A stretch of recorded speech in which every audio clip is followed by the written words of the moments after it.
4 runs, 4 carreras. So that's a nice shot there from Sharma, who survived a scare earlier when he was dropped. So Krishna just a little bit too short here.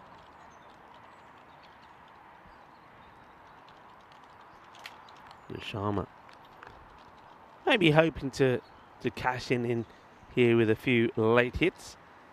And he goes again. That's not a bad looking shot. He plants the foot down the pitch and then gets his wrist involved and makes a nice try. I get the feeling though, if this was to hit, he would have been in trouble. In fact, I'm sure of it. That ball probably would have gone on and hit middle and leg.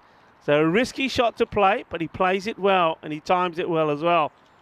So 2 boundaries off the first 2 deliveries of Krishnan. Yeah, this is down leg side, and we'll get 1, despite the efforts of Gurinder Singh. Might even come back for 2. Yeah, why not? Well, it was almost a carbon copy of what happened at the keeper's end. Ended up happening at the bowler's end. And now we have a 3rd. Well, that's a hat trick that, unlike one I've ever seen, it's 3 steeply bouncing balls being fumbled in the same delivery. Yeah, you can see Zenko there saying, hey, calm down, everyone, calm down. Probably a little bit of excitement there from Vincent, who took a great catch as well earlier in this innings.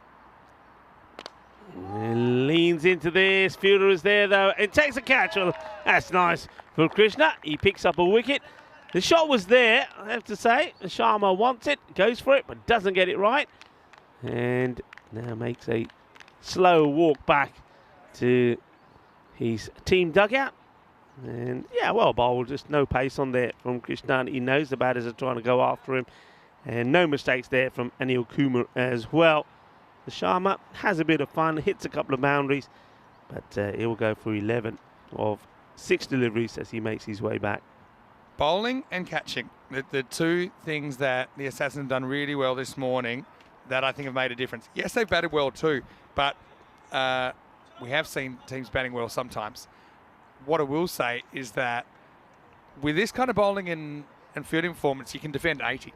You know, they didn't even have to make this many runs because they're bowling, starting with the ball, not bowling too many extras, and then they're holding on to the chances when they come. You're going to have a lot of balls that are going to hang up on this field. The ball's a bit heavy, and so yeah, I think. Hey, you reckon we should appeal? I was going to say, how's that? We had our first ever time down. We have had one now. Didn't we? Tell you what, that'll be like a powder keg going off if we have a timed out.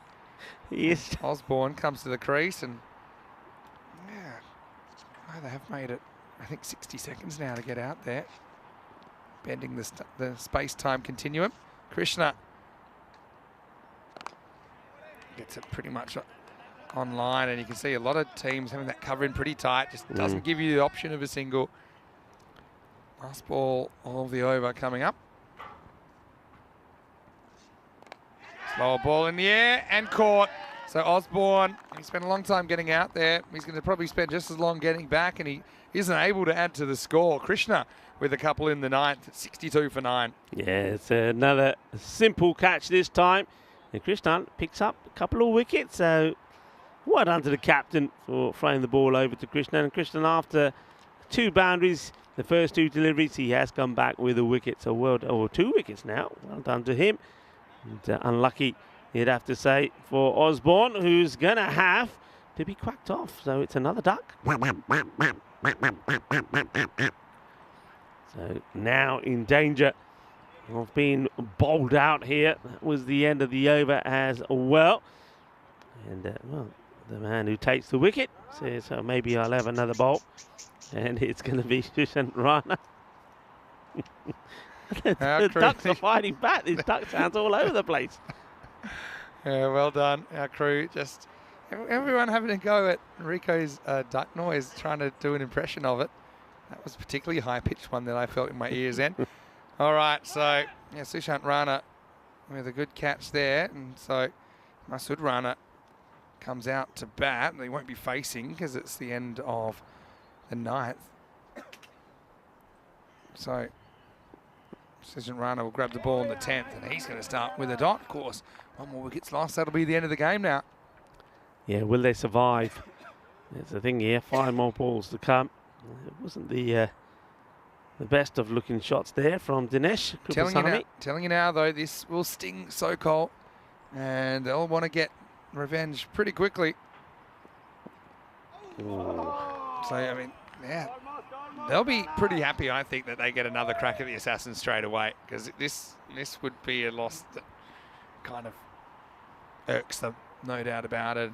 If they could come back and make it 1-1, they'll feel that's, given the circumstances, an acceptable morning. His performance right now isn't really, well, this could be the end. And I think he's gone. Yep, that'll be the end of the game. So it's going to be a diamond duck for Rana. And it'll be all out 62. An absolute demolition job as the Assassins take down one after another. The snipers were out and Sokol being picked apart. Yeah, I mean, this is not good running at all. Well, I'd say not good running, not good calling. There's never a single there. You give your wicket away, and it will be a diamond duck as well for Masood Rana. So, poor old Masood, he gets thrown on the barbecue. There we go. A little bit of the diamond duck all together now with the ducks. We're going to find a lot of ducks on this scorecard. The Ducks have come out in force this morning, but I mean, that's a pasting, isn't it? Yeah, that it is an absolute pasting. Like I said, I'm happy that they get another crack at him straight away. Sokol batting first, but they're going to have to bat better, only scoring 62 in that one. And O'Brien, he'll be on the chase in the next game, which starts in 20 minutes' time. Well, it was raining wickets, wasn't it, early on? 5 wickets in the first 3 overs, setting up a thumping here as the Assassins get one over their rivals. Yeah, and it was a man who started it off. Rana bowled the last over as well, and he has gone for only 1 run in the 9 balls that he's bowled and 2 wickets. That was a great catch as well.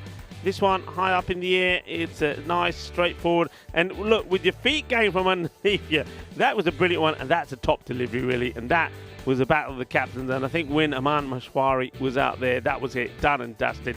I couldn't see a way back from them. Now, there was some good hitting from Singh when he managed to get hold of a few, and I've got to say that Shukla really did impress me, and he was unlucky to be run out. Yeah, and that's true. Even he, though, took a little while to get going. But I think they outplayed them in all 3 facets of the game. They're batting, the bowling, and the fielding here, and that's why the scoreline is so lopsided. The final margin of victory, 86 runs. And yeah, I wouldn't say they were perfect Assassins in the field, but they were certainly pretty good. And before you knew it, they were out of time. They were out of batters. And poor Masood, he gets run out without facing a ball at the end. So, look, it's one of those games, and all teams have them. You just got to look at them and say, all right, that wasn't a good performance. We don't have to dwell on it. We don't have to think too much about it. Let's just get on with the next game and try and do it right. But you had 000, the Australian emergency line at the top in the top 3. And then you had 2 other Ducks at the bottom. You had Shukla with 19, the top scorer, Gurpreet Singh 18. That was the only real partnership, wasn't it? Yeah. And Noor Sharma tried hard at the end with 11. But again, in what's almost a 10-over innings, single-digit extras. Okay, so just 7 wides. So, I mean, it started with the ball, with the fielding, backed it up. You had 5 separate wicket takers, 2 for Sushant Rana as well as Ranthan Asami, and also Amal Krishna. Wickets also to Danakula and Anil Kumar. And the Assassins right now, they've set the pace in the early part of this series. Yeah, they certainly have. They were good yesterday, but I think with the likes of O'Brien coming into their side here as well, and also Sadi Devi, they're certainly a force to be reckoned with. And I have to say that Zagreb Sokol there, they certainly did get assassinated, but they do get a chance to fight back that match coming up in around about 17 minutes time. So join us then, back in about 15. Vinny Sander here, Mr. Maximo with the Rico Full, back after this break with more European Cricket Series.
The European Cricket Series is proudly brought to you by HCL Software and Bizaway.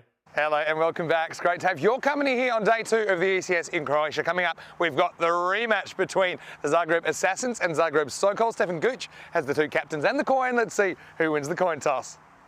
Okay, Zagreb Assassins to call. Heads. Heads is called. It's tails.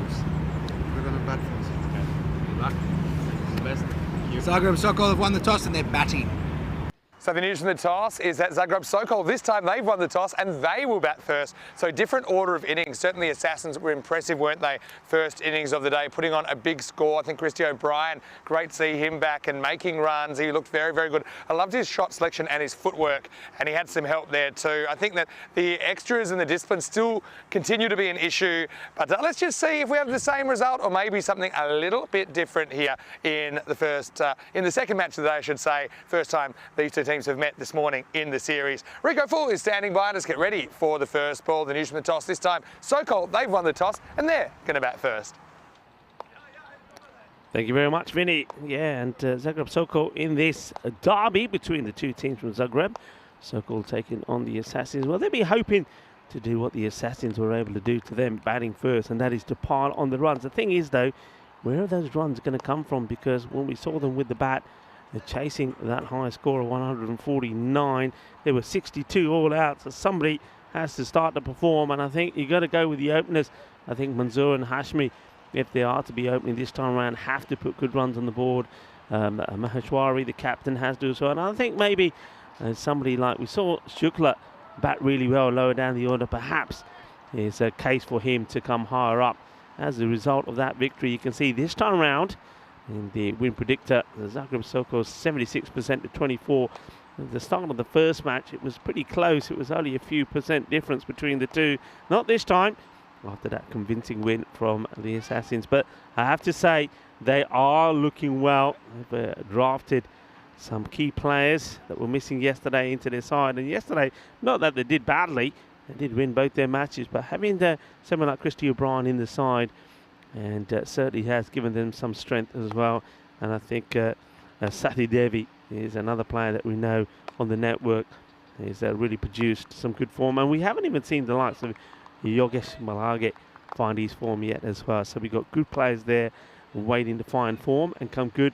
One thing they did really well, I think Vinny touched on that as well, I think in all the 3 disciplines, batting, bowling and in the fielding, they were outstanding, and they're looking to keep that pressure on here. And the guy who started everything off with 2 wickets in that first over and only conceding just the 1 run is going to be opening the bowling here. So it's Sushant Rana, who's hoping for a similar start to this contest as well. It's played away and it should be coming back for 2. So a much better start from Hashmi. I just felt that he was in a little bit of a hurry. I can sort of understand it.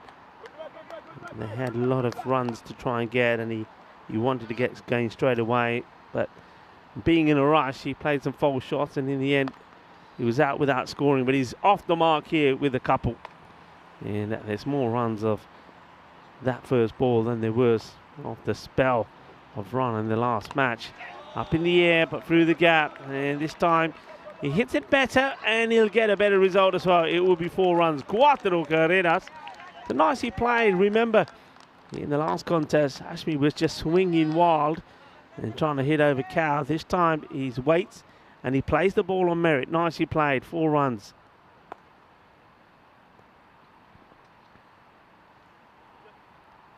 Rana. Got a bit of thinking to do here. Makes a bit of a change in the field. Tightens up that cordon where the last few shots have been played by Hashmi.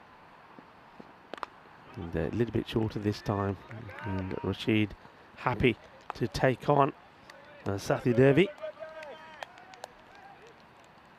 Takes the single, so hands the strike over to Manzoor, who, like Hashmi, did not score at all in that first innings. He was out for a first baller after seeing 3 other batters at the other end fall. And can he get going here as well?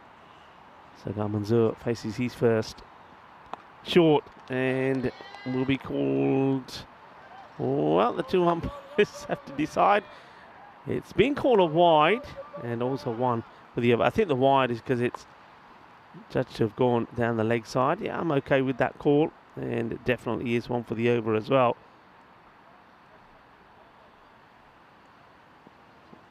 And that's a Gundy ball and will be played away. And it's going to be 4 carreras más. So a much better start here from Zagreb Sokol, and it needed to be, though not the best bit of bowling from a man who bowled sensationally well last time round, Sushant Rana. He only went just for the 1 run in the 9 balls that he bowled in the last match. Picked up 2 wickets, so he's got to get that ball once again just short of a length outside the off. That's where he was so dangerous. And this is a cracking shot. Wow, that one probably is your HCL software shot of the day. It's an absolute beaut. Let's have a look at this. I mean, he waits for it, gets right under it, good body position, and smashes it away. Big hit over the offside. And how quickly things can change. Great shot. Manzoor looking the business. And now, well, that's a good stop from the fielder. Still got to chase and to get to it. They'll take 1. So 19 off the first, and it could have been worse as that one was too short, and the fielder does well. They're going to hand to it. Stop the over from going magical. And 19 with that loss. Perfect start this time round from Zagreb Sokol. And of course, just reminding you, you can always stay in touch with us. Thank you very much to all the lovely messages that we're getting on a daily basis, and appreciate all your comments and your support for the European Cricket Network. And we use this, ourselves and Vinny, as our platform to thank you all. So keep those messages coming, and apologies that we can't reply to all of them in person. But like I say, this is our way of saying thank you to you all. And remember, you can stay tuned with by getting in touch with our website as well, europeancricket.com, and find out all the information about this series and the others up and coming. And I know that fixtures and the program is out ready for what will be happening in Malta starting in just under 2 weeks' time. Kumar gets balled into the attack short and hits this pretty well. That should be fielded on the boundary, and it will be. He hits it into the deck, so the ball slows up a little. They're keeping an eye on things here. Well backed up there by Zenko. So looking to bounce back with a win here, Zagreb Sokol. And so far, they've made a good start, positive start. Both batters hitting the ball well. Hashmi gets a short one, gets played into the deck. I like the way that they're running hard as well. The intent is there to try to push on and convert 1s into 2s, and also put just a little bit of pressure on the fielders as well. Hello to Christopher Ward, saying that first was almost a magical.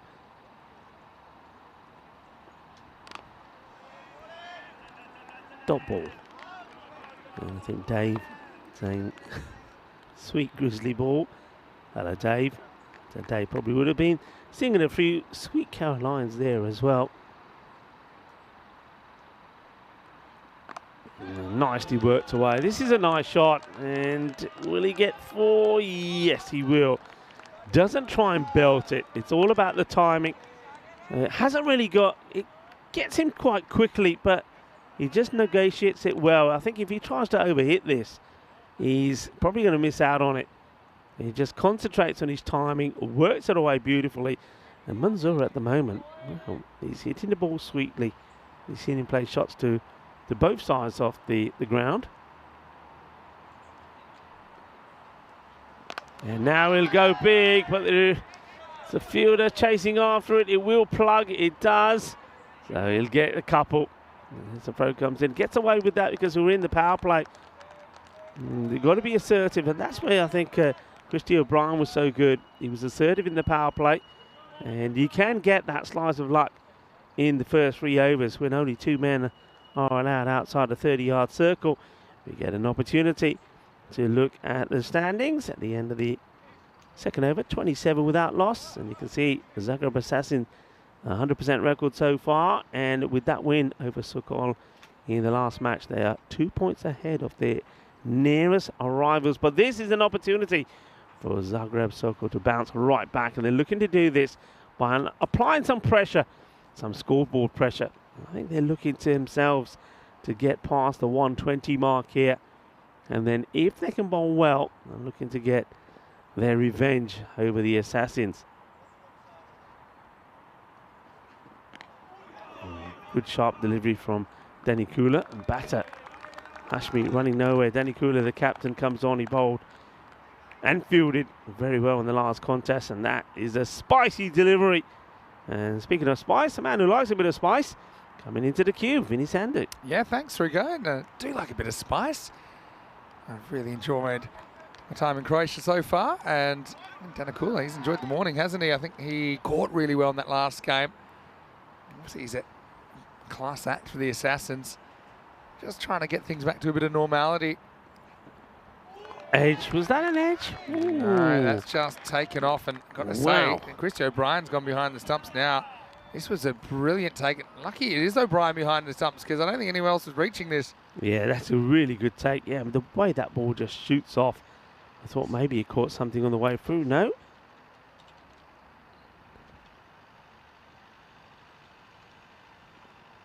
Danakula, though, gets in a dangerous spot. In the air and gone. And so Hashmi is going to have to go. Danakula against a testing kind of line and length that he bowls. Nicely taken there at point as well. So Assassins continue to hold their catches. It's 27 for 1. Yeah, it's a good delivery. Look, goes wide, angles it in. And that's the delivery that gets him the success. And it ends up being a comfortable catch for the man at point. No mistakes there, nicely held. And it's going to be the end of Rashmi. Does a little better this time round. And at least he gives his team a start, which is a lot better than he was able to do first up. You can see there, Sokol players probably a little bit concerned with the way things went first time round, but they have made a more positive start on this occasion, and they've got something on the board. But Danny Kula, once again the captain of the Assassins, gets the breakthrough with Yogesh Palage taking the catch. A new batter is Shukla, who does come up the order. And he gets beaten first up. This one moves away. But I like that move. He was in form. He batted well until he was unfortunately run out. Let's see if he can put a good partnership here together with Manzoor, who's looking pretty sharp at the moment. Yeah, he sure is. And Shukla, I think on the base of his performance in the last game, getting the nod here. See if he can do with Danakula. It's a nice looking shot, and this one looks like it's just going to make it. It does. So 4 runs. I like that shot. This is what he did in the last match. He stood tall, waited, no early or excess movement, and then he's got quick hands as he times and latches onto that. Yeah, nice shot. And yeah, Shukla, he's already kind of got his eye in this morning. He's been unlucky to be run out as well in the first game of the day. Still a very good over, though, from Danakula. That were the first runs off it. Oh, great delivery. How has this not hit the stumps? I can't believe it. I was expecting to go jog there, and in the end, I go, oof. How's it miss? Well, again, the bounce has completely done the batter, but also the bounce, extra bounce, take that one over the stump. So end of the power play, 31 for 1, and suddenly, with those second and third overs and the wicket, becomes a bit more of an even contest here, Rico. Yeah, it does. 31. So I would say that a good power play on this pitch, if you get to 35, you've done well. I think we go beyond that, you've done exceedingly well. So I think at the moment, that's probably average. One very good over. The first went for 19, but then Anil Kumar and Danny Kula there particularly came back with a good one. Another guy that's been pretty good here with bat and with ball, coming to the bowl here now. So this is going to be an interesting one as Anil Kumar is going to come and bowl. He's second. Yeah, why not stick with what's been working? Anil Kumar has been pretty useful. Again, he seems to be able to get a bit out of this pitch. He's over number 4. Swing and a miss from Manzura. First one, really, he's probably not gone into a good position with. Normally his footwork's been pretty well. Let's see if he, yeah, this time he does move early. And he places away well, though it should just be a single. But they do put a man back there now now that the power play is completed. It's a shot he likes to play. And I guess he plays it well because you can on this pitch. The ball does come up nicely.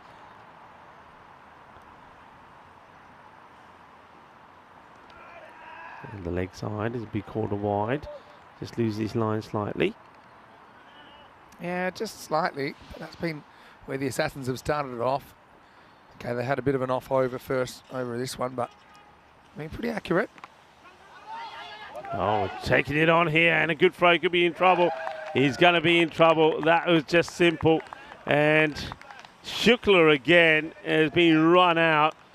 And that's not good. I don't know if Shukla himself wanted this. I think he's been made to run it by Manzur. Let's see what we can pick up here. Because he's on the back foot, but there's really good fielding, excellent throw, and it's the easiest of run-outs that you'll see that's been completed by Anil Kumar. Shukla run out once more, but this time not as many on the board. Yeah, let's have a look. And Manzur on striker's end. Yeah, I think they're both down with that run, but the issue being that Shukla was on the back foot, so that's what cost him the meterage. That one hurt Sokol again, compounding their issues here. Shukla run out for the second time in the day, 33 for 2. Yeah, and they run out a guy who's in pretty good form. He hit one nice boundary, and now he is gone, so a new batter comes out.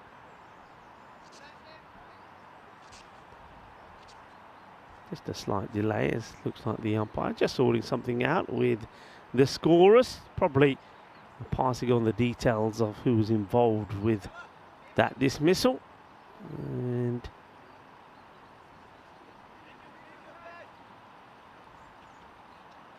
yeah, what's maybe going on here? Is there an injury issue, or I think it's a number. I think there's somebody's lost their number, and Ravi Panchal is going to have to do some creative work here.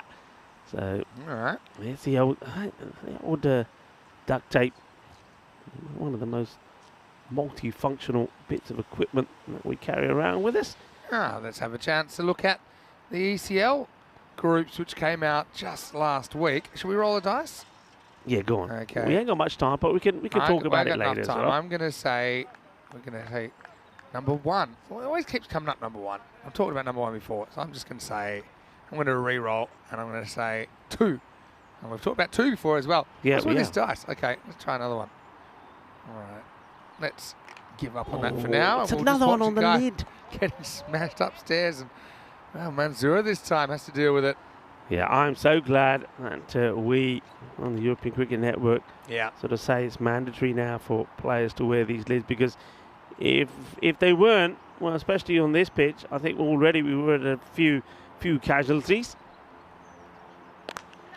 Hit well, but there's a fielder there and a great catch. He is so good, and he spikes the ball, the Grizzly into the ground, does Danny Kula. Now he hurts himself because he goes down. Oh, you're kidding me. Well, Danny Kula, what are you doing? Well, he takes the catch. He wants to spike the Grizzly into the ground, and he does, but then he goes over himself. Have a look at this. I mean, a good catch, but the celebration, not good. Watch him go down, and then when he gets up, he thinks, ouch. Ooh la la la, I've hurt myself. Yeah, well, I mean, initially it was great athleticism, wasn't it, from Danny Kula? He took that cool as a cucumber, but it's going to be Manzur going for 19. So Zagreb Sokol had a great start, but they're kind of squandering it now. It's all the threes, 33 for 3. Yeah, well, that one's going to be up there in the highlights reel, isn't it? Danny Kula takes a good catch. He's pretty cool with the catching. It was the best of spikes into the ground, and then he falls over, and potentially he's hurt himself. But Kumar picks up another wicket. And, all the threes on the board in terms of the score, 33 for 3. So after a good start, Zagreb Sokol just framed this away here now. They need something from the captain. Yeah, they would love it. A captain's knock here from Maheshwari. Kumar picks up the wicket. Last ball, the 4th. No, it won't be because it's a wide. So 1 for 10. Let's see if this extra delivery is going to be of benefit to Zagreb Sokol. No, it'll just be a dot. So it's the end of 4 overs, and it's 34 for 3. Yeah, Maheshwari just getting a little bit too leg side conscious, I think, with his stroke play. And bowlers looking at that, saying, "Oh, we're just going to try and keep it outside the offside channel." And see, one went down leg side there, but the one to the off couldn't quite deal with. So, yeah, 34 for 3, and Sokol at a crossroads. Let's see if they can find another boost and find someone to step up in the middle order. It looks like Hari Sathi Devi is going to come on and bowl. Have a bowl here now, so things aren't going to get any easier. They're not going to get too many freebies, so they're really going to have to fight hard for their runs here. Ahmed Sohail looking to get off the mark. He made some good scores last time round for Zagreb Sokol.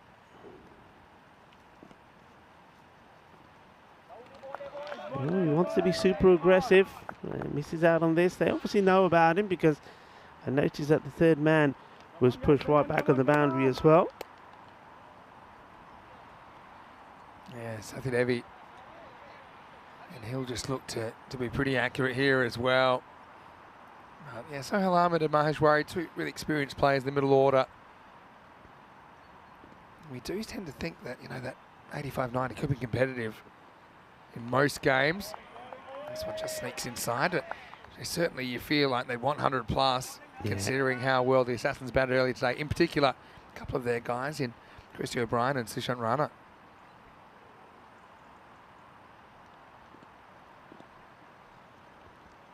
And Kumar in there as well. Probably mention him. Easy. Caught and bowled, and that's another duck for Sohail Ahmed. So he's going to have to go. Just hasn't been able to get anything going, has he? Made just the one in the last contest. He's just not able to deal with the extra bounce there. I think that somebody like Hari Sathi Devi is getting, and it tucks him up, and he's trying to play this on the onside. There's no idea where the ball's gone. And when he does look up, he sees it being comfortably taken by Sathi Devi. So caught and bowled. It's going to be another quacker. So Sohail makes his way back to more disappointment. So after a promising start, the troubles have started. So Sohail, he makes his way back. It's not quite a golden. It is a duck though. Goldie's getting a little bit carried away. Carried away with his food as well, I think. So there we go. He's going to go. So just a normal Derek for Sohail. Not very happy with things and starting to look a little bit miserable in that camp at the moment. Can somebody make a change for them? And, well, they were hoping that maybe Gurpreet Singh can find another 20 runs or so. He made 18 in the last, but, well, he was a little bit lucky, it has to be said as well.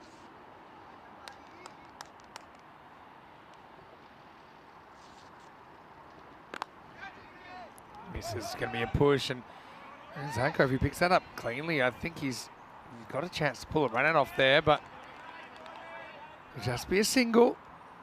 Gurpreet Singh, yeah, I think you're right. I think Zanko was involved in a good tidy bit of work last time around to get, I think it was Shukla run out, but this time he lets that one go through him, so Gurpreet will get off the mark. And Maheshwari just plays this away, so that is going to be the end of the first half. And after a promising start where they got 19 off the first over from Sushant Rana, they've been pegged back a little bit here. And once again, I think the Assassin will be more than happy with their work so far in this contest. Yeah, no doubt about it. Want to welcome you into the cube. Vinny Sandu here, Mr. Maximo. Got Rico Full with me. The sun poking out for a second there. Has been kind of overcast today compared to yesterday. Was fingers crossed that we continue to have good weather here because I know this stage of the year can be a bit dicey, but I'm really liking what I'm seeing out there. But at the moment, the Sokol, it's time for them to step up or step back. I mean, they really had an opportunity after that first over to put a big score on the board. They're having a fight for them at the moment. The Assassins, I don't think they have the upper hand in this one as well. Yeah, they have now. It's going to be very difficult. I think you still got Maheshwari out there, the captain. If he can get a good innings going, they can try to accelerate to sort of that 100+ score, but that's what they've got to be looking at here. Assassins, they've got a very talented and skillful side. Got a lot of good players capable of scoring big runs. So I think if you're not getting 100 here, you're going to struggle. Even though we have said if you bowl really well and keep it really tight, there's every opportunity that you can defend a score of around 80 or 90 here. Short, goes for it. The fielder's out there. They set the trap, but well. Oh no! What has happened he's here? Misjudged that one. Hari Prasad Sathidevi. He's run in, and he's not even gotten close to be able to turn around on this. Just have a look. He runs in, and by the time he realizes going over his head, he can't even adjust to make a play on it. Well, he's very lucky. He's Singh. Oh, well, this one really does climb outside the off, and you can see Aman Mashwari saying, well, what's that being called a no ball for? So is this a second one? I guess it must be, because maybe the short one to Singh was also called as one for the over. So it's going to be a no ball, so free hit coming up. So the sun's shining. Maybe it's shining on the captain, Aman Mashwari. He'll be hoping to latch on to the free hit. And he's not able to, misses that. He doesn't move his feet. And that's a problem with Mashwari. He's not moving his feet. He's not getting himself, look, those feet stay planted. The legs are not moving. So he's not getting himself into a good position to play these shots. Yeah, once again, look, no foot movement. So he's got to get just a little step maybe going out to the outside the off stump. He's got to be moving around. If he's not moving, he's going to be in trouble. He's got to get that little bit of a, what do you say, a spring in your step. That's what he needs. Again, it is the kind of lack of a bit of a skip across that makes it more difficult for him to go and fetch these and put them outside, kind of over the leg side. Ratan Asami, though, is bowling well.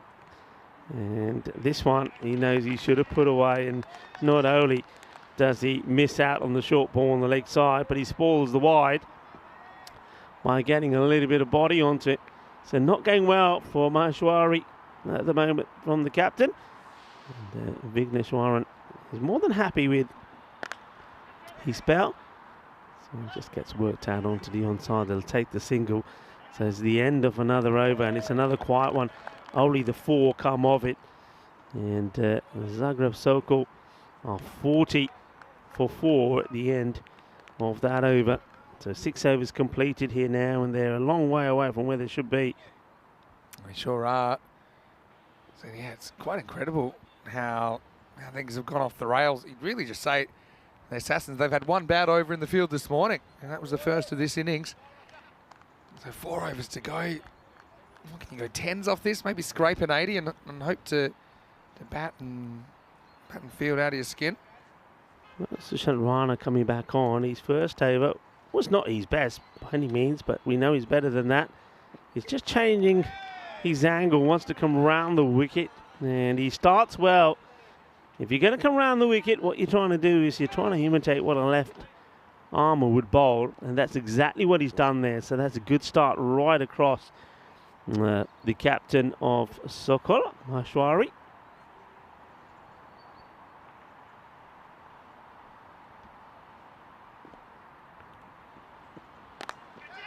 Gets a bit of bat onto this, and it will just be a single. But that's the other thing with Aman. Even when he is running, he's not running hard. So if you're the fielder, you look up, you see him just ambling to the other end. You think, well, I'm in no hurry. So you're not being put under any pressure at all in the field. So that's something, he's got to change that about his game. Gurpreet always wants to attack. Has played a good innings last time round, and he can't do much with this one. But this one again should be 1 for the over, and it will get signalled. Yeah, he takes off again. Yeah, it's above the shoulder for me if he's standing at the crease. It's a difficult one on this pitch, isn't it? Because bowlers are getting called for that 1 for the over. It's almost like they're bowling a short ball, but they're not. Well bowled. Good areas, and swinging wild at the moment here, Singh. And just dot balls after dot. There's all ticky-taka. When they need to go boom, boom, boom. And where's it going to come? Who's going to bring about these shots? And I think Srishant Rana just checking something there with the umpire, probably asking him, hey, have I had one for the over or not? Yep, you have. More of the same. This one's a difficult one for the keeper. Work to be done by third, and he does it immaculately well, doesn't he? And he's already taken a great catch back there. That's Nigel Vincent. And this one that O'Brien just too far behind, but that's good work. Really nicely done. Looks like is he coming back over the wicket now or he's staying round? Looks like he's staying round. Oh, Singh there. Goes back to... Yeah, I'm still coming round, he says, Rana. So last ball in this over. The spell's gone for 20. Only the one run of this over so far. And this is whipped away up in the air, but it's a catching opportunity and easily taken. And this time, Sathi Devi doesn't get it wrong. It's the departure of the captain.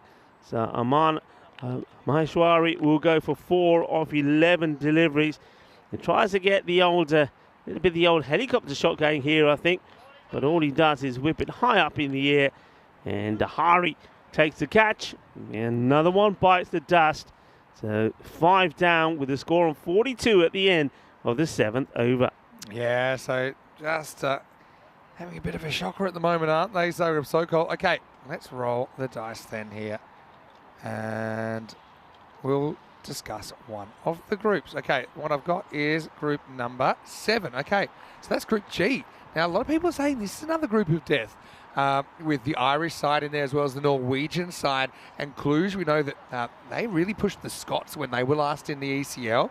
Then you've got Cyprus Mouflons in there as well. And we know that the Cyprus have had some success in the ECL before. And the Gibraltar rep, we can reveal that now. They'll be competing in Group G as well. I'm also pretty excited for Group G because it contains St. Patrick's Day on the Sunday. So we're expecting a bumper crowd there. So, yeah, that's a pretty interesting group as well. I think CIYMS, they have to be favourites, but you throw, particularly, I think, Oslo in there, as this is absolutely tattooed by Gurpreet Singh. Up and out of here. Maximal. Just what Zagreb Sokol needed, Rico. Yeah, but they need a few more. That'll help. That brings up the score close. Well, too short now, the 50. He's got this good. Yeah, I mean, going back to that, I think, yeah, I'm looking forward to seeing the battle there. I'm looking forward to see CIYMS as well because, of course, they have one of my favourite kits on the network. But, yeah, I think Oslo will give them a test. And Cluj, look, don't rule out Cluj. I mean, Cluj, as well as, their players, they've got a lot of experience playing that format.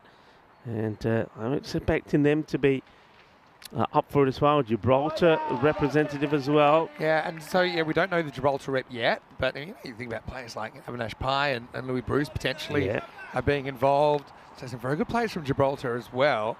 The Oslo team, I know that Raza Iqbal, who is, he spent a lot of time captaining Norway. I know he plays for Oslo. Well, they'll be strong then because, I mean, he's a sensational player. And with bat and with ball, and we saw that, didn't we, at the Karma Oval. It's another spicy delivery here. Where does this clock sing?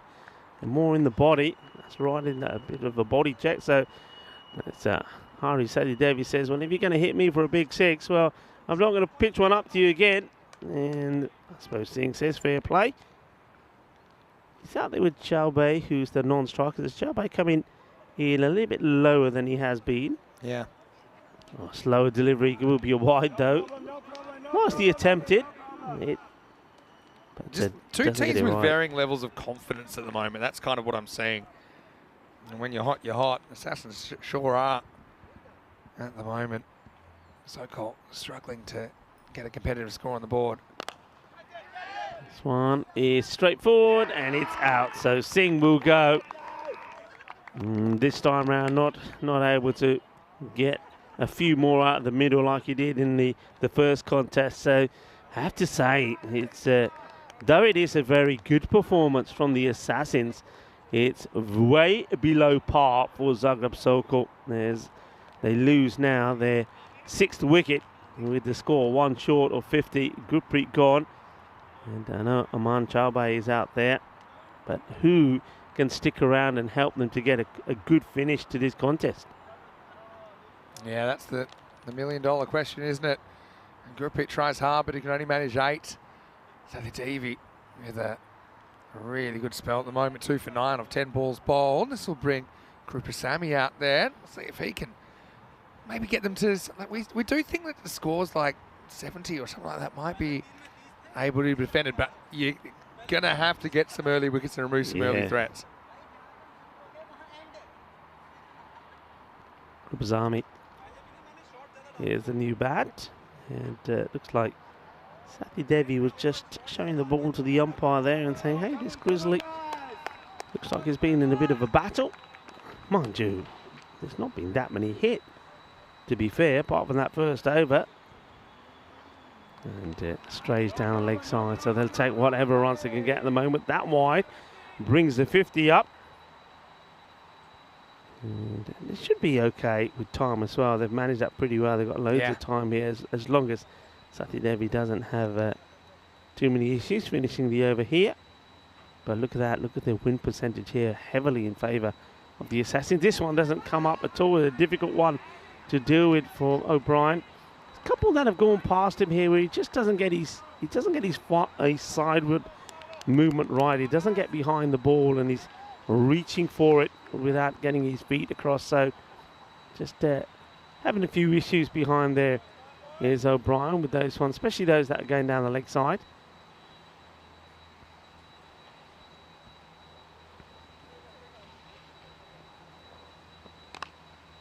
Toe end of the bat, no run there.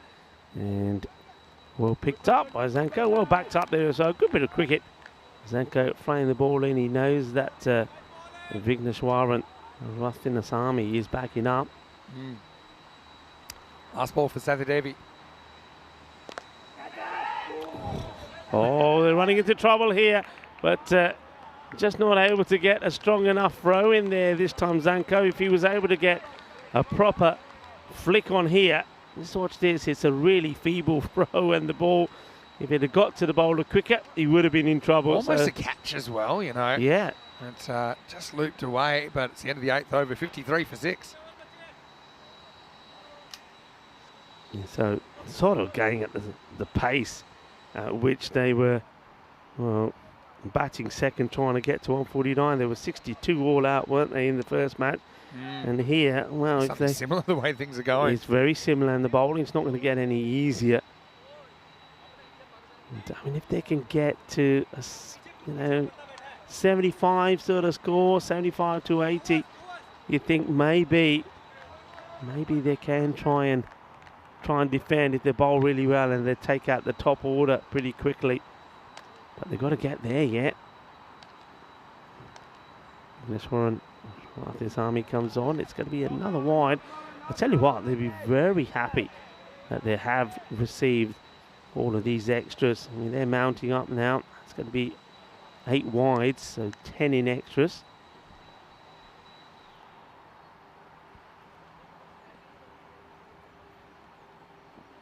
And that would have been another to get spoilt while the batter. They'll take that, well, the Assassins, because it ends up being just a leg by. Singles don't hurt you, and it's one ball less that they have to bowl.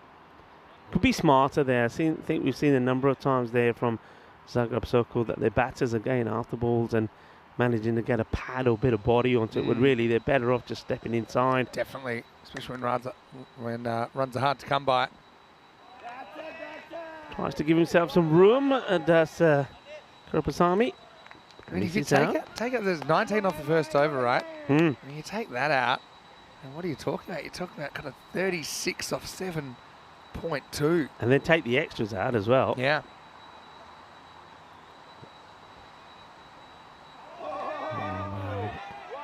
Gets done here. Doesn't look comfortable at all, does Dinesh.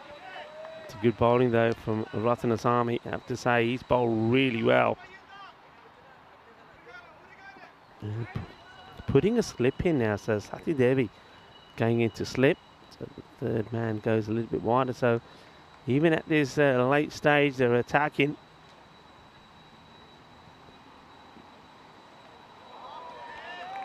Dot balls. They're not helping the cause here of Zagreb Sokol. Just having a look at the players in their camp. They're all sat down pretty miserable and just wondering what's gone wrong here today. Yeah. After 2 wins yesterday. It's another swing and a miss. Just getting this ball to move away, swing away, and Krapasami just not able to get anywhere near it. Yeah, it's been hard work, hasn't it? Really hard work, but it all starts with the ball. Yeah, talk about extras a little bit, but Sokol, we haven't been given it too many balls, and this is going to be a catch. It's slip, and it's going to be dropped. Well, it's good effort down there in the boundary. I like the work from Vincent, but the fact that they've got a slip in the ninth over tells you all you need to know. But unfortunately, Southern Heavy couldn't hold on to the catch. They'll come back for 2, and 57 for 6 after 9. Yeah, well, he was put there specifically for one job. That's to take that catch, and he was put in for the last 2 deliveries. He puts it down, but great there. I mean, he's been fantastic, Nigel Vincent, back there. He's stopped anything that's come his way. Remember, he took a pretty decent catch in the last contest as well. So 57 for 6. You can have a look at the bowling figures there. And even Sushant Rana, who went for 19 in his first, only goes for 20. That means he's second over only came for the 1 run. And he picked up that wicket as well. So they bowl really well. And in general, the catching's been good. And their fielding as well. They've been up for this battle against Zagreb today. And they've been on fire. Remember, they have this contest. And we see them also taking on Sir Oliver Split as well. And it's called a wide. He goes really wide as well. Just keep an eye on that return crease there, and very close to it. But his back foot isn't actually as wide as his front foot. Yeah, it's actually only relevant to the back foot. But yeah, it's an interesting one. Going pretty wide of the crease. Danakula, he'll be enjoying his morning.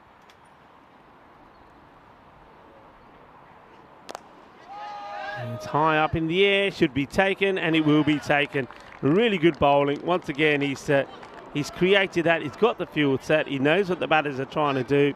And if you don't get it right, and if you don't hit it hard enough, you're going to get into trouble. There's a nice sharp catch taken by Sushant Rana. And yeah, well, you said Danny Kula's having a good morning. Well, he's got even better because he takes another wicket. He's bowled really well. And that is the end of Aman Chobe. He goes for 1 or 4 deliveries. Yeah, Chobe, and it's kind of illustrating the difficulties of the batters here on this surface, being a little bit unsure about the bounce. But again, just the ball not flying as far. I think it's picking up a bit of moisture as it rolls across the surface. It's getting heavier. It's probably got a bit of dirt on it, a bit of mud on it as well. It's just not easy to get that clean contact. And also, when you think about the ECC, you're up there in the hills, the altitude, and the weather even, the ball's just flying. Ball's not travelling as far. And that creates opportunities. That one was well held by Sushant Rana. Murugan is the next batter. It's well bowled. Oh, well, running into trouble once again. And decides to hold on to it.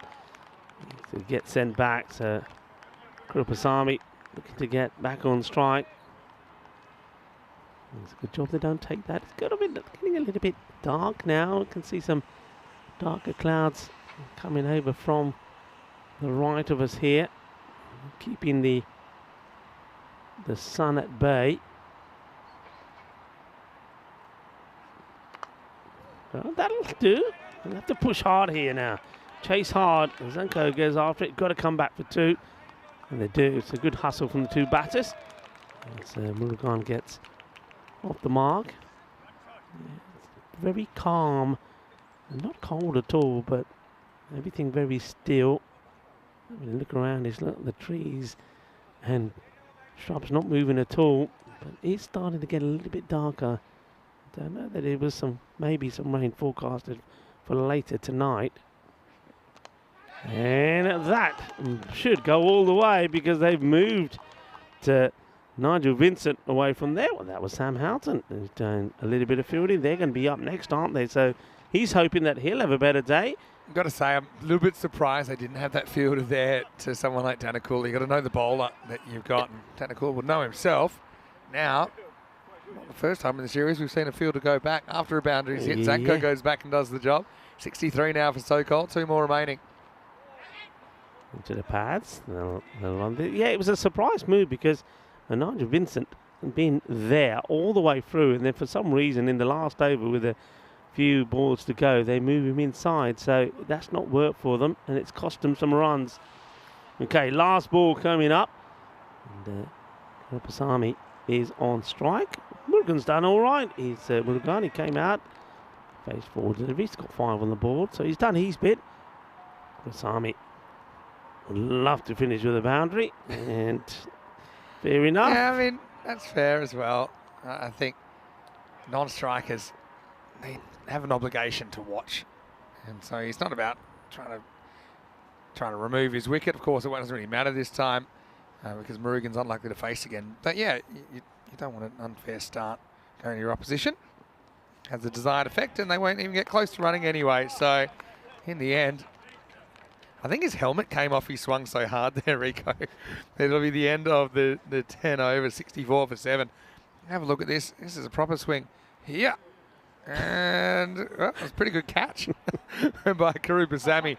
And they don't do a lot better than they do in the first game here, do they? Because first game, they were only able to manage 62 all out. This time, 64 for 7 off the 10, 65 for the Assassins. But let's see if Sokol can turn the tables and maybe try to apply some pressure of their own with the ball in the field in the second half of match 6. Yeah, it started well, didn't it, with that first over going for 19, and I thought, well, okay, with the likes of Rashid Hashmi and also Sagar Manzoor, both hitting boundaries early on, and I thought, okay, maybe, but it wasn't to be because that was the first wicket there as Rashid Hashmi, he hoiked out to Balaghe. And then there was more trouble with the running, particularly for Shukla. I like the fact that he came up the order, but well, he has a habit of getting himself run out. And then, well, the captain, well, luckily, he didn't do serious damage to himself after celebrating that catch. And speaking of catches, they don't come any easier than that, as it was a soft dismissal for Sahil Hamid and Sati Devi. A nice, easy caught and bowled. And then, well, we wanted Maheshwari to get going. He couldn't. And when he did go for the big shot, he gave his wicket away. He fell for just 4 of 11 deliveries. So chewed up a few as well. Gurpreet Singh, he was able to get 1 out of the middle, but then he miscues, and he was next to go.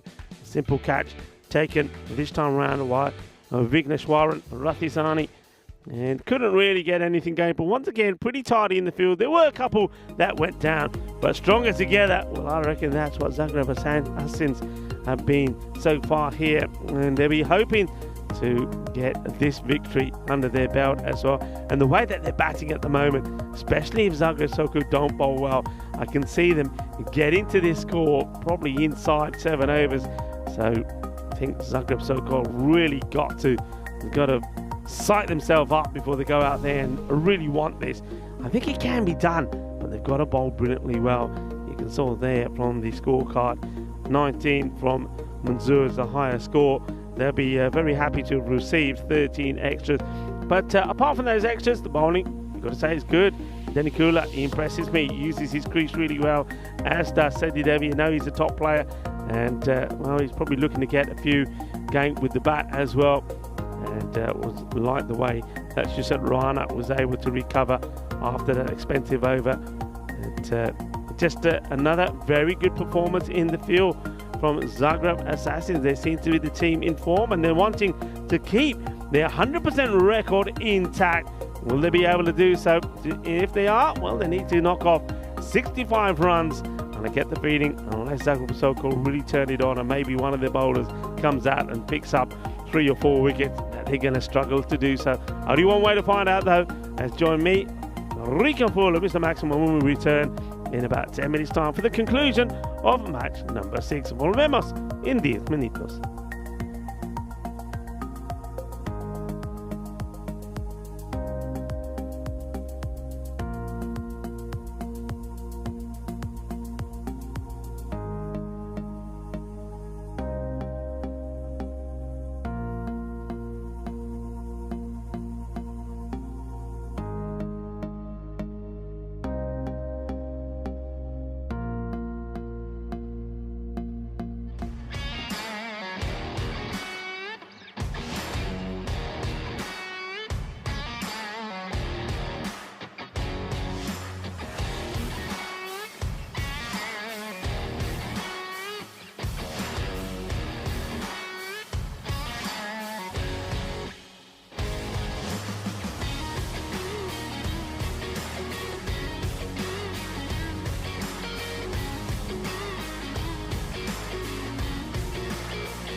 This European Cricket Network event is proudly brought to you by HCL Software and Bizaway. Hello, welcome back. You're watching the European Cricket Series here in Croatia. We are in Zagreb, and looking forward to seeing the reply here of Zagreb Assassins. They're 97% to 3% on the win predicted to go on to win this. There's no surprise really, because they only need 65. But one man who's trying to make it as difficult as possible for them is going to be Gurpreet Singh to start with the ball. But one thing they need to do, they've got to try and get the likes of Christy O'Brien and Anil Kumar out pretty quickly. Both have been in very good form with the bat. Remember in the first match between these two that O'Brien hit the first 5 balls to the boundary. And this one's going to be a no ball. It's not on the pitch at all. And yeah, that's got to be frustrating for you as a captain. And I think also as a player, he's played already one match and the conditions, it's not windy, it hasn't changed. So really you'd expect to at least get it on the pitch. And that's going to be disappointment for Gurpreet Singh. Maybe he's just trying to do too much here. High up in the air, so chance first up. Aman Maheshwari puts down what has to go down as an absolute sitter. And of all the people on the field you'd expect to take, you would think it's Aman Maheshwari. I cannot believe he's put that down. I really can't. And if you don't hold your catches, you are not going to win matches. And O'Brien should have gone for what should have been a duck. Mind you, having said that, was that the free hit? Because don't forget the first ball wasn't on the pitch, so it was a free hit. So I suppose if you are going to put one down, do it to the free hit. So it would never have been out, but I still can't believe he put it down. And I think that's why Aman was saying to his players, hey, it doesn't matter, it was a free hit. And this is going to be a wide. So yeah, it's got to be frustrating when players, but still, after bearing in mind that they played yesterday as well, and I would say that probably conditions, though they're a bit more darker and hazy, are probably better than yesterday. So you've got to be able to get the ball full and straight. That's a nice looking shot. There is a sweeper out there who doesn't make any mistakes. Nicely done. A nice bit of cricket all round. It wasn't a bad shot, but the field has been set well.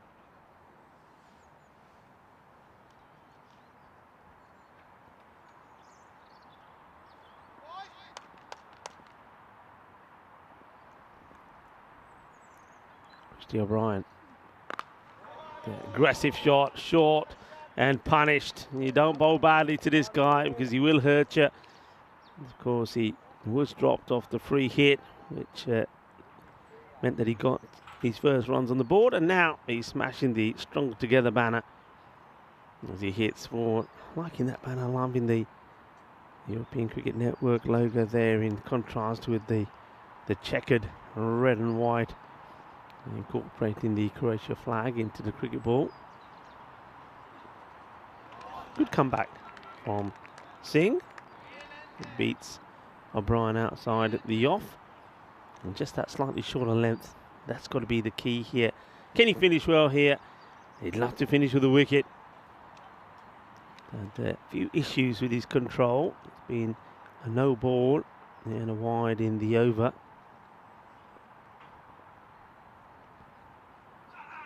And it strays down the leg side, so it's going to be another wide. And frustrating. And I'm just looking around at the Zagreb Sokol players. There's not a lot happening there. You know, a lot of double teapots, even from the captain. There's a few shoulders down. They can't even, I mean, they're not even able to get the ball back to the bowler. That's the sort of day that they're having at the moment. And Singh ran back to his mark to try and get the ball in quickly because he's aware of the fact that he's wasted a bit of time with the wide. Oh, there, well, talk of wides. It's called a no ball. Does it actually, I would like to know when it actually passes the return crease here. Let's have a look. Does it go beyond? Oh, I think that should actually probably be a wide. I think that, yeah, it's been changed now to a wide, so that's good, yeah. And because it goes actually past the crease of the stumps, if it was before then it would be a no ball. And it's up in the air, and they should really look for 2. And, well, this goes to the wrong end if it was thrown. Well, what a mess up. What a mess up. I'm saying thrown to the wrong end, but both the batters here, I don't know what they are doing. That is comical. It has to be said. It's comical. They're going to get a run out here. But, I mean, it's always 2 runs. What are they thinking? Here's the pickup. Here's the throw. And just watch what they're doing here.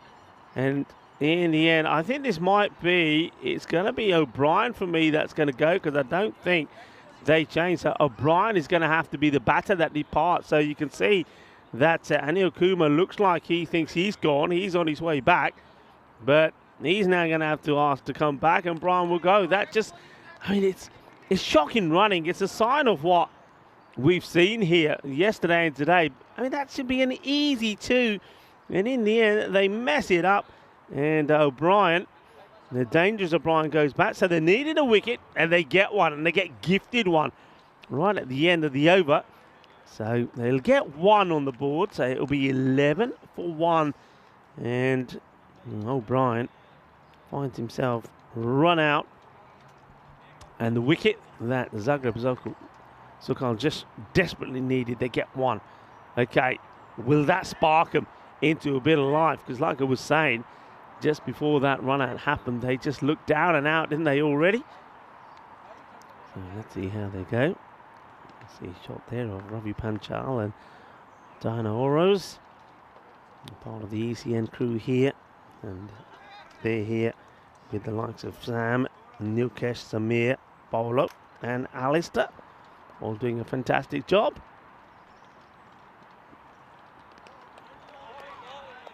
Okay, good start from the new bowlers. The start of the second over. Yeah, I don't think Sagar Manzoor could believe his luck when he got the run out there. So, Aman Chaubey. It's not a bad delivery. Like the fact that he goes nice and full. That's great reactions from behind the stumps there from Rashid Hashmi. I wonder if he would have got his man here. Let's have a look if we can see this side on, because it would have been really close. It would have been, let's see, this would be a better idea of it. So, no, he would have got his bat just back in time. Close though. Sushant Rana. He hits this well, and the sweeper has been moved in from there now. But they're still able to get there, and that's why I think you can afford to really attack inside the circle there out on the offside, because the ball is, even with that one being struck pretty well, still slows up inside. So put the attack in, though I'd like to see somebody just a little bit closer there on that offside, going a bit closer. So put a bit of pressure on both sides. Mid-wicket is pretty close, but offside fielder can be in a little bit more, though he is walking in. This one is called a wide. Let's have a look at this again. I think this, yeah, he doesn't like it. Chaubey, you can see. I don't think I'm going to like this call either. No, that's inside for me. So, tough one. Give us a break is what Zagreb Sokol are saying. Give us a break. Give us something.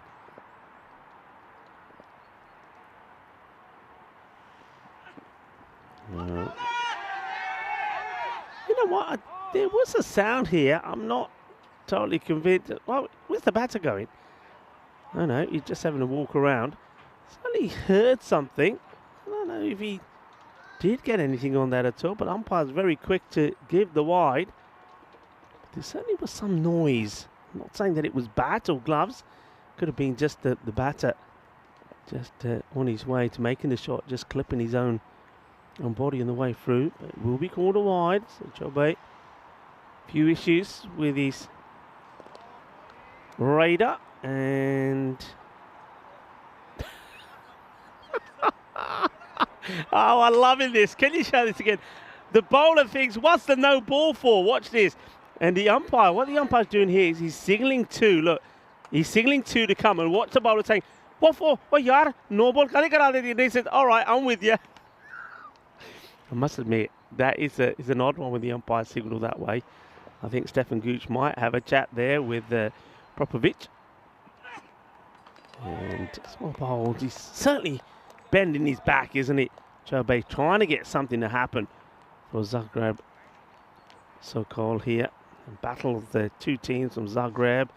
A bit of a derby, isn't it? And at the moment, it is the Zagreb Assassins that have held the upper hand. Can we get another? They got a wicket at the end of the first. They'd love one here now. Keep them in this contest. Close to, but not quite enough. But that's good bowling. I like that from Aman Chabi. Just the 4 come off the over. And a few issues. A couple of wides in there as well. And the score at the end of 2, 15 for 1. As we welcome back into the queue to Vinny Sanders. We have a look at the tables. Yeah, thanks, Rico. And Assassins had such a good start. But obviously we haven't seen the Chiefs yet. You mentioned, yeah, Ali Turkman and Ozturk potentially going to turn out for them. Also, Ljubljana, you know, they've got some very good players as well. Okay, they've done just enough. Pretty lucky to get the bonus run out, weren't they? Yeah. Of O'Brien and Maheshwari. Bet he'd love to step up at this point. Yeah, so you're just trying to win the battle with 6.5, I think, or let's say 6 at this stage. So Maheshwari, can he string a few dots together? Obviously picking up wickets helps. I think one thing in Croatia is teams kind of across the board, they don't have the kind of depth that you'll see, for example, at an ECC. So a lot of the teams are relying on kind of 3 or 4 guys to make the runs. If you can get through those, you can really slow the scoring down. That's a pretty good start from Maheshwari. He does get cut away nicely, and in fact, it's going to go for 4. Well, a sign this field's quickening up a touch there because it didn't seem to have what it took to get past the outfielder, but it pretty much raced away to the boundary. Yeah, it has quickened up at that part. And you see, look, he tries to get there. I mean, and then he's skidding around all over the place. So that's nicely played from Mane Okuma. We know that he's a top player. But I'm liking the line there from Maheshwari is better. He's strayed quite a lot on the leg side. He's bowled a little bit short on the leg side. He needs to use his advantage and go right across the right-hander. That one takes off, doesn't it? And yeah, it's hard to win the battle with 6 when you go for a 4 first ball, but that's a good comeback from Aman. Yeah, that's what he has to be. That's the areas. And you know what? I wouldn't even be afraid of putting a slip in there. Get a slip in there. Get somebody in the catching position as well, because you need wickets. Yeah, slip's been a bit of a hot spot, hasn't it? And I still think the slip can probably afford to go back a couple of metres from where we've seen them traditionally fielding. Think about where the slips catches have been taken or dropped, and it's all been kind of shoulder high or above balls that are climbing. So you speak and get a fly slip in there, maybe, potentially. Maybe not quite back on the circle all the way as we might see in Cartman, for example, but definitely give yourself 2 or 3 metres. It gives you more lateral movement as well, or more coverage laterally. That one stays a little bit lower, but it's another dot. Come back well here. This is what I'm talking about. Just continuing to try and pump out overs that are 6 or below and keeping yourself in the contest. But Jeff McGuire, we were just talking about the ECL a moment ago. He's just saying he's looking forward to seeing CIYMS, a bit like you are, Rico. That's a good shot. Has he got the distance? Yep, he has. There's going to be manos. Arriba, arbitro, porque eso es 6 carreras. Yeah, it's a good shot. And just step hit. Has to get it right and does. So Maximo time, and that one really hurts in a low-scoring game. So well done to Kumar, though he certainly has impressed us over the first couple of days of this competition. And it's going to be a wide, so that's what hurts. Yeah. Also, he tends to be going right in front of the umpire there, and I'm sure that umpire Tumaz can't see too much with the big figure. And Kumar, of course, hit 78 yesterday against Sarolva Split, and Assassins, they will get another chance at SOS later on today, but this is a cracking shot over point, and this is the kind of form that we've seen from Kumar. Maximo, and he makes a mess of that over in the end from Maheshwari. And believe it or not, had 3 dot balls in the middle, but in the end, it's going to cost 17. And at the end of the power play, the Assassins are 32 for 1. cracking shot, really. 3 boundaries off that over, which really hurts you. But what a strike that was. I mean, he may be little, but he's mighty, isn't he? And Yakuma, and you were talking about there briefly about his performances yesterday. He was in great form, and I think that knock of 70 was outstanding. But he backed it up, and with another knock afterwards as well. But look at the difference there, Vinny. I mean, that hurts when you have a look at that, doesn't it? Yeah, and you just see how that first over promised the world to Sokol, but then they fell in a bit of a heap. A lot of tight overs, and so Sokol will be hoping to do the same, but toothpaste out of the tube in that third over. Chaube comes back, I should say, in the fourth. Oh, this could be a run-out chance, but again, just can't find the handle. Get into each other's way there, really, don't they? I think Chaube, if he heard the call of the fielder coming in and holds back, it could have been one that could have been picked up and delivered onto the stumps by the fielder running in. It's not to be. It's little things like that that just haven't gone their way, but certainly I think that was Sohail Ahmed would have been well placed to be involved with the run out. Yeah, dot ball. Yeah, just think a matter of trying to win some of the small battles. I mean, Sokol, it's early days in their tournament, of course. Each team will play 15 matches, but the fact that they only get 3 games against the Assassins, and the way things are looking, the first 2 haven't gone too well. They know there's a natural rivalry between these 2 teams. They won't be too happy at all. Been hit really well. I think the other thing, Vinny, is that, remember, we will see, it's a big day for the likes of Zagreb Sokol and also Zagreb Assassins. They're going to play 3 matches. Yeah. So Assassins play 3 on the spin, and I don't think they'll mind that. No. Because the way they're playing at the moment, they'll be more than happy to take on Sir Oliver Split. But Zagreb Sokol, even though they've backed themselves to beat Sir Oliver Split later, because they did beat them yesterday, they're not going into that contest with any form behind them. Yeah, that's true. Yeah, I think it's not sapping conditions really energy-wise. I mean, it's a comfortable temperature, about 19 degrees. You've got cloud cover. You're not really out there in direct sunlight. I think that winning form's good form, and especially with Sir Oliver Split struggling to make an impact yesterday. I think Justin's really happy to keep going.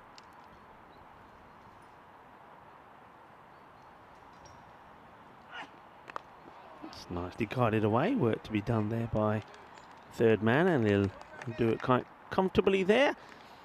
It's a couple of big days here today. Is World Polio Day, a day that commemorates global efforts towards the polio-free future, as well as the selfless sacrifices of those working on the front line in the battle to eradicate polio from every corner of the world. It's something that a lot of people work hard at, so it's a day to remember them, as this one will be called a wide correctly, I think, because it's over the head. You can't complain about this one. Yeah, I think it's over the head, if I'm honest. Let's have a look on the replay.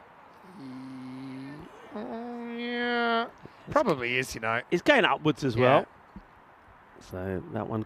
It's a borderline call, but yeah, I think umpire's got to make it in a split second, and I think it's more over his head than not. Well, that one bounces higher than a kangaroo can jump. It is worth mentioning that because it is National Kangaroo Day today as well. Oh, well, he plays onto his stump, so Chaube picks up another wicket. It's 37 for 2. Sushant Rana, well, he clatters his back into his own stumps. Yeah, and so a bit of luck finally going the way of Chaube here. This is a thick inside edge. Back onto the stump. Sushant Rana never really got clicking in that innings, did he? You can see there, a bit of a jump cut. The back foot didn't really go across. Kind of stayed where it was. It was reaching away from his body. That's always a risk when your foot doesn't go to the offside for that cut shot. And that's the end of 4. Assassins 37 for 2. Yeah, he's going to have to go. And you can see there, they just they haven't got anywhere near where they need to be in terms of their own score rate, and that's why they're having to bowl brilliantly well here. But it's another wicket. Rana will go for 4 of 9, so it gives them hope. But Sathi Devi now coming in. I think this is a good opportunity for him to start to find his form. He was quality last year, around 200 runs he made in the series. towards the end of the over as well. So 37 for 2 at the end of 4. Dinesh Karapasamy. He's impressed me with Can have a his ball. bowling so far. Again, he's just focused on trying to get it in the right spot. Comes off a short run, kind of surprises you a little bit, I think.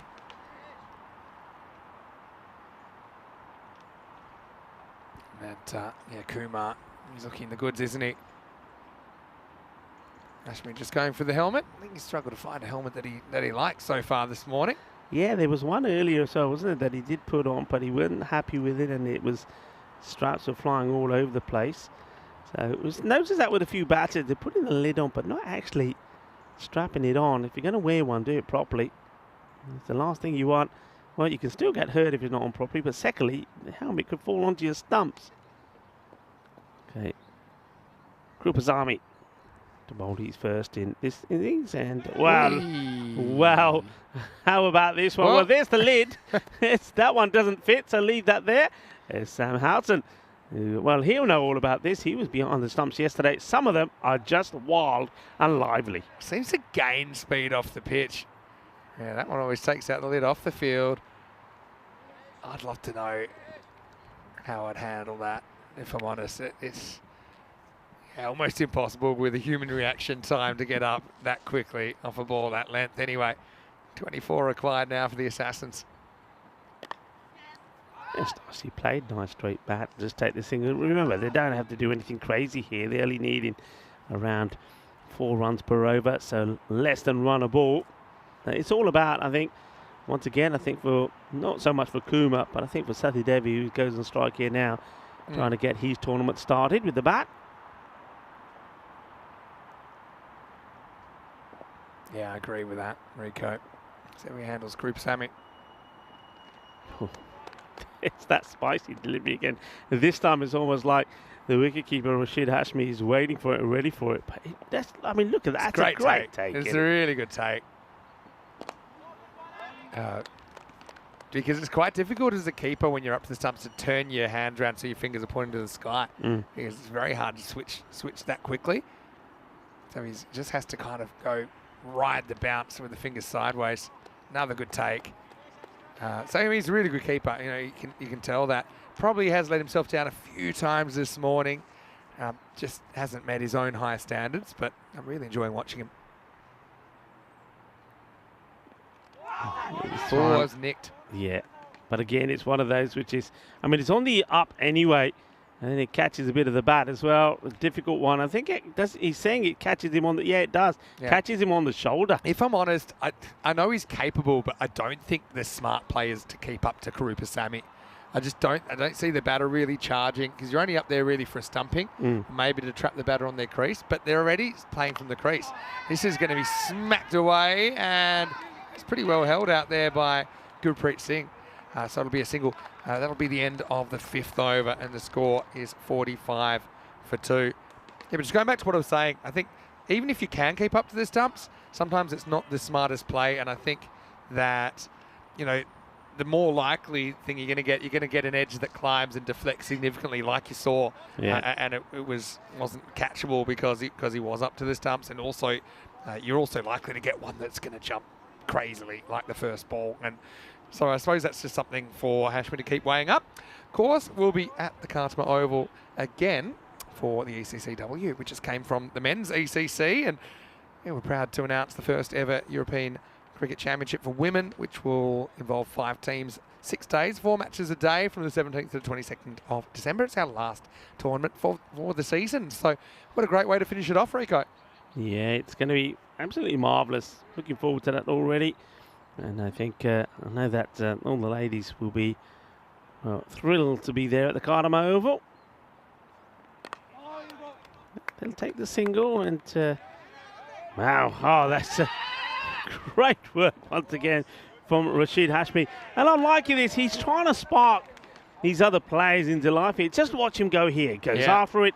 He wants it. Gets the throw in. And I reckon that, all right, I think the batter probably makes it. But I like the fact that he's saying, hey, I'm not giving you easy runs, because they do move the fielder that was short mid-wicket back onto the boundary. So that part of the ground left open. Not saying that I like the move. Sohail Ahmed is having a bowl here. Well bowled. It's a good delivery. Sohail, I remember him from last year. He picked up 6 wickets in last year's edition. Yeah, he's a good player. Sohail Ahmed. I suppose it's marathon, not a sprint this series, in a way. Okay, Singh takes a catch right down his throat. It's been a favourite shot of Anil Kumar, and though he hits this really well, they have got Gurpreet Singh there. He's there to take the catch, and he does. Brilliantly done. So another wicket here, and it's a big wicket, because Anil Kumar has been in good form for them, but is it all coming too late? They still need 18 runs, though. Great catch there by Gurpreet, and that was absolutely smoked by Anil Kumar, but he's going to have to go for 23. Still, he has them most of the way there, halfway through the 6th over. It's 47 for 3. Yeah, nice moment there for Sohail Ahmed, picking up a wicket, and he'll be hoping that that's one of many. He is a good player, and he's a big player, so I'll be happy. And he's got one under his belt here as well. So, okay, how deep, I suppose, can they take this as Yogesh Balage comes out? This is another guy who just hasn't been required, hasn't really had the opportunity to perform. And stay there, says Yogesh. Is this one? What does this catch? Is it pad Seemed back? to come in a bit. Let's have a look. Yeah, can't get out well down the leg side. And didn't stop. Quite a vociferous appeal.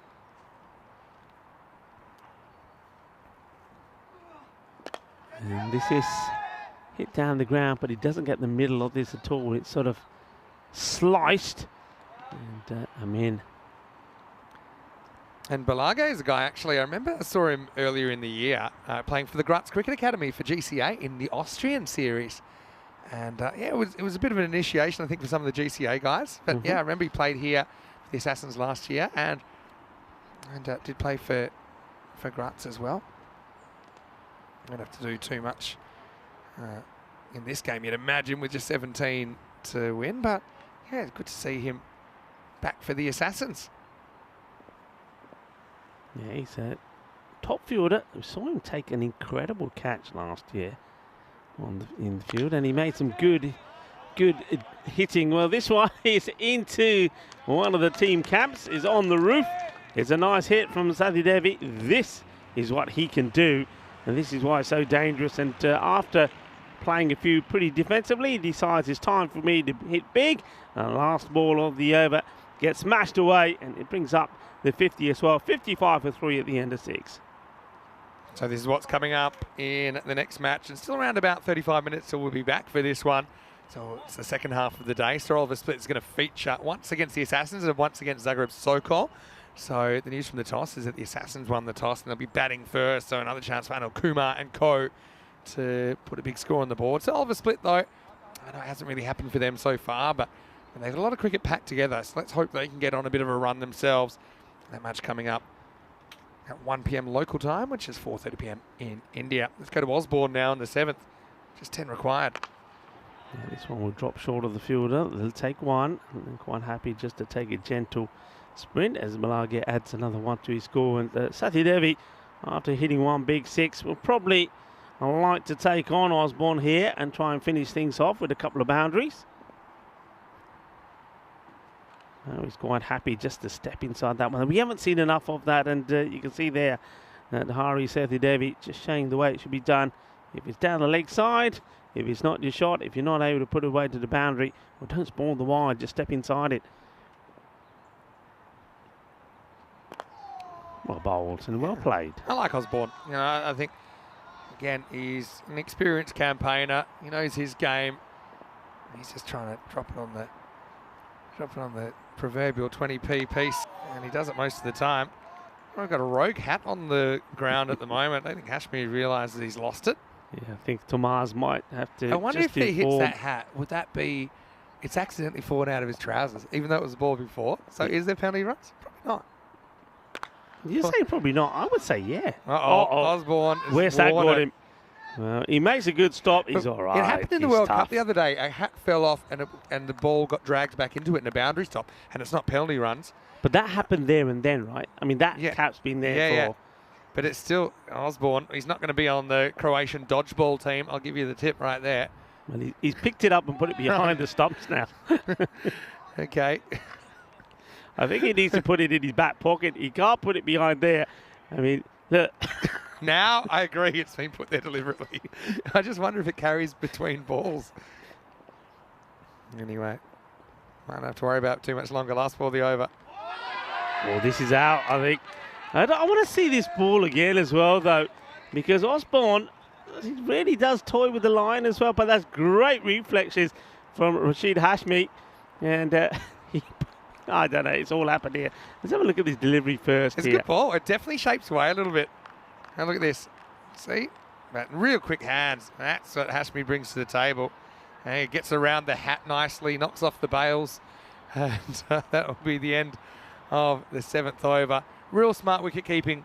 And the score is 57 for 4 after 7. 57 for 4 after 7. Yeah, nicely done. So Devi did hit one big shot out of the ground, but that was all that he's going to get, because he's now going to go after some, well, a good bit of bowling from Osborne.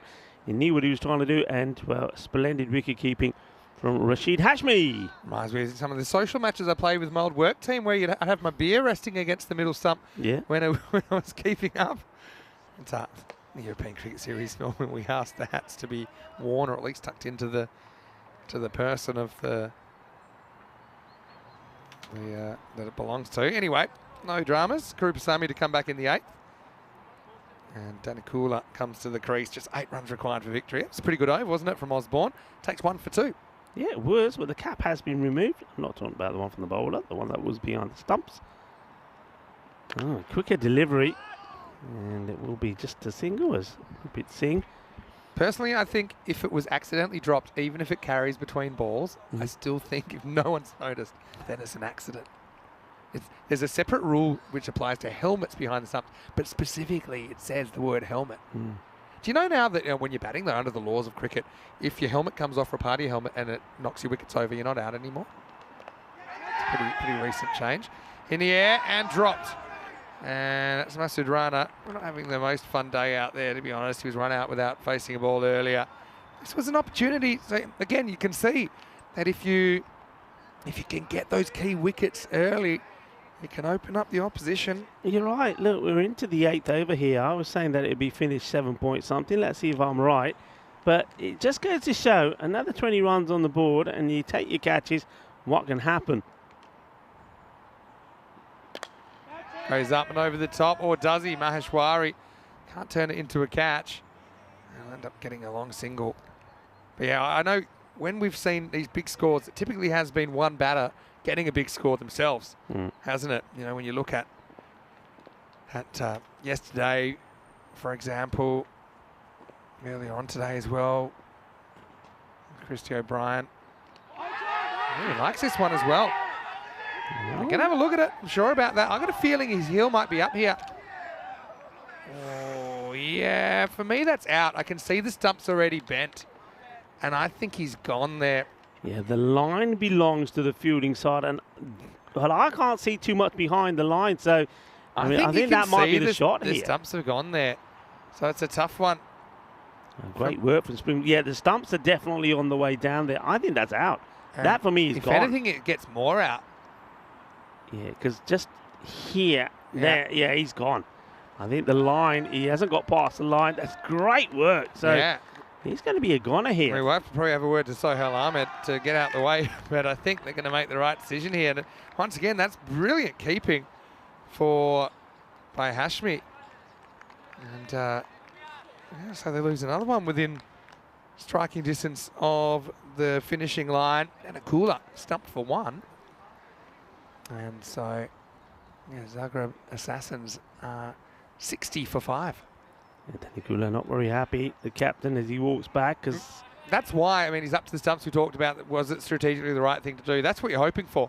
You're hoping you can make something out of nothing, which, when in a game when you need to take wickets, it is quite an attacking move. So, I mean, he's got his reasons for being up there, Hashmi, and obviously a couple of stumpings justifying that decision to keep up. This will be Nigel Vincent, who comes to the crease at number 7 with 5 still required victory. But even, you say 20 runs, even say 10 runs or 15 runs, could have made all the difference. What hold. That delivery from Kropasami. He certainly does get the ball to come to life, doesn't he, outside that off peg. Good take once again from Rashid Hasmi. And Shats will catch it, and it will be caught. So Nigel Vincent will depart. It's the end of the over. It's a 6-wicket down. It's going to be another duck, and Kropasami is certainly making things happen. 2 wickets now from him. And we're going to go into the 9th over. All happens in the 9th, Vinny. I mean, look, it's not impossible that they could mess this up. You still got to get these 5 runs. Boundaries are hard to come by. You got Osborne to come back now, and he took 1 for 2 in his first over. You don't want to be bowling any wides or anything, and Osborne's normally pretty good for that. But yeah, Derek makes an appearance at 60 for 6 after 8. I'm liking that from Nigel Vincent. I think he was great in the field, but he wants to finish it with a boundary. He's not able to. Another wicket goes. With every top ball, this is going to get more tense as well. So you got Balaga to face the first ball of the 9th coming up. And you just want to be alive, don't you, if your Assassin's going to the 10th. And I think it's really important you try and save any chance of a single. They've got the field for that. They've got the short mid-wicket in. They've got the short cover in. And, yeah, also means if you do get a catching opportunity, you take it. Rathin Asami, the new batter, but he's not facing. Here's Osborne trying to keep the game alive. Yeah, I get the feeling that Yogesh Balaga is probably thinking, right, we lost too many wickets here. I need to try and finish this off. This will be a miracle game. Reminds me a little bit of a game in Malta. Oh, well, he's hit this well. It's going to be 4 runs, you know. And the only one who could stop this was the bowler. He doesn't. So, Cuatro Carreras. Worst piece of fielding today, and it's from Diana. He just watches it go straight past her. Look at this. It's a cue blocks her. But, look, that's pretty much going to kill it. But, you know, certainly shown a bit of vulnerability. And this one should be out, and it will be. Catches them when he has to. So they do get another. With the scores tied, it is 7 down, 64 for 7. Well done to Osborne. And, well, I mean, Maheshwari says, when I have to catch him, I'll catch him. That's right. So, yeah, scores all tied. I was going to say it reminds me of a game called the Magnificent 7 between Master and Mudday, where I think they needed 3 off 12, and it turned out to be a golden ball that the fielding team ended up winning. And that was with Mudday only having 7 fit players at that stage. That was a crazy game. Due to unavailabilities and injuries kicking in. But, anyway, Zanko, you can be a hero. So now you need to be perfect. You can either go 10 dot balls in a row or 3 wickets without conceding a run. But I'll tell you what, with every ball that they survive, they get a little bit more likely that they could pull off this miracle. Yeah, it's that 4, wasn't it? That 4. If only Osborne could have got something onto it to stop it, or stop it going to the boundary, things would still be very much alive here. Zanko, though, listen, I mean, he's coming in pretty low down the order. This guy can bat. He can hit the ball pretty well as well. I love the field, though. You got to make sure, unless he hits it out of the infield, there's no chance of a single, and that's what they've gone for. You can see number 20, Kropasami, how close he is. Right, any score wins it. There's one. No run. There's one. I don't know. I mean, I wish it was 3 to win or something like that, because I reckon it could be a real hairy finish. Zanko survives. Again, no ball wide. And well, that'll be it. Gets it past the close-in mid-wicket. So it will be a victory to Zagreb Assassins. They will keep their 100% record intact. They do the double over their local rivals, Zagreb Sokol. And, well, now they set up their 3rd match on a spin in this day 2 of this European Cricket Series here in Croatia, with a take on Sir Oliver Split, who lost their matches yesterday. Notice Slipčević is listed as the keeper for Sir Oliver Split today as well. So that game's coming up. Starts in about 25 minutes, but it is the Assassins. They gunned down Sokol twice in the morning session here on day 2. And they improved to a perfect 4-0 record. And they've got another game coming up against SOS as we go back and Well, there's a kind of unearned wicket, if you like, with O'Brien eventually correctly sent on his way after that mix-up. But I suppose you look at the importance of Anil Kumar to this innings because he lost a few partners and things did get a bit hairy at the end, and you start looking about things like this. Having said that, I think that Hashmi needs a big pat on the back for some of his work up to the stumps as well, including a couple of stumpings. That was a good catch by Gurpreet, and they just seemed to be able to have the big hit in them when it was required, didn't they? Osborne, he was brilliant as well, keeping things pretty quiet. That was the old infamous hat on the stumps and stumping. And then this one, even though it was obscured, it was pretty clear, I think, that the batter hadn't made it back behind the line. But, I mean, the wickets clattered late on, and it just shows you the importance, I think, of removing those top order batters as soon as you can. Yeah, and I think one thing that Zagreb Sokol will take away from this match into the one that they play later on is that you got to believe, and one thing that's shown them is that, look, if we can click as a batting unit and just try and get another 25, 30 runs on the board, then we will win matches. We are able to defend scores around about the 80. So they'll take some pride in the way that they finished there. Remember, we will see them again in the final match, match number 8 today, when they take on Sir Oliver Split. And that'll be like a rematch of what we saw yesterday. I'll tell you something. Zagreb Sokol were victorious in that one. I'll tell you something, in this one, only one player from each side gets into double figures. Yeah. And we saw 19 in the first innings from Manzoor, and then you saw Anil Kumar with 23. So, yeah, I mean, it's too few not making, or too many making too few, I suppose is what I'm trying to say. 2 for 7, Krupa Sami kept his team in the game, and so did Osborne, who had the same figures. And also wickets in there for Aman Chaubey. And look, it's a tough one. And yeah, ultimately, even Sahal Ahmed 1 for 10, kind of kept him in the game, but they weren't quite able to strike the miracle blow at the end. So it is a perfect morning for the Assassins. They'll be back to take on Sir Oliver Split in around about 20 minutes in match 7. Until then, it's been sound here, Mr. Maximo, with Rico Full. We'll see you after this break with more ECS Croatia.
The European Cricket Series is proudly brought to you by HCL Software and Bizaway. Hello and welcome back to the action here. We're halfway through day 2 in the ECS Croatia. Coming up next, we do have the Assassins back, their 3rd consecutive game. It's going to be Sir Oliver Split versus the Zagreb Assassins here in match 7. We have a special guest to do the coin toss as well. We have Ivan, the Vice Dean of the Sports Faculty here at the local facility to toss the coin. He's with Stefan Gooch and the 2 captains. Let's see who wins the coin toss. Assassins to call. Yes. Heads. Heads is the call. It is heads. We're batting first. Okay. Assassins have won the toss and they're batting. Cheers. Cheers. Thank you very much. So the Assassins win the toss. They've elected to bat. No surprises there. When they did that first game of the day, they put on some big runs. And really, to be honest, I think as far as their bowling and their fielding, they've kind of set the standard here in Croatia. And I think a few other teams playing catch up. These 2 teams, they did meet yesterday morning in the first 2 games. They were pretty comprehensive wins to the Assassins. So Oliver Split, though, they'll be hoping to get something going. They've got a packed schedule here in week 1. Can someone like a Houghton step up for them? I think it'll be tough, but I do think they're a lot better than they've shown so far. So let's get ready for the first ball. Rico Full will take you further. News from the toss here in match 7. And big thanks to Ivan again for tossing the coin. It fell the Assassins' way. They're going to have a hit. Rico, it's over to you.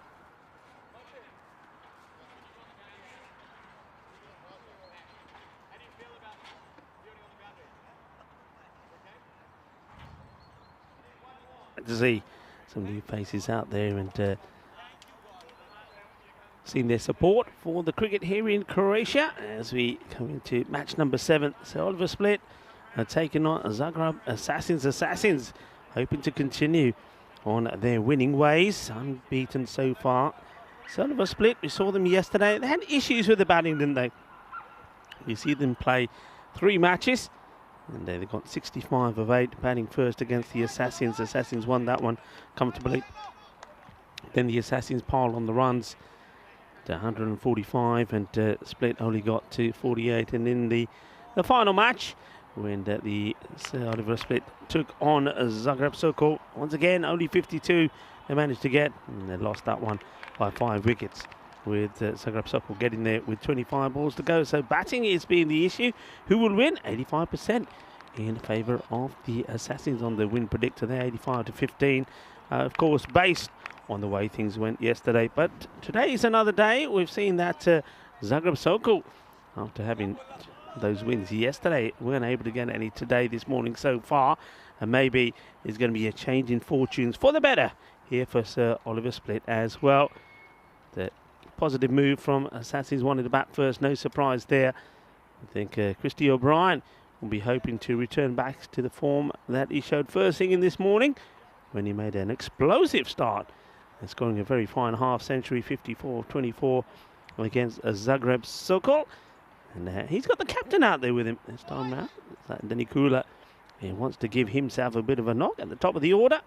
We've certainly got plenty of batting. So we get ready to go here. The battle will commence between bat versus ball. And the umpire says, let's go. Umpire JJ is out there. Here's the first ball. It's going to be bowled by Anupam Singh. Oh, this could be pretty close, you know. I think he's gone right across the line here for me. And yeah, the umpire JJ thinks long and hard. And for me, I have to admit, from my first impressions, this is out. So let's see this again. He goes right across, tries to play across the line. That, for me, I mean, you've got to take height into account. And I think that's why umpire JJ takes it a lot of time. And Anup Singh, well, he's Bhangra dancing down the wicket. And in the end, he finally gets his decision. So it's going to be a royal duck as Christy O'Brien will go. And, well, we might as well give him a diamond. Why not? So he's going to get quacked off for a golden. Royal duck. So he's going to, well, have to sit and see the rest of this innings from that seat. What a start that is. So Singh getting the breakthrough. We see a royal duck. It's been a good day for ducks, isn't it? Plenty of them. And new batter now makes his way out there. And a few more changes in the batting order. It's going to be a Yogesh Balage that will come in at number 3. Singh. Wicket on the first point. It was a good delivery as well on the stumps. Batter placed the full shot and finds himself back in the shed. And this one is smashed away as a full toss on the leg side. And Yogesh Balage says, thank you very much. Exactly what I need. He tries to go for that Yorker again. Doesn't get it right. Gets smashed away. 4 runs. 4 carreras más. So off and running. And we've said this many a time. It's just small room for error, really. You get it right, you get a wicket. Get it wrong, you get smashed for 6. Well, what's the reply going to be here from Singh? Will he still try and execute the Yorker here? He goes down the leg side. So this might have just caught a little bit of the pad or the body of the batter on the way through. That's why there's sort of a half appeal here, but appealing for nothing. Nice to see that Anup Singh running back to his mark.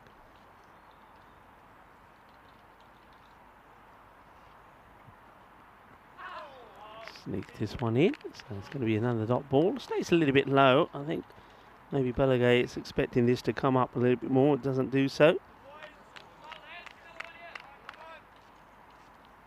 So a bit of a change here. I don't mind seeing this from the Zagreb Assassins. They've got wins under their belt. It's an opportunity. They'll feel that for 1 or 2 of the other batters to get a feel up there top of the order. And that comes out all wrong as that slower delivery.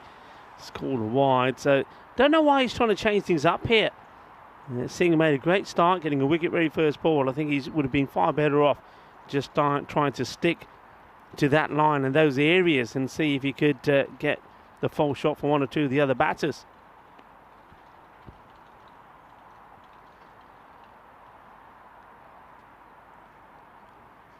Oh, well, this one comes out completely wrong. It's going to be a no ball. So I'm not sure what's happening here.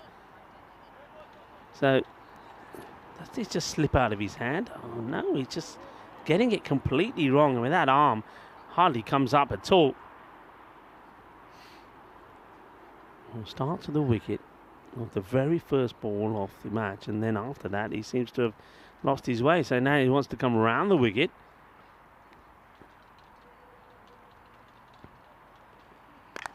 And high up in the air, could be taken, but remember, it was a free hit. So even though the catch goes down, not the first time, well, somebody better tell Sam that before he beats himself too much. Down it goes, the same way that Maheshwari did in the last match. Dropped an absolute sitter. But if you're going to drop him, you can drop him off a free hit.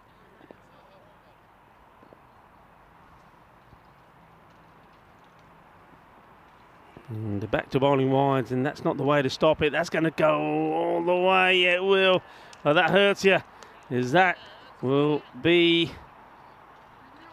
Well, it's signalling a buys here. Surely this is a wide. Well, I saw the signal of buys, so it's going to be buys. It won't have to be bowled again. I think the bowler gets very lucky there. It's going to be 11 of that first over, but he does start with a wicket. And that's the wicket of Christy O'Brien. If you can remove him, first ball, you'll take it. But then after that, it's sort of lost his way a little bit, Singh. 54 days to go to the European Cricket Championship, the women's edition. That, of course, once again will be happening in Andalusia, Spain, at the Cardiff Oval.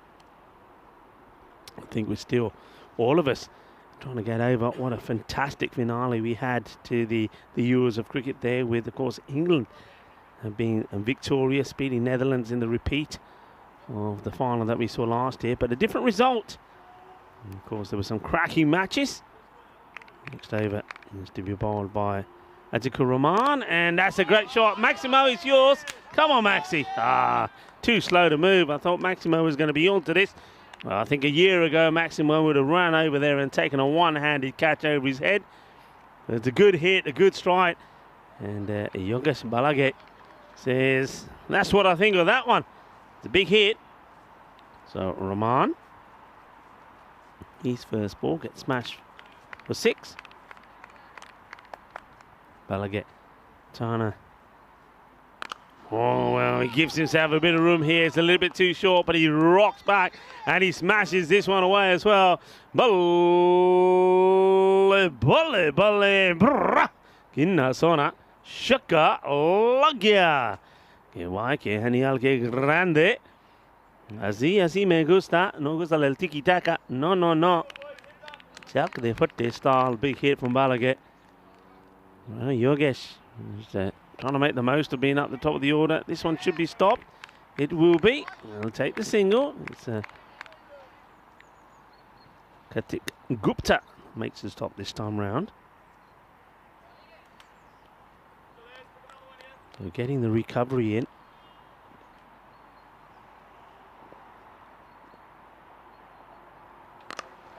Up in the air, and this one could be sailing all the way as well. It will.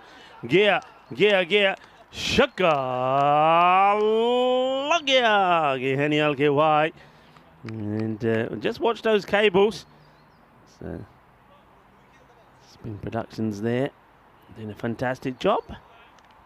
Had a few issues, of course, yesterday with some of our monitors because of the moisture that was getting into some of the cables around the ground, but we seem to be okay so far today.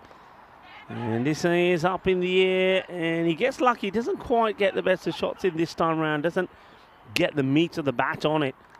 But the Assassins, after a bit of a shock with that first wicket going down to the very first ball, now doing what they do best, and that's putting pressure on the bowlers.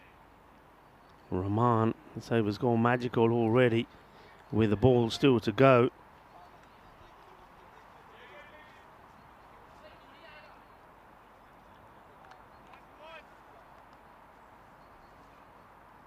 Short, hammered, and it'll go for 26, as that is a biggie. Boom, blastic hit here. Hello. Battake Maria, Shaka Lagya. And well, the early woe of the wicket going at the very first ball of the innings is now, well, completely behind them. As they race along to 37 for 1 at the end of 2. And there they are, sitting pretty at the top, Zagreb Assassins. And having won both their matches today against Zagreb Sokol, they put a good gap between themselves and the rest. Zagreb Sokol can try and pick up a few points themselves to the last match of the day later. And at the moment, it's a really good comeback, you have to say, from the Assassins after losing the very strong Christy O'Brien very first ball. And now we're going to see, I think, Sam Houghton, who's going to have a bowl. And we've seen him behind the stumps a little bit as well.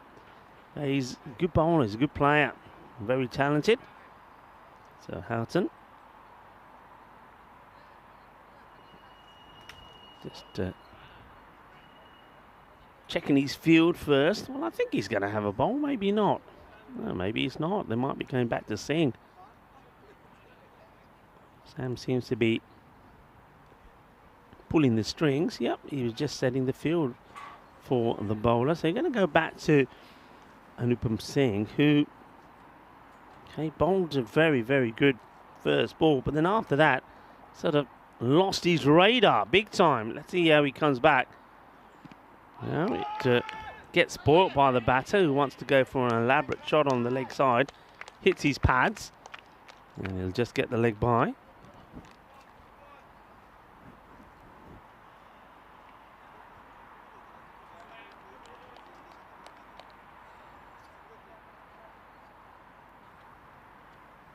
Sing again. And okay, it's going towards where fine leg would be, but nobody there. The chase is on and not going to get there. It's going to be 4 runs. So goes upstairs, does Singh. But Balaghe seems to be in aggressive mode here. He's going and swinging at everything. Gets a bit lucky here, and looks like Sam Houghton wants to keep the man on the 45 back. They did a bit of this yesterday, I think. Did SOS, where they did follow the ball a lot. And this one will be a wide and get signalled by umpire JJ. He's out there with umpire Tomas, and also It'll be one for the over as well.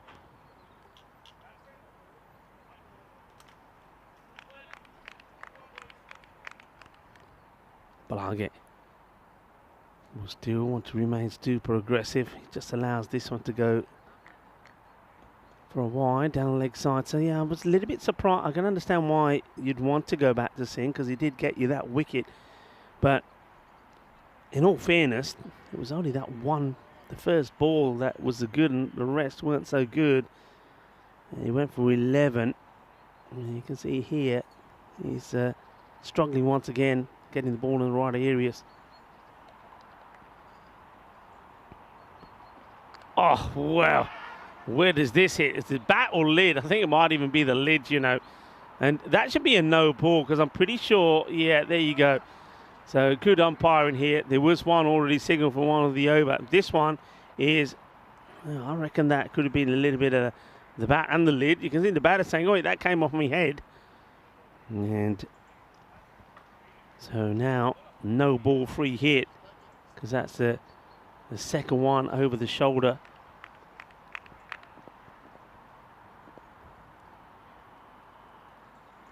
And if there's nothing on this, it'll be a wide, so free hit will stay in place.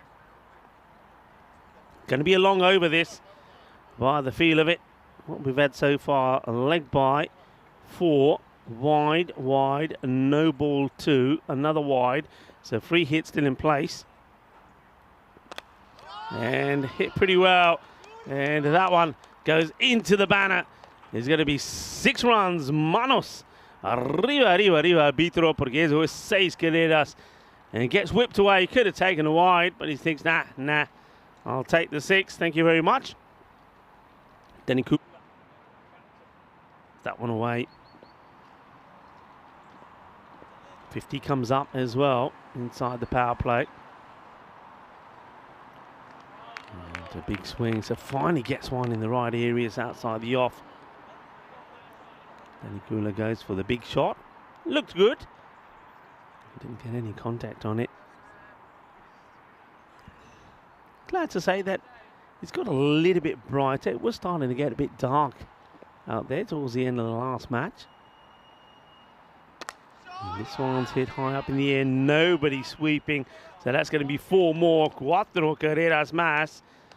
And well, the scores just keep racing upwards in this power play. And you got to say, I mean, based on what we saw yesterday from Sir Oliver Split, that we're already at a score that yesterday for sure, they struggled to get to. Remember, they managed to score 65 batting first, then 48 in reply of 145, and then 52 batting first in the 3 matches they played. And this one, it could be taken, should be taken, and Southampton will take the catch. So they finally get a breakthrough, and it is Singh who gets the wicket. And he picked one up at the end of his spell. So 26 he goes for. He picked up 2 wickets, 2 for 26. And there they get another dangerous batter. That will be the end of the captain and Kula. And nice catch taken. So Singh finishes his spell. And another long over. And the thing is, already now, I can tell you, that they will be battling against the time, because we've had 11 runs in extras, 4 of those in wides. We've had a no ball, or 2 no balls in there as well. So yeah, they're going to have to make sure that they bowl their overs really quickly. That's how things are looking at the moment. 2 magical overs, 26 and 20. And it sees the Assassins in a very good position, and I get the feeling with the likes of Anil Kumar now coming in at number 4 that they're not gonna shy away from having a go. They're going to be swinging hard at everything, and maybe again trying to beat their higher score posted so far, which was today. We saw them post 145 yesterday, and this morning against Zagreb Sokol they posted 148. Hits this hard. There is a man out there sweeping now. Should still be looking for 2 here, and they don't. The stop sign gets put up straight away. Rico Full here. Thank you for joining me, and also joining me back in the cube is Vinny Sandu. Yeah, it's nice to be back, and At least that might just pull it back a little bit. Houghton catches the one that counts, doesn't he? Faizan comes on again. It all starts with the ball for Sir Oliver Split. If they can put the ball in dangerous places, continue to take wickets, maybe they can keep this down to something a bit more reasonable. But the cat's out of the bag a little bit with the start. Yeah, and I'm liking this move as well. Remember we said yesterday at Faizan, he didn't bowl badly. Maybe he's somebody who can come on and bowl a bit later because he struggled with his areas with the new ball. So it looks like they're trying that. And a good start from him so far. He seems to be getting the ball in the right areas. Yeah, he does. It's all a consistency game as well, isn't it? So Sir Oliver Split again. I know there's a lot more talent in there than perhaps shown so far. Again, this is a decent area from Faizan. And I know that a lot of bowlers are kind of digging it in because this is such a bouncy wicket and all of this. But I think as you saw with the first ball of this game being an LBW, pitch it up. Yes, there's still, the bounce causes problems for the batters, no matter what the length.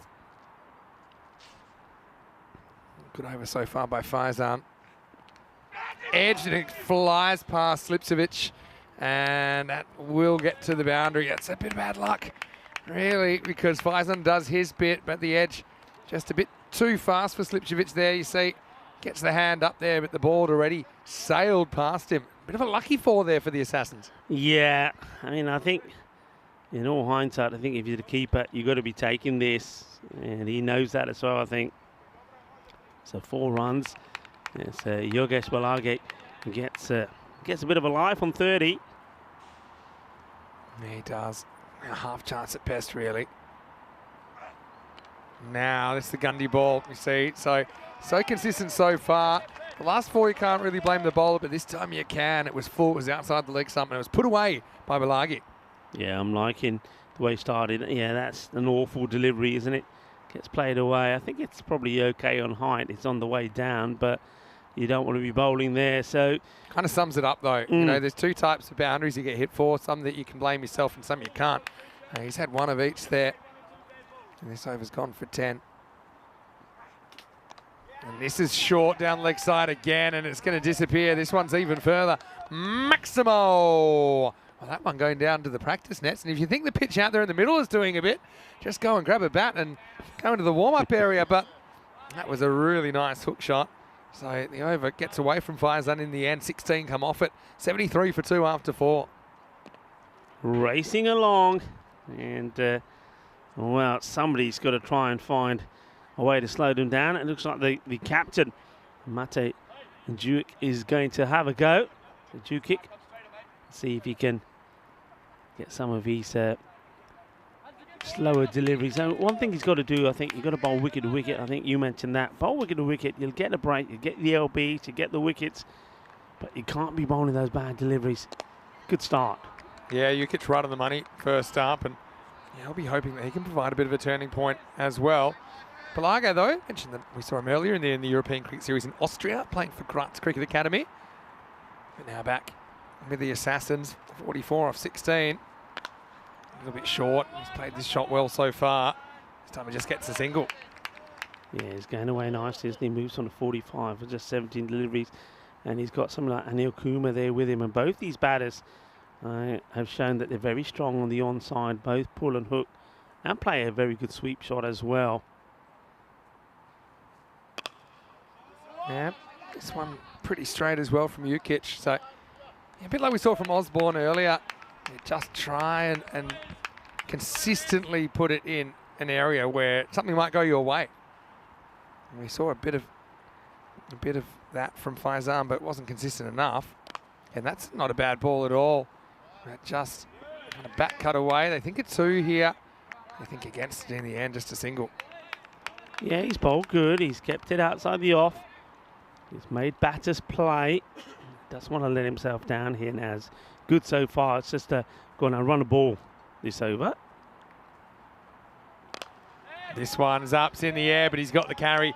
Maximo! Nice shot by Anil Kumar. And look, that's one that with Djukic, I think you just tip your hat and you say it's a good shot. It's not a bad ball. Challenge kind of delivery. And this is the kind of ball that might kind of draw a miss hit, might draw a wicket, but I suppose Kumar, he gets it near the middle of the bat and he gets 6. Yes, those areas, because we know that those ones can also pop up, and if they do, it's a miss hit, and you get a chance. Last ball of Jukic is over. Pulls the length back a bit. Kumar, that's the shot of a man that wants the strike, and he's going to get it at the end of the 5th over. The score is 84 for 2. Gives us an opportunity to welcome you into the commentary box. Vinny Sandy here, Mr. Maximo, with Rico forward. It's day 2 in this European Cricket Series. And look, we've got 2 weeks here in Croatia, but we're also pretty excited because we have 3 weeks in Malta coming up. I can see that the fixtures already on the website for that. We've got 3 weeks in Barcelona as well. Of course, Barcelona bashing will be back. And then we've got the ECCW to finish the season. So even though the ECC is over, it's still 9 weeks of live cricket coming away on ECS. Yeah, plenty of action. I mean, I know that I think we're going to have a great series here. Malta there at the Marseille International Cricket Ground.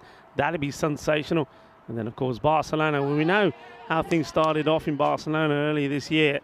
I mean, plenty of runs, plenty of action.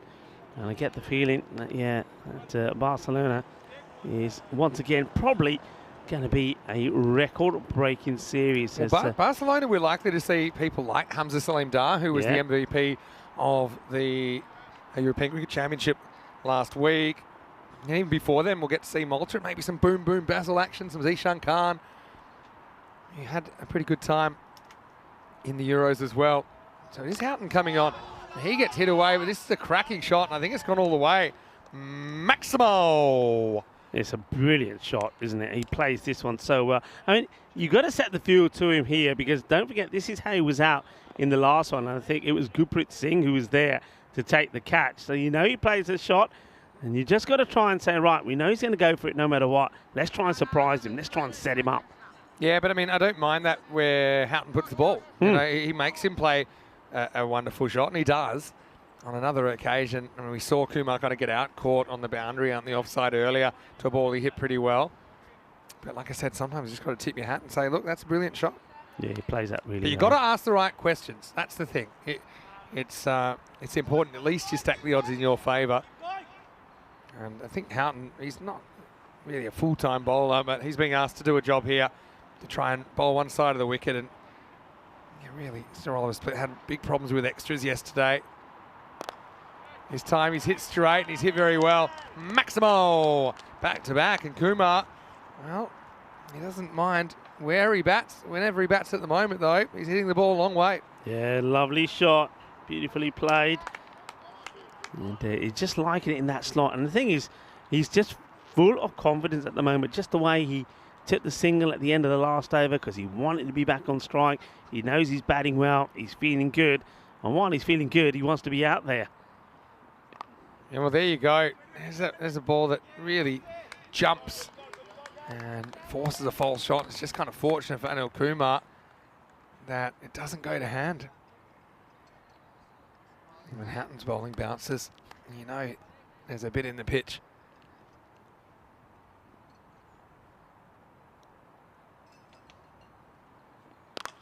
This is flat batted straight, but they got protection there in the form of Anupam Singh, who eventually picks it up. So yeah, Sir Oliver split. I mean, they have 15 of the first 28 games. So that's a huge percentage. It's a huge week that they've got.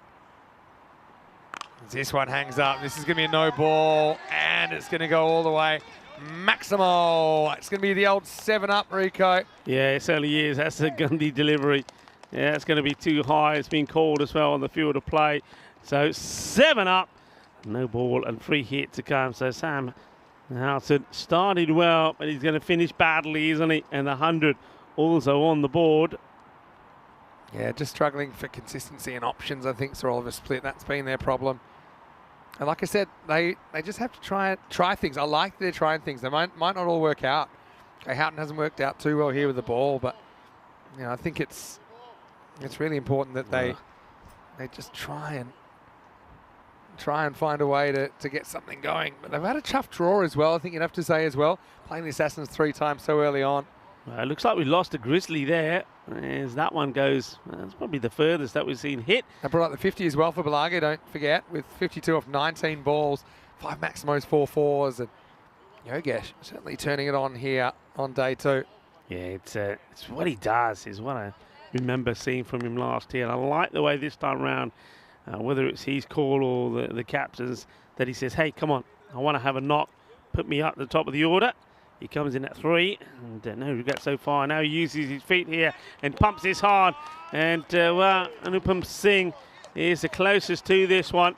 I don't know how close he gets to it, but I think pretty close. Makes it into a full toss, and yeah, he's a long way from the boundary rope as well. I just get the feeling that if he'd come along the rope, he would have got a chance. If not to catch it, at least save the 6. Houghton back to the drawing board. 28 come off that over. And after 6, it's 112 for 2. 112 for 2, so the gamble to use Houghton out in the field and use him as a bowling in the bowling attack hasn't paid off. This one is, well, he's asking the question. I reckon that the non-striker has sensibly stayed inside his crease here. Does he get a touch on this? I think he may have done, does he? He mustn't have touched it, because then he's realised there. He said, no, if only I'd touched it, because I think there's a bit of daylight between Jukic's hand and yeah. he He actually takes let his it hand go. away. And that, I don't know why he's appealing here and then realises, hang on a minute. He's imploring, isn't need he, to touch it. Jukic? Anyway, back to the Balage show. Now, this is a good ball from Jukic, which jumps a bit. And no run.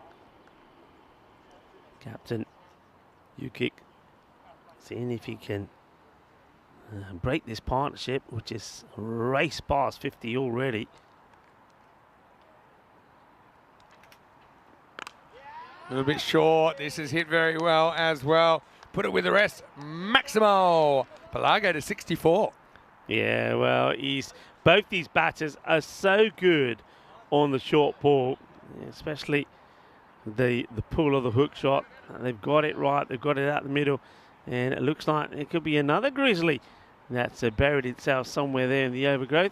We must be in a surplus of right balls right at the moment. right a bit, I reckon. I think just throw another one out there because this is not quite ECC pace that we're losing balls. Even the previous Croatia series I did 2 years ago and split, there was kind of a field over the left-hand side of the screen where once the balls went over there, they were not coming back. It was a very short boundary as well on that occasion. The left-handers caused a few problems.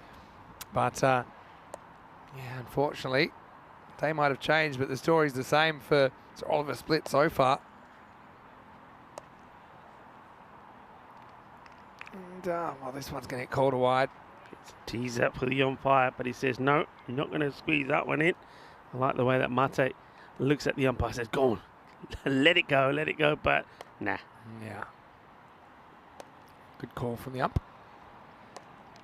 Ooh. This one didn't really bounce and it almost chopped on. They'll get 1.5 there, maybe not the 2 though, so they settle for a single. See there, Zagreb Sokol guys are waiting to be back on. Yeah, he gets really lucky. And if that was a little bit fuller, it would have been on the money.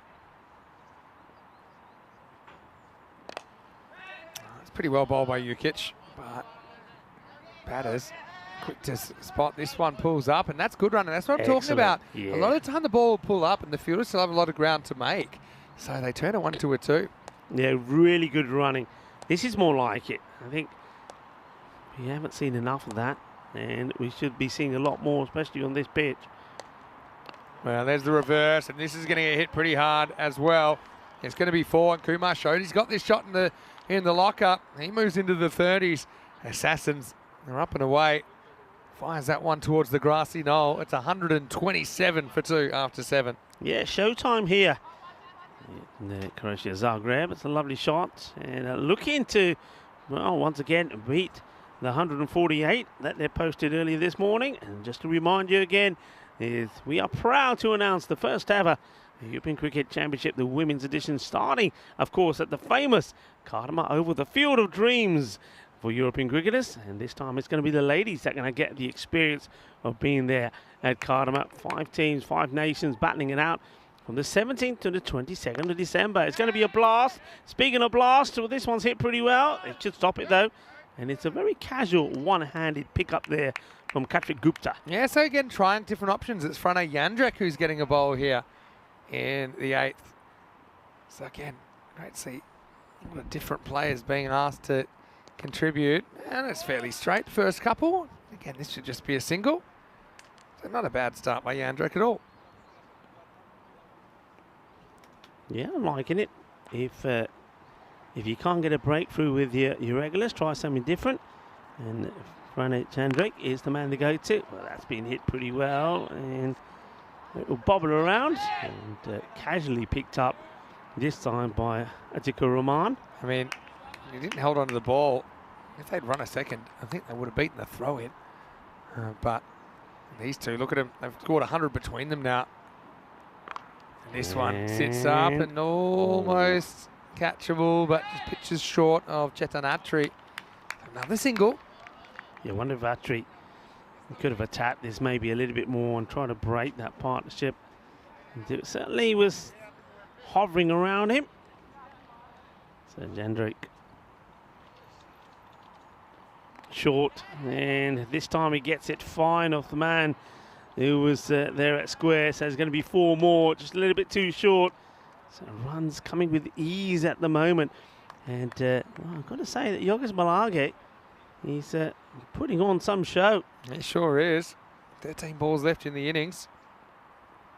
It's partnership going at a good clip. They've just had little wins here. It's rather a split, but in between there's been a lot of pain. It's a good ball by Jandrek as well.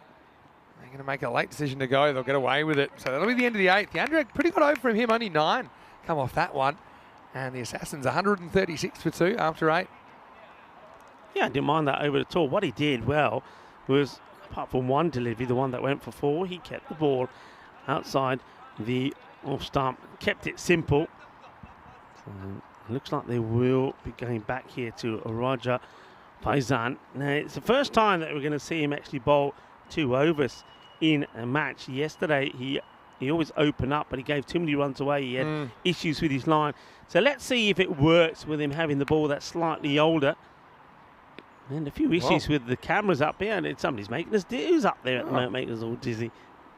Wizzy dizzy. I think it's Gunars is there. Well, this is going to be short and pumped away. Maximo. Malage is 78 now.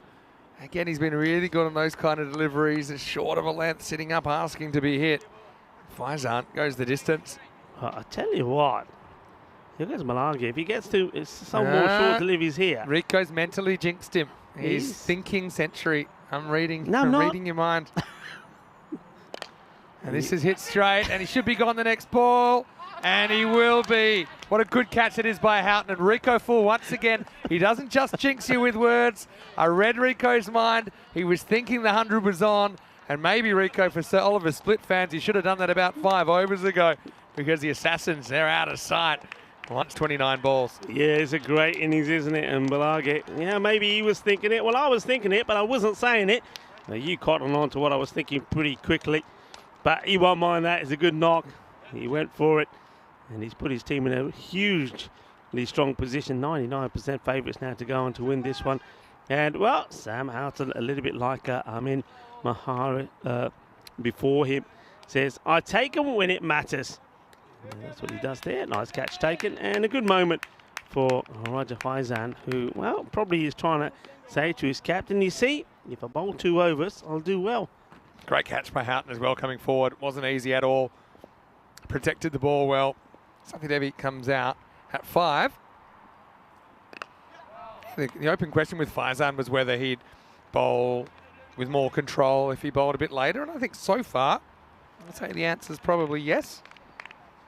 But, yeah, also, of course, that first ball disappearing. Like I said, you never like getting hit for 6s or 4s, but, you know, if they're good shots off reasonably well-located deliveries, you can handle it a lot better.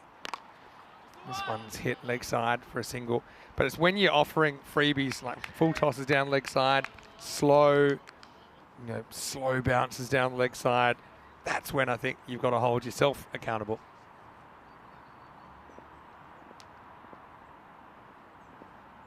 Couple to come in the 9th. And this one isn't quite out of the middle, so it'll be a single. Daniel Kumar gets time to party here. Last ball of the 9th coming up from Faizan. Yeah, they're on the 145 here. Remember, they've the only team really at the moment that have been able to go past sort of the 100 mark. Well, he tries to make a bold move to off, but he can't catch up with the bounce, and that'll be the end of the 9th over. Faizan coming back well after the first ball disappeared. The whole over, and he goes for 9, in fact, and after 9 overs, it's 145 for 3. Yeah, well done. Yeah, that's a statistic here so far. The only team that has scored 100 has been Zagreb Assassins. They scored 145 yesterday, batting first against SOS, and then this morning 148 against Zagreb Sokol, and they've gone past the 100 mark again here already. So things already not looking good for Sir Oliver Split, and well, maybe they need to put out an SOS because they're going to need to do something special if they're going to get anywhere near these runs. Jandrek's going to get a second in the last. And the first one is going to be hit down to the fielder, so just a single. So, Jandrek, I like, again, he's just concentrating on location over speed. There's the reverse, and Huma misses out. They'll take on a slightly risky bite. Everyone's in danger there, but I think Evie will get the strike back. He was kind of there for that shot. He just tried to hit it too hard, Kumar. Well, bowled again. They think of bouncing off the keeper's pad, or running one off the keeper's pad, but yeah, Jandrek showing how it's done. He's got his field well set. He's got 3 fielders guarding that leg side boundary. Will come into play again here, and that will be taken. Slight little bobble out there, but that is Kartik Gupta that takes the catch. So Jandrek, well done to him. His first wicket in the series, and he deserves it, Rico. 147 for 4. Yeah, really well done. He does deserve it. He's bowled well. Good catch taken there by Gupta as well. But yeah, no pace on the ball, but more importantly, he's got it in the right areas. And the batters are trying to whack it away, not able to. So another wicket does fall. 4 down now. Good catch from Gupta, but yeah, Jandrek, well done to him. And he'll feel that with batters coming in and looking to ping him to the boundary, that he's got another chance to pick up 1 or 2 others. It is going to be Sushant Rana that comes in now, takes guard. It's got 2 balls to go, looking to get to the 150 mark here, the Assassins. This one's a fraction short, but again, I've got the fielder set for that. I mean, I actually would think you could have a 5th person on the leg side, the way that Jandrek is bowling. I've got the 4 at the moment. But yeah, he's bowled a really good spell, 1 for 11. Has to do with Kumar, last ball of the innings. And Kumar can't get too much of it. And now, no need to throw it. Smart work from Slipčević. And Slipčević decides to hold on. I think that's smart. And that will be the end of the innings. 148 for 4.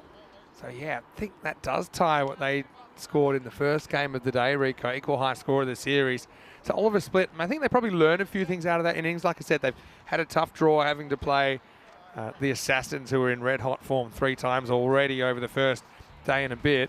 But let's just hope that with their batting, even if they can't quite get this 149, that they can make inroads into it. That looked like a good call to me. It was only the bounce that I think was a question. Ultimately, it was O'Brien that had to go off the very first ball. But there was some clean hitting, wasn't there? The Assassins, that six hitting ability, I think, has set them apart from the rest here in Zagreb so far. Yeah, you're right. I think you've nailed it on the head. They're one team that are able to get the power in the shot, but then Sam Alton taking a good catch there to give Singh his 2nd wicket, and that was the captain, Danny Kula, going for 17 of 8. And then we saw a fantastic partnership between Yogesh Balagay, 78 of 29, and Anil Kumar, who once again was in the runs. 35 not out of 19. He batted really well, didn't he? But hey, what about that spell from Jandrek? I think he finished really well. The last over only came for 3 runs, so I think maybe going into the next match, their last match, remember, after this innings coming up from themselves, they've got another bowler there. Maybe he could be somebody who gets deployed a bit earlier against Zagreb Sokol. We'll have to wait and see. There's that scorecard once again. The good contributions there from Danny Kula for that fine innings from Balage, but Anil Kumar, 35 of 19, was absolutely sensational. Sunny Devi, once again, he'd be disappointed that he wasn't able to get going. And he's still waiting to get into the run to him itself with the bowling fingers there. Anupam Singh, if only he could keep it nice and tidy. He kept straying too much, but he did pick up 2 wickets, didn't he? Including the wicket very first ball of this match, the royal duck for Christy O'Brien. But then right towards the end, I think Pranit Jandre, what a spell from him. 1 wicket for 11. So they found themselves another bowler.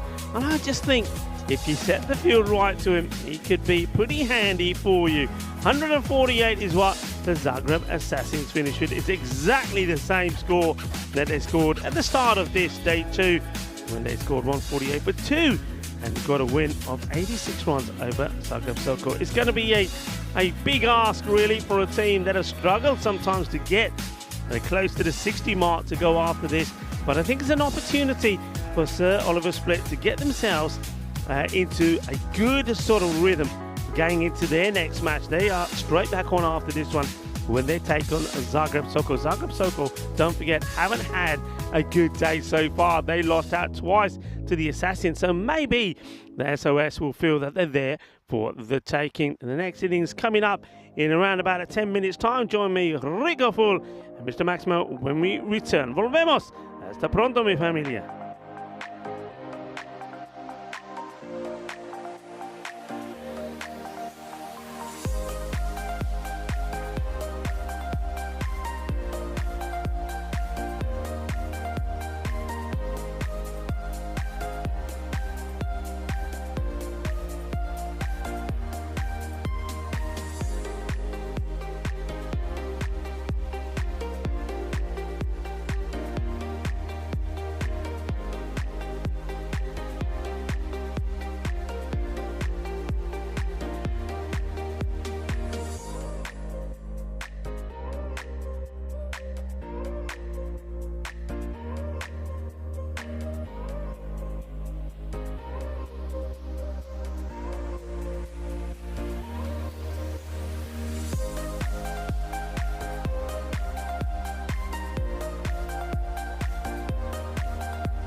This European Cricket Network event is proudly brought to you by HCL Software and BizAway. Hello and welcome back to Croatia. Great to have your company once again. This is day 2 of the European Cricket Series, Croatia live from Zagreb. And as we head into the afternoon session, it is the Assassins playing 3 on the trot, but playing some good cricket at the moment. Second time of the day, they put on the score of 148, batting first. So Oliver Split are going to have to chase it. Kartik Gupta comes out to open the batting with Anupam Singh. So Oliver Split just have struggled to make any waves with the bat. Maybe they can turn things around in this innings. Vinny Sander here, Mr. Maximo for the European Cricket Network, and I'm joined once again by Rico Full in the commentary box. And as the ABBA song went, "Can you near me, darling? Can't you hear me? SOS." And they certainly need to put the call out for some bats to stand up. Yeah, they certainly do. I like the fact that they're trying things, they're making changes. So they're going to try and see what Gupta and Singh can do. And Singh, he did pick up 2 wickets, so he's probably hoping that he can make a good contribution with the bat as well. But it's going to be tough work for them, because we've already seen that Zagreb Assassins, not only are they very strong with the batting lineup, but they bowl and field very well as well. I think in the field they've probably been the team to watch. And they've been pretty tidy, and they've held most of their catches. You can see that they do have a slip in place ready for this one. O'Brien, very tidy keeper as well. So here we go, it's the first ball. Yeah, so here we go, 149 for victory. It's going to start with a square drive, but I like that they take off on contact there and they at least get a run. So look, if they don't get the 149 here, I'd love to see them put on something maybe 100 plus. And part of it is the run in between the wickets. And I like that they immediately respond to each other there and get through for the first run. Yeah, it's important, isn't it? Just to do the basics right. So good calling, clear calling, take the singles, put pressure on the field. Watches this one go past, but they're going to run anyway as it gets to Christy O'Brien on the second bounce, and he can't quite handle it cleanly. I think that one will have to go down as a bite. So, yeah, look, just a matter of trying to get something going your way, and look, even if it's not good enough to win this game, who knows, maybe it is. If you get someone to have a real heater. But you still got plenty of matches to come this week. This one really takes off, though. That's a searching delivery from Sathi Devi. Yeah, that's that one, isn't it? There's a few that we see in every innings where the ball just hits that good heavy length and it just takes off. Yeah, it really does. It's quite an interesting pitch. The old one keep down. We've seen some take off even more than that. Oh, hit down into the boot. Oh, Sathi Devi who makes the stop. So I want to say hello to everyone in the chat as well. Good to see Jeffrey Mobbs in there. I think he's thinking of coming to the Malta tournament and the Barcelona tournament. So Malta's quite a nice ground to watch, because they've got that little mini grandstand now where you can sit and enjoy the matches. Well, that one has got him, and hopefully he's not hurt. That's got him right in the helmet, and not for the first time, Rico, in this series. Yeah. The helmet saves the batter. Yeah, look at that. You can see that was full on, right on the grill. And if it weren't for that protection, he would have been in a lot of pain and agony. So there you go, folks. That's why helmets have been made mandatory now. And Helmets save so many trips to the hospital, and they save lives. That's simple as that, really. That really jumped again. That'll be the one for the over, I'm sure. I think they just might want to have an extra check, and that probably makes sense. Yeah. Anupam saying he's fine. But yeah, I think it's making sense that they just have an extra check. And he's saying, yeah, look, no, I'm fine. The helmet's okay. Yeah, I like that. Just take a moment. The umpires just to go up, have a chat, say, hey, you okay? You good? You know where you are? You know what you're doing? And make sure everything is cool. It is a impact to the head after all, even though the helmet's there. Good comeback again from Sathi Devi's bowler. Nice tidy over here, hasn't he? And just the one run from it so far. The ball to go. I think that's the end of the over, and it'll be 1 plus the bye, so 2 at the end of the over, and 2 without loss. Yeah, I like that mandatory helmets. I think it just makes so much sense. 119 matches since we've had a golden ball, and the way things are going this week, that could continue to climb, but you never know. And every game here in Croatia is one closer to our first ever Croatian golden ball. Yeah, waiting. When's it going to come? It's got to come, hasn't it? It's got to happen. Everything has happened this year And I think this golden ball here in Croatia, the first one ever, has to happen as well. I mean, this pitch is so interesting, though. I'm trying to think of pitches that have been this, what's the word, variable. Yeah. And yeah, Coimbra is probably the only one that comes close that I can think of. Anyway, it's Rathanasamy getting a bowl. He'll start with a wide, and O'Brien's going to miss this as well. Does it have the base to go to the boundary? There he is. I got to say, Nigel Vincent is a gun down there at that deep third position. He comes from nowhere, gets through, count them 1, 2, but not the third. Assassin. Yeah, brilliant. He's the perfect Nigel. Assassin, isn't he, really? Isn't he just? Vincent, he'll sneak up on you. He's got the dark glasses. We got 2 slips in here. We do, and almost coming to play like a fly. 4th slip, really. Yeah, but the Assassin's living up to their name, aren't they? Yeah, Nigel just sneaks up on you. You couldn't pick him out of the lineup. No, he's... I'm loving the look with the dark shades on and everything. Yeah, he's been great in the field. And he came a long way in that pick, so it's all anticipation as well. Another good delivery. He took a good catch earlier on the day. Remember that against Zagreb Sokol, running in and turning a half chance into a catch. Trying to hit on the leg sides. Got to really try to hit the ball straight as well. The truth is, though, the Assassins, they have set the standard in fielding and also in accuracy with their bowling and consistency in their bowling. And you're seeing it here from the openers. And once again, on the stumps or outside the off stump, they're not really giving you too much down the leg side, if at all. A little bit of movement. Bowling is a rhythm thing. When you're in the rhythm, it's easy to keep doing it. I think some of the other bowlers have had troubles just kind of getting in the groove to start with in this series. I like the reverse staggered slips, though. He goes after this, but he's found the fielder, and it's been taken, and not for the first time today. Assassins making a chance and taking a chance. And guess who? It's Yogesh Balagi, who's having a very good game with the bat, and now in the field as for Oliver Split lose their first wicket off the 10th ball of the innings. It's 4 for 1.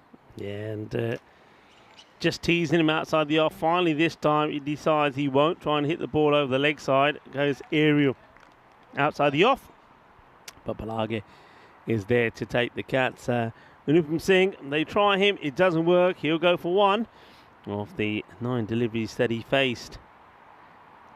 I got a question from Chris Ward asking, would Hungary's pitch be up there with variable bounce? But I mean, I wouldn't think so. I mean, we saw some really big scores in Hungary. Yeah. I've always thought that's quite a bit of a batter's paradise. How did it play this year? I think it played really well. Don't forget the first time we were there, it was since then the pitch has been relayed, so this is the new pitch. I think it played very well.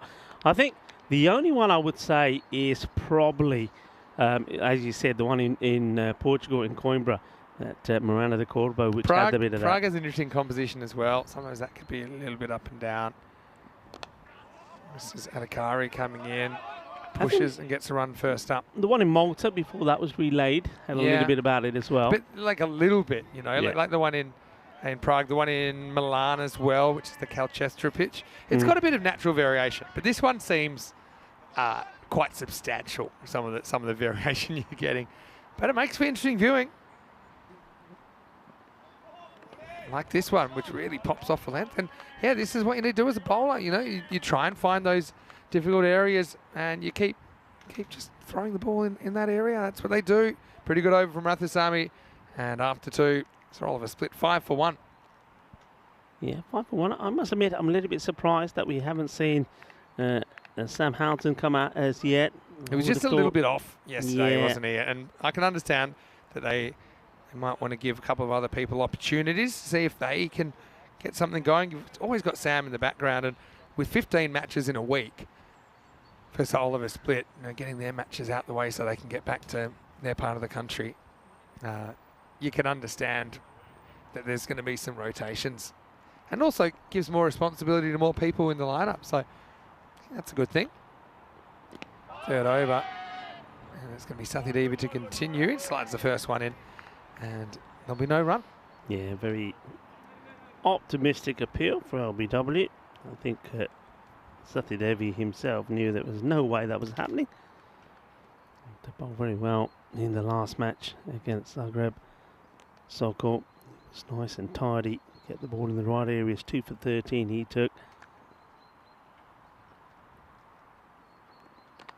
Now this is in the air and it's going to go over the slip. Well, we've seen that kind of packed for fielders, but somehow Rana, I think he takes a step in here and then realises it's looped over his head. Yeah, he needs to get up in the air, doesn't he? And he doesn't. Oh, it'd be nice to see this again, see what his initial sort of position was. But yeah, he just needs to take off and get up and trying to spring into action. Wasn't able to do so.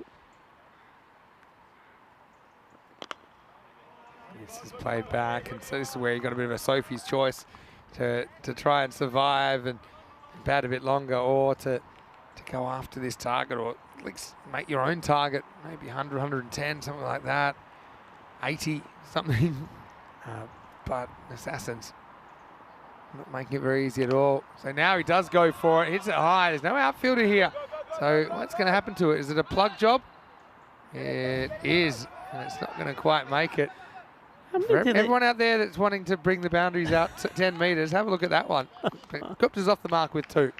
Yeah, well, Gupta, is he off the mark with 2, or does he just take 1?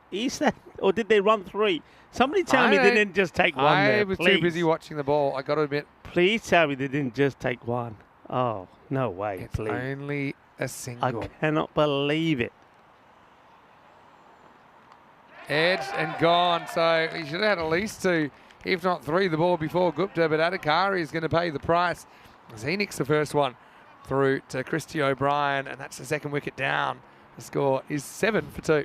Yeah, the thing about this is we know he should never have been on strike. They should have at least taken 2.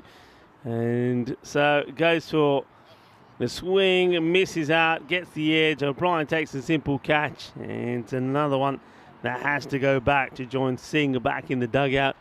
And it looks like now, coming in at number 4 will be Sam Houghton. Yeah, so let's see if Sam can get something going again. It's probably a bigger moment than just this game. If they're going to win some games, you feel like he has to stand up and make a few meaningful contributions with the bat. And so, yeah, Sam Houghton, again, very popular player on the circuit here. Hasn't quite batted to his potential so far, but I don't think he would have had a lot of cricket coming into this. So you can certainly understand why he might not have found his feet as yet. Sathadevi's bowled a very good spell, though. 1 for 3 off 11 balls bowled. Last ball of the power play coming up. Pretty quiet so far. That's a roll of a split. And glanced away. Nice start for Sam. And he should come back for 2. Rolling away, rolling away. 2 is where they settle, and at the end of 3 overs, it's a roll of a split, 9 for 2. Yeah, let's see if you can get a good knock here. I mean, I must admit, if I'm Sam Houghton here, I'm saying to myself, I'm batting all the way through this innings. That's what I'm doing. I'm going to carry my bat to the end. I'm going to see if we can get to a personal best in terms of the highest score that we scored in this series so far. So they'll be looking to get the team past the 70 mark and maybe beyond, and set themselves up for a sort of, I mean, if you can, a score around the 90s, because I think if they're able to do that, then they could give Zagreb Sokol a really good match at the end of this day. Oh, yeah, definitely. I mean, Sokol have been struggling for form as well. They're certainly in that boat together. This is going to be Amal Krishna getting a bowl in the 4th. Tosses the first one up, but it's a little bit too wide and called. He only get an opportunity, didn't he, to a bowl in the match earlier, and I think he bowled really well. He got a chance right towards the end, and he got 2 overs in and was pretty tidy as well. So well bowled, a slow delivery, but not really keen on running as the Gupta. We know that already when he sort of let himself down, picking up a few extra runs. Houghton's normally pretty quick to look for runs. Caused a few problems with his teammates yesterday. It's a bit of a one-hander from Gupta. This one does reach the outfield, so they will get through for an easy single. Yeah, so I mean, Houghton has to kind of adjust his game based on who he's running with. That's also true. But I think, yeah, you need to be looking to push with the run between the wickets, even, well, especially because the boundary's been hard to come by. In fact, we haven't had a 4 or a 6 in this innings so far. He hits this pretty hard, though. And it will be the first boundary as it eats up Anil Kumar down there on the long on boundary.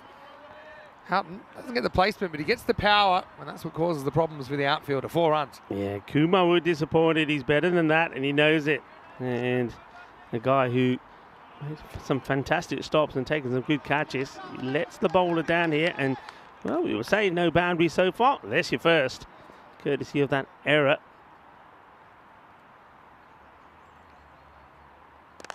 This one keeps down, but it's a pretty good shot by Houghton. He'll come back for 2 here. That one stayed low because he was playing a pretty correct cricket stroke. He was able to adjust that like a bounce with minimum of fuss. As 2 runs there, so we see 2 more of the locals flying away.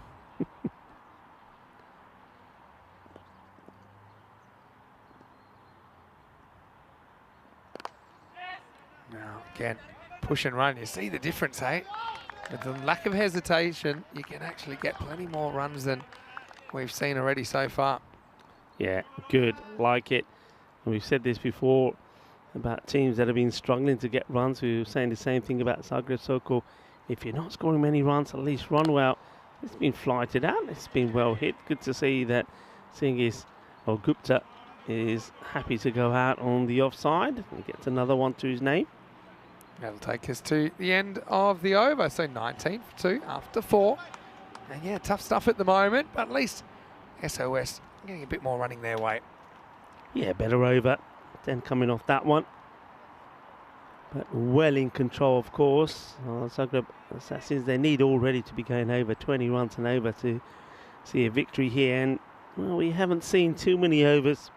They've been going at that rate here. So an opportunity, I feel, for the captain, Danny Kula, to try 1 or 2 other players. So I get the feeling this could be Harjinder Singh. Yeah. Get a chance to bowl his first over off this series. Let's see if Harjinder can make a bit of an impression.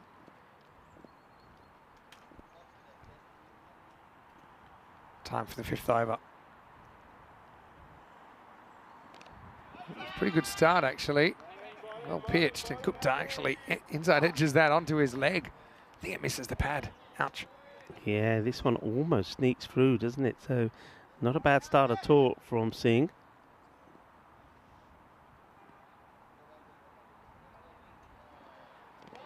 Big swing and a miss. So yeah, Harjinder locating the ball pretty well.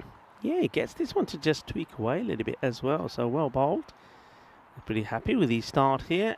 You can see that Gupta just trying to hit it as hard as he can. He does prefer to get right on the ball and whip it out on the onside. It's pretty well located. Harjinder hears something, but I think it was Gupta hitting the ground. So 3rd consecutive dot ball. Yeah, got a bit excited there, I think, again, because not used to the way the ball sometimes can react off the pitch. It did shoot off, but nothing off the bat. And make that 4 dot balls in a row. Good pick up by O'Brien behind the stumps. Well, 4 dots. Another swing and a miss. You can see that Sam Houghton is just saying, hey, come on. Don't have to swing more at everything. Keep an eye on it. Let's see if he takes any note. No, that's out. Well. Oh, dear, oh, Okay. dear. Talk to me about this, Vinny, because as soon as it leaves his hand, I can see he's not playing a shot at this, and I know he's in trouble. Well, he was hoping that he was in a parallel universe where this ball wasn't on the stumps, but it was like a heat-seeking missile, wasn't it? Comes down and goes behind his legs. Look at him. He's hoping it's down the leg side, but he jumps and might have even gone. Did it go between his legs? It goes through his legs. I mean, if it hits his legs, he's plumb LBW. But this actually goes through his legs onto the stumps. Let's have a look. Yeah, it does. It goes between the legs, cleans up middle and off. I mean, we thought we were going to have a comical LBW, but instead it's the old-fashioned look-away nutmeg. That will be the end of Kartik Gupta, and he'll go for 3 off 12. It's 19 for 3. Yeah, hey, listen, are we going to get our first maiden of the series and a wicket maiden as well? Because there's been no runs of this over. So it's going to be Atri who comes out. Just in a slightly negative mindset, hoping for that to go behind the legs. Well, it didn't even go behind the legs, went through the legs, and smashed into the stumps. Say good bowling though, and it will be a maiden, Rico, because that is a dot ball to Atri to finish the 5th, and outstanding over from Harjinder. It's 19 for 3 after 5. Yeah, quite amazing. So a wicket maiden. And of course, you can always be in touch with us. And thank you for all of those of you that have and sent some lovely messages through to myself or to Maximo. Yeah, it's wonderful that we have that interaction. A few people comparing that dismissal to that Chris Reed, famous not reading the slower ball. That one was more just a swinger that he didn't pick, that it was going to straighten down the line. He thought it was just going to go with the angle of the arm down the leg side. But yeah, give us your thoughts on that one. I think Harjinder Singh enjoyed it. Yeah, well, as soon as it leaves his hand, I thought, uh-oh, he's not playing a shot at this. He's in trouble. And I was about to say he's going to be plumb LB, but somehow the ball goes between the legs off the batter into the stumps, and that was that. And it's a fine time to come home for Zanko. I think he'd probably iron up a few wickets himself here for Zanko. Kilrogue saying not quite the nutmeg. Yeah, that's true. So Houghton, again, he finds himself in a difficult position here, doesn't he? I think he needs to be a little bit selfish and, like you said, bat the 5 overs, hit some good shots. Now, if it's a 1, he takes a 1 and hopes that he can get the strike back off, get the strike back off his partner at some point in the over. Man, this is in a good spot from Zanko. Kind of had Houghton in 2 minds. Yeah, it's one of those, I think, I was saying that earlier this morning when O'Brien was batting. I think you know that the pitch is going to throw you a few surprises, so the best way to deal with it is just to be attacking and assertive yourself. Be in that attacking and assertive mind. Yeah, now, he does try and make something out of nothing as he charges, but then goes back and just takes the 1 over to Atri then. Nice start from Zanko. Good areas from him.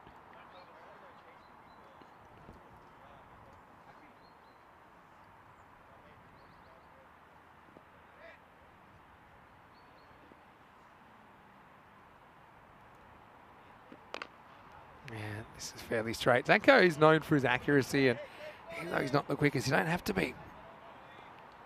Yeah, you're right. He's always there or thereabout. I mean, sometimes he's pretty full like that one. Occasionally he'll hold it back, but it's always there. It's always on the pegs. Well, this one is a rare bad ball. Tips at the last moment, so it won't be a no ball, but it will be a boundary. Badly deserved boundary.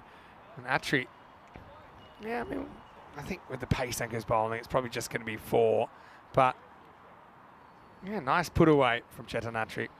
Yeah, only the second one. We've already had 1 innings today where there wasn't a 6 hit at all. Are we going to see another? And that's going to be a rarity in itself. It's rare to have a whole innings without a Maximo. So I hope that's not the case. Oh, jeez. It's almost overbalanced onto his own wickets here. Atri is pushed right back. But let's have a look at it here. It's just a step here. Ooh, that's close, isn't it? Anyway, he survives. And that'll be the end of 6 overs. It's 25 for 3. You're welcome. If you are joining us, you're watching the European Cricket Series here in Croatia. We're in Zagreb. Very close to the capital, actually. A beautiful part of the country.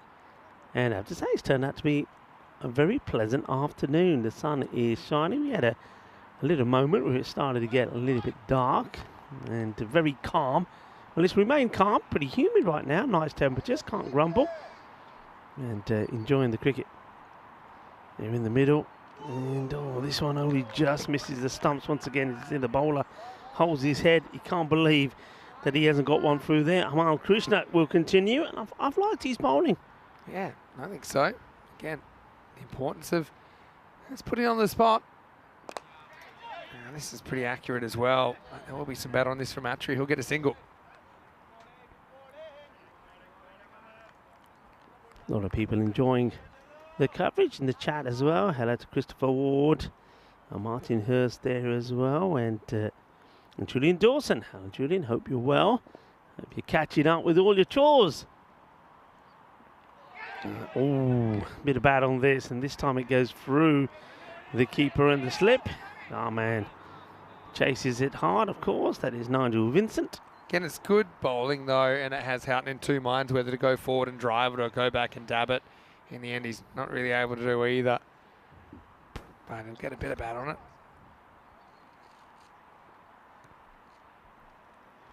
I was talking about some of the days there are today. I mentioned that it's World Polio Day, also World United Nations Day. United Nations Day is when you celebrate the anniversary of the UN Charter of 1945. And it's nicely played away. Will be a couple of runs, and one that will be pretty close to Vinny's Hard and a few other Australians. I know, well, asking the question there, but I think he does make it. They're going to go upstairs and have a look. And while they're having a look, and well, we can talk a bit more about the kangaroo. They hop, kick, and rear their pups in small pouches, and they make us all go, ah. So it is National Kangaroo Awareness Day. Let's have a look here. That is the bat down. You know what? Vinny. I reckon he's just out, if I'm honest. He's got to get it past the line. I don't think it's past the line. The keeper's putting his glove there doesn't help, does he? He could have put it in a different place, O'Brien. But I think when you look there, the stumps are broken, he's gone. I think he is just out. And he's going to get the message. So it's a disappointing one, isn't it, for Sam in the end. And so despite playing a couple of nice shots out there, he's going to be run out for 13. It's roll of a split. Compounding their issues at 29 for 4. Yeah, that is disappointing because, like I said, one thing that I would have been saying to myself is, you know what, whatever happens, I want to bat, and I want to bat all the way through. I want to try and get myself into a bit of form. It's not going to happen. He'll go for 13. For the 9 deliveries that he faces, he gets run out there. And not quick enough to get back, and good work done there by, once again, Zenko.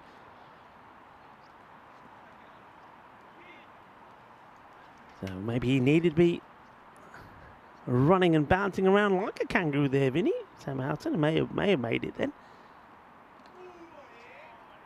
So it gets played and missed. So Krishna, nice tidy stuff. Now bowling to Raja Faizan, who opts to stay on the back foot, plays this out here. Got Atri out there who's on runner ball 6 at the other end, and that is the end of the over. So, well, they're just plodding away here, aren't they? With the score in the 20s, 29 for 4 at the end of 7.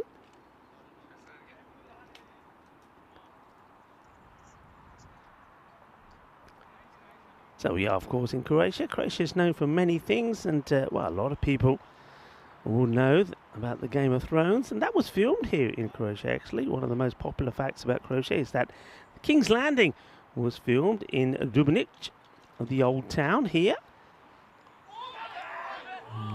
And, this is really good bowling. He's unlucky, as once again it's our man Nigel Vincent who will do the tidying up there, but a good delivery. And actually Vincent who's doing the bowling, so somebody else is having to do the chasing for him now. I'm liking this move. I think if anybody deserved to have a bowl, it's this man here, Nigel Vincent. And, well, that's probably going to be too high. I think we might have a look at this. It does dip. Yeah, I mean, by the time it reaches him, it might have hit him below. Look, see there, it had a fair bit of dip on it. Yeah, hits him hard on the thigh. So Vincent starts 2 off the first ball, gets a dot in here. And that's not a bad delivery. It's been well hit, well watched, and he's going to get a boundary. So another 4. We still haven't had that 6 in this innings. Surely not going to go 2 innings in the day without a 6, Vinny. Well, the way it's looking at the moment, I think it's probably the most likely outcome. Vincent.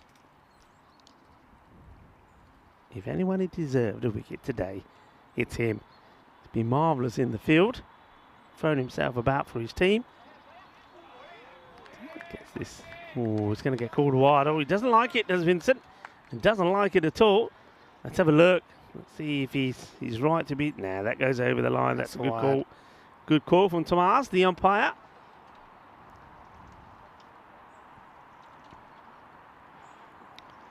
That's going to be another wide as he straightens this round the leg side. And another thing that I wasn't aware of, Vinny, I didn't know if you know that Croatia has an amphitheatre. Yeah, I have heard that actually. Yeah, it's known as the Pula Arena, which is almost like the Colosseum in Italy. This one gets played away into a pocket of space. Except this one, though it's less famous, it's actually more impressive and more beautiful. It's in better condition, despite being over 2,000 years old.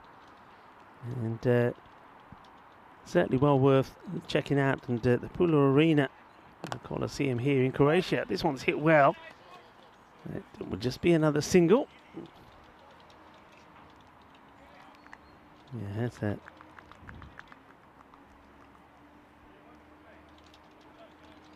And one thing, of course, that a lot of people, I knew this when the last time I came out to Croatia, a few people told me, is of course Croatia is known as the home of the Dalmatian.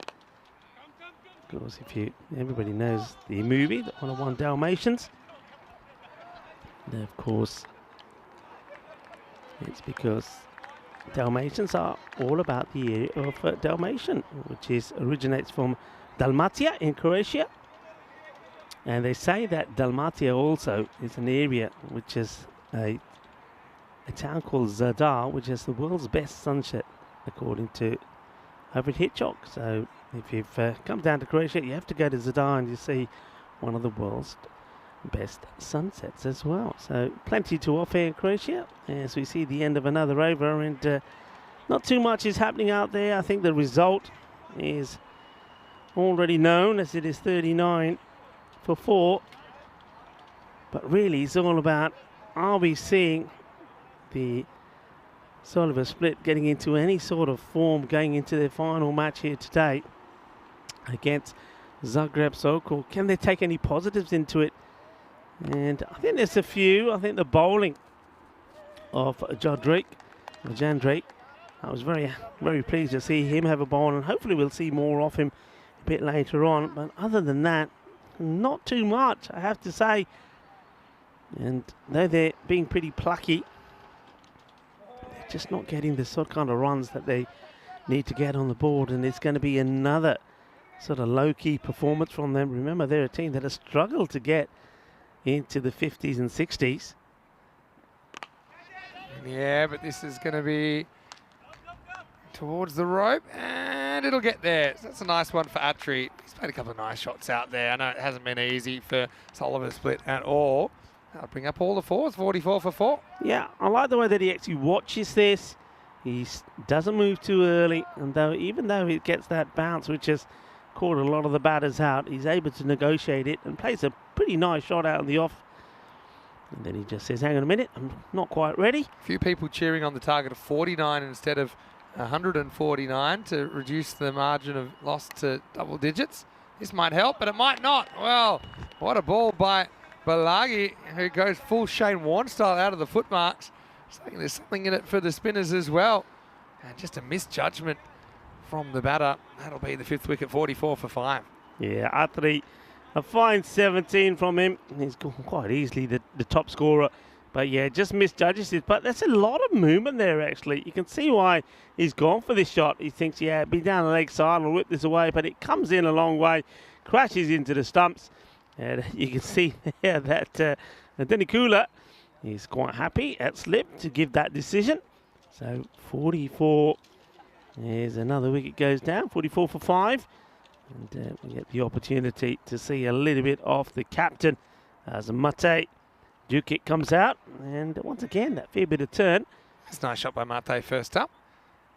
So yeah, come on, let's get on. I'm all about the 49. I'm going to say it's 4 off 7 now. So forget the 104 off 7. Could have a fake golden ball here. Oh, that's going to be all right. Okay, yeah. That's okay. That stayed inside. And look at Faizan. We certainly had the ability to step across and hit it. I think it stayed just inside. End of the 9th, and SOS 45 for 5. 45 for 5. And what have I missed? Why are they shaking hands? What have I missed? That's not the end of the over. Everybody's shaking their hands They like haven't it's just all miscounted over. the balls here. What They've has miscounted happened? the overs. What has happened? Get back on there. I want some more of this. We're going to get the 50. We are. We're going to get the 50. Carry on. You can do it, boys. Don't give up. I love it. I mean, maybe this is a crafty one because if you got the Assassins to walk off, you might get SOS winning on the forfeit if they leave. Well, dear, oh dear. What is going on there? Well, come on. Some people falling asleep, I reckon. Yeah, come on. We don't want to deprive the, well, maybe the SOS hit the red button and it was the SOS and they said, right, get out of there. No, not yet. Well, this is coming up next, of course. You got 6 balls to go. Remind everyone. So Oliver Split, well, maybe that's why they're keen to go off. Maybe they want to get ready for the next one against Zagreb Sokol. That match coming up is the final match of the day. But this one is not done yet. We've got 6 balls to go. And Vignesh Warren Rathanasamy is going to come on. 4 off 6, right? That's what we're going for. Here's Mate. 4 off 5. He hasn't helped me out there a lot, I'll be honest, with the leave. He's just, well, a little bit like Rahul Dravid in his heyday. The wall. It's almost like Mate saying, if you're going to make me stay out here, I'm not going to 4 play. off 5, Mate, be a hero here. I'm not going to stay. You're going to make me play? Here we go. Well, that one, at least he plays at it. 4 off 4, and I'm not liking the chances at the moment, Rico. All right, come on. We've done this before. Everybody, mind, think positive, think runs, think the 49. Are we all thinking? We ready? Let's do it all together.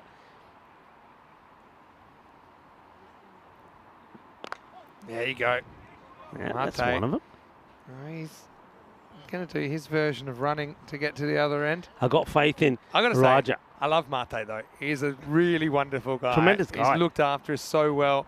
He's put a lot of work into the logistics behind this series as well. Great to be here for the first time. All right, so we're going 3 off 3 now. Faizan, time for you to be a hero. Miss. Ooh. All right, now we got 2 off 3 would be 100. That's a fake golden ball. And a golden ball would be that I don't know what they have to do. Come on, in everybody. these circumstances. You're letting us down here. Think runs. Think boundary. Go on, think boundary. Everybody think They thought boundary. they were gone in this as well. They Think thought boundary. They were gone. thought They they were were walking out of off. here. Think boundary. Come on, everyone. Miss. To be fair, that one took off. Yeah, difficult one. That. Rathanasamy, he's just racking up the dots like it's a children's puzzle, isn't he? And so, last one. So what do we need? 2 for a fake golden ball. 3 for a fake win for Sir Oliver Split to try and reduce it to under 100. Oh, there you go. That'll help. No ball. Keep going. Rolling. Oh, yeah, we did it, everybody. well, we did it. I'm telling you. Think boundary. It happened. Vinny, I'm telling you, the power of the people. Power of positive thinking. But I tell you something, Faizan, he was not running too quickly here. He wouldn't have made the 2. Instead, it will be the minimo. So 5 wides. I think pitches after the stumps. 50 up. Thank you very much, everybody. All right, so we did it. We did it. Take that. Nice ball. And now he's got his eye in, but he could be gone. He's dropped, and they'll get a single, and that will be that. So pretty entertaining nonetheless. The final score will be 52 for 5, and that margin of victory will be 96 runs. So Oliver Split having a bit of a tough one, but I'm going to say they finish on a bit of a bright spot. Assassins, though, perfect 3 for 3 today. They're perfect 5 for 5 in the series, and they certainly have set the standard high here in Croatia. Yeah, they have. It was always going to be difficult, of course, for Sir Oliver Split. They're up against the Infor team, and well done to them, to the Assassins, 5 out of 5. But now Sir Oliver Split, they're going to have to go out there again and to see what they can do with Zagreb Sokol. The only thing I will say is, if you're going to try and beat a team, the best time to do it is when they're down, and Zagreb Sokol are down. Well, a battle of 2 teams that have struggled, especially with the bat. Sokol, they'll be batting first in that one, starting in 25 minutes' time. Atiku Rahman listed as the keeper as well for Sir Oliver Split in the last game of the day. But the Assassins, once again, they just have had a bit more control and a bit more skill in the field, I suppose, compared to some of the teams. Having said that, Houghton did come up with the boundary there, which was kind of blasted through the fielder, but there were a fair few blasts going the other way. And this was the one for me that I think could get a little bit more attention. Gupta getting nutmeg, trying to avoid the ball. And then Houghton, he was just centimetres close there, wasn't he? And a judge run out. Hutchery, though, with 3 boundaries. I mean, he flew the flag, didn't he, first to Oliver split. But ultimately, yeah, they just weren't able to come up with those big shots. This probably sums it up. Just leaving the stumps open. That's one you can put your body in front of the stumps there and have a second line of defence. This one got us past the 100 margin of defeat. And there was something. And we won't be coming back that quickly, but we promise we will be back in around about 25 minutes with the last match of the day. Well, I think Elsa might have fallen asleep on top of the buttons there. But anyway, let's have a look. And 11 extras in there, flat of the scoreline, slightly 52 for 5 off the 10. 17 for Atchery, nice little knock by him. Houghton, again, signs that he might be coming back. 13 for him. But Stroller split. We're going to have probably their best chance of registering some points in the game to come against Sokol, who have been a little bit out of nick. Harjinder Singh, 1 for none off 1, but doesn't get brought back. Shows you how well they were travelling. Wickets also to Sathidevi, Ratinasamy, as well as Balage in there, plus the run out. But Assassins, they can certainly be very satisfied with their work so far. 5 wins out of 5. So we're back in about 20. It'll be a random question time as well, and maybe a bit of food chat. So join us for more action and excitement after the break. Finish down here with Maximo with Rico Bull. See you shortly for more European Cricket Series Croatia.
The European Cricket Series is proudly brought to you by HCL Software and Bizaway. Hello and welcome back to Croatia. Time for the last game of the day. It is match number 8 and we're going to see Oliver Split taking on Zagreb Sokol in this one. Let's see what happens at the coin toss.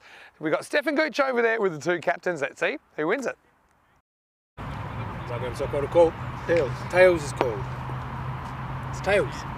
We're going to bat first. Okay, good luck. Second game. We go with a toss, mate. Unbelievable. Zagreb Sokol have won the toss and they're having a bat. So it is Aman Maheshwari of Zagreb Sokol. He wins the toss and he's elected to bat. But at the moment, Mate Jukic of SOS, well, he just cannot win a toss to save himself. So it means that SOS will have to be chasing again. Sokol, though, their batting just didn't seem to click, whether they were batting second or first.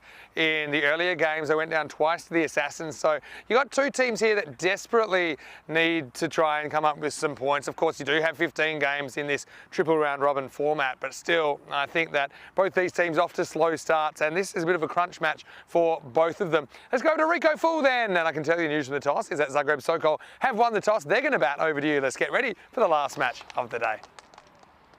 Yeah, thank you very much. It's the last match, and of course we have a bit of fun in the last match as well. Well, I think the two teams going out there would like a bit of fun to finish off. They've not had a good day.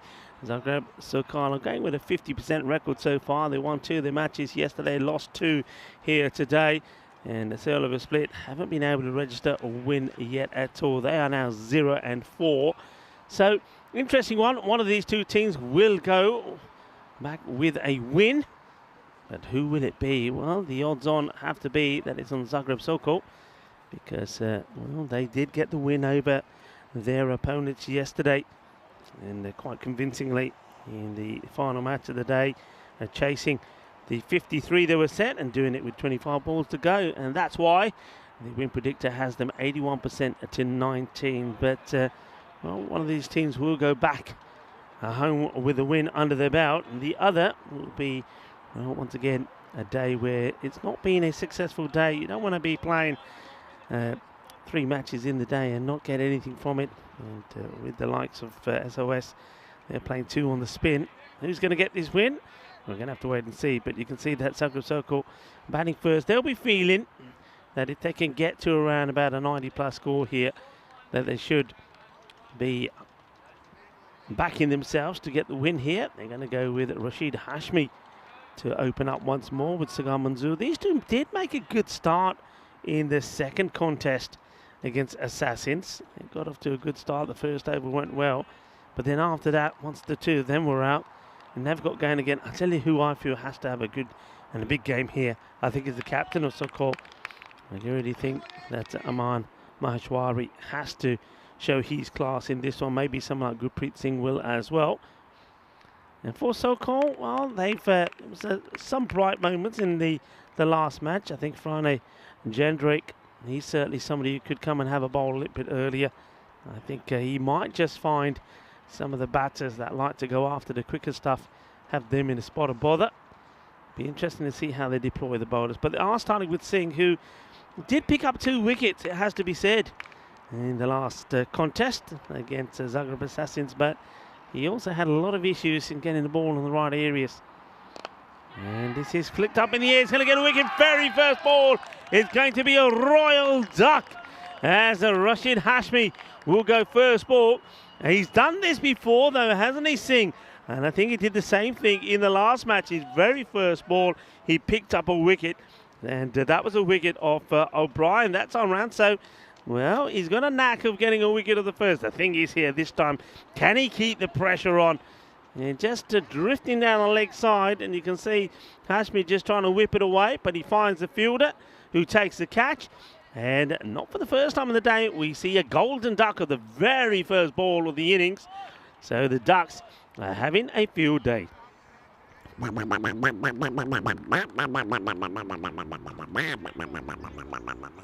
So that's the end of Rashid Hashmi. He's going to be bitterly disappointed. First ball, duck for him, a royal duck. And a nice tidy catch there taken by Rahman. And that means that Sohail Ahmed comes in at number 3.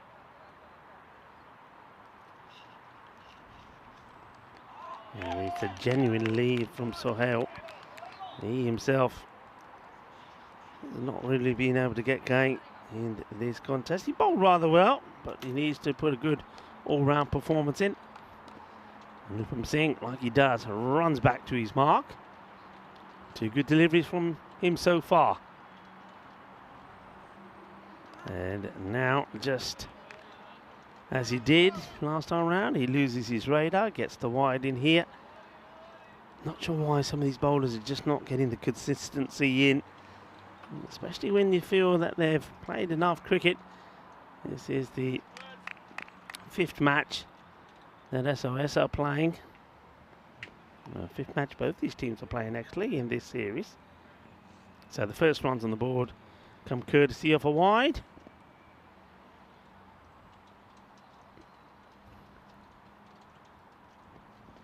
Ooh, that is so close to knocking the timber down. Good quick delivery, good comeback, and that's what you want to be. What a lovely delivery this is. Draws the bat around and then moving the ball away. I mean, if you can bowl that sort of 80% of the time, he's going to be causing lots of trouble for a lot of the batters, that's for sure. Slow ball, slightly over pitched. Hits out. Oh no, oh no, oh no. Well, that is a little bit of a blooper there from the fielder as he comes charging in, and it's Gupta. It's not the easiest, but he wants to attack it, and he just doesn't get his body behind it. And it goes through him. It's going to be 4 runs to the first boundary in the match, and it goes to Sahil Ahmed once again. It's a fielding error that gives it to him. And now he goes down the ground. Nice shot. That will go all the way. Balle, ginna sona. Shaka lagya. Well, it's nice to have the 6s back. And, didn't have too many of them in the last match, did we? So, 6 carreras. Yeah, nice shot from Sohail. It was there for the taking. Got it right this time.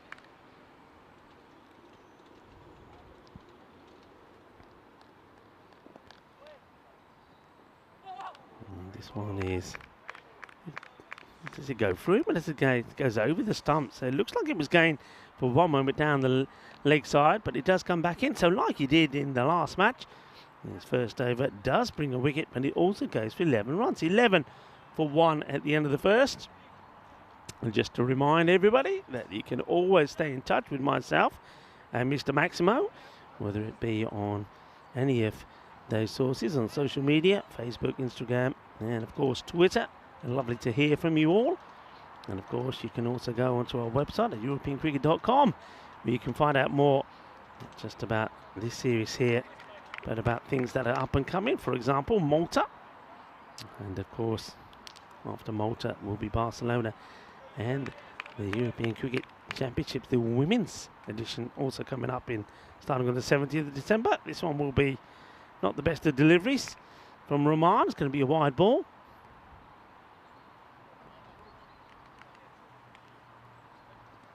Yeah, and of course, for all of those of you that have found us on YouTube, well, thank you for joining us, as this one is clubbed over the offside. It's going to be 4 more runs. It's a nice hit this time. So Gamanzur gets off and running. It was just a little bit too short, and look, good movement from him. Nice to see he actually gets across over to the offside. It puts him in a good position to wallop this one away. Nice one to play in the power play. Yeah, so if you joined in, it's great to have you with us. And if you haven't done so yet, send us a message through. Why don't you let us know where you're from? It is the last match of the day. We always say that we'll take your questions, whatever it may be, related to cricket or not. Anything goes. A little bit of food talk as well. And we invite you to send a message in. Let us know it's the first time that you're watching, or the first time you're sending a message. Let us know where you're from. And tell your friends, tell your family. We are a family of European cricketers, and we're getting bigger and stronger all the time. As this one, well, that's been a popular area, hasn't it, today? Where the old stumps are of the trees. I suppose maybe that's the area where you chop up some wood for a barbecue later on in the day. And that goes all the way through. So valuable runs, 4 byes. Can't give away too many runs though. That's where these extras are key. I mean, they've had issues with the bat. That's Oliver Split. And if you're giving too many runs away like this, you're going to have to try and get them.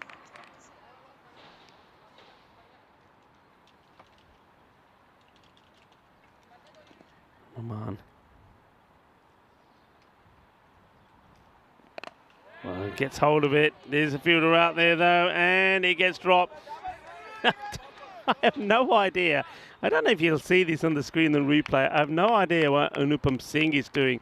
As this ball is in the air, he goes down, and he's something like, I don't know, I reckon he's about 15 metres away from the player. He goes down on the floor already, just like to say, well, I'm not going to try and put you off. Now he gets a chance, and he takes the catch. Well, that's the way to do it. This time he had to go down. He gets down, he gets dirty, and he takes the catch. So Manzoor will go after getting a life. Now it's all happening out there at the moment, but that's what they've got to do, take wickets. And Rahman gets one. It's hit hard and flat, but Anupam Singh, really good catch. Nicely done. And gets a little bit of the rock and roll going there as well. So, well, I'm sure he went out there with one bat, but he's coming out with two because looks like Sohail Ahmed says, hey, take this one away for me. I want a better one. Manzoor will go for 5 of the 3 balls that he faces. And that means that Upit Shukla now comes out. And Shukla, he's been good. The only thing is, he's always found a way to be run out. And that's one thing he needs to focus on here, Uprit. So, whatever happens, I'm not running myself out.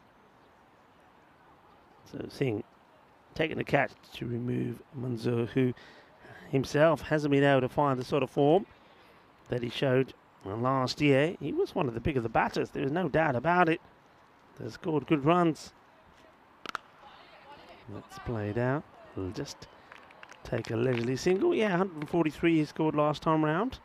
Of course, we were only here for just a week last time, and there were some weather-affected matches as well, so it was a good strike rate that he had. End of the over. And 24 for 2. And this is how things are looking. So you can see Sir Oliver Split, 4 matches and no wins. And Zagreb Sokol are still second, but look at the gap that's developed between them and the Assassins. This is an opportunity for them to bring it back down to just the 4 points. And tomorrow we'll see some new teams. We're seeing the Chiefs in action. I'm looking forward to seeing them. And Sir Oliver Split, though, they start with 2 matches against the Chiefs. Back-to-back matches.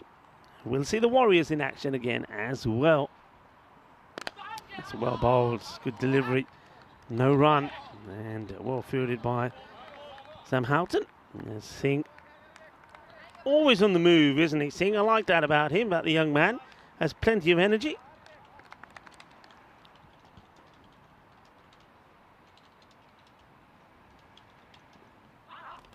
A little bit too wide here, I would have thought. Nothing from the umpire. And gets away with this one, maybe. There's a bit of swing movement there. You can see that the batter's having a good look. Let's have a look. So he gets a swing. Now, maybe he just sneaks that one in. It does swing late.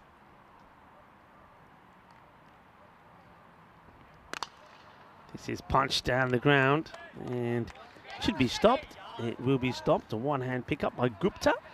Gets the ball in pretty early. They'll take the single. And, you're watching the European Cricket Series here in Croatia, in Zagreb. I'm Rico Full, and joining me back in the cube is Vinny Sandu. Yeah, it's good to be back. And yeah, random question times. I like that. Kevin's kicked it off with this one.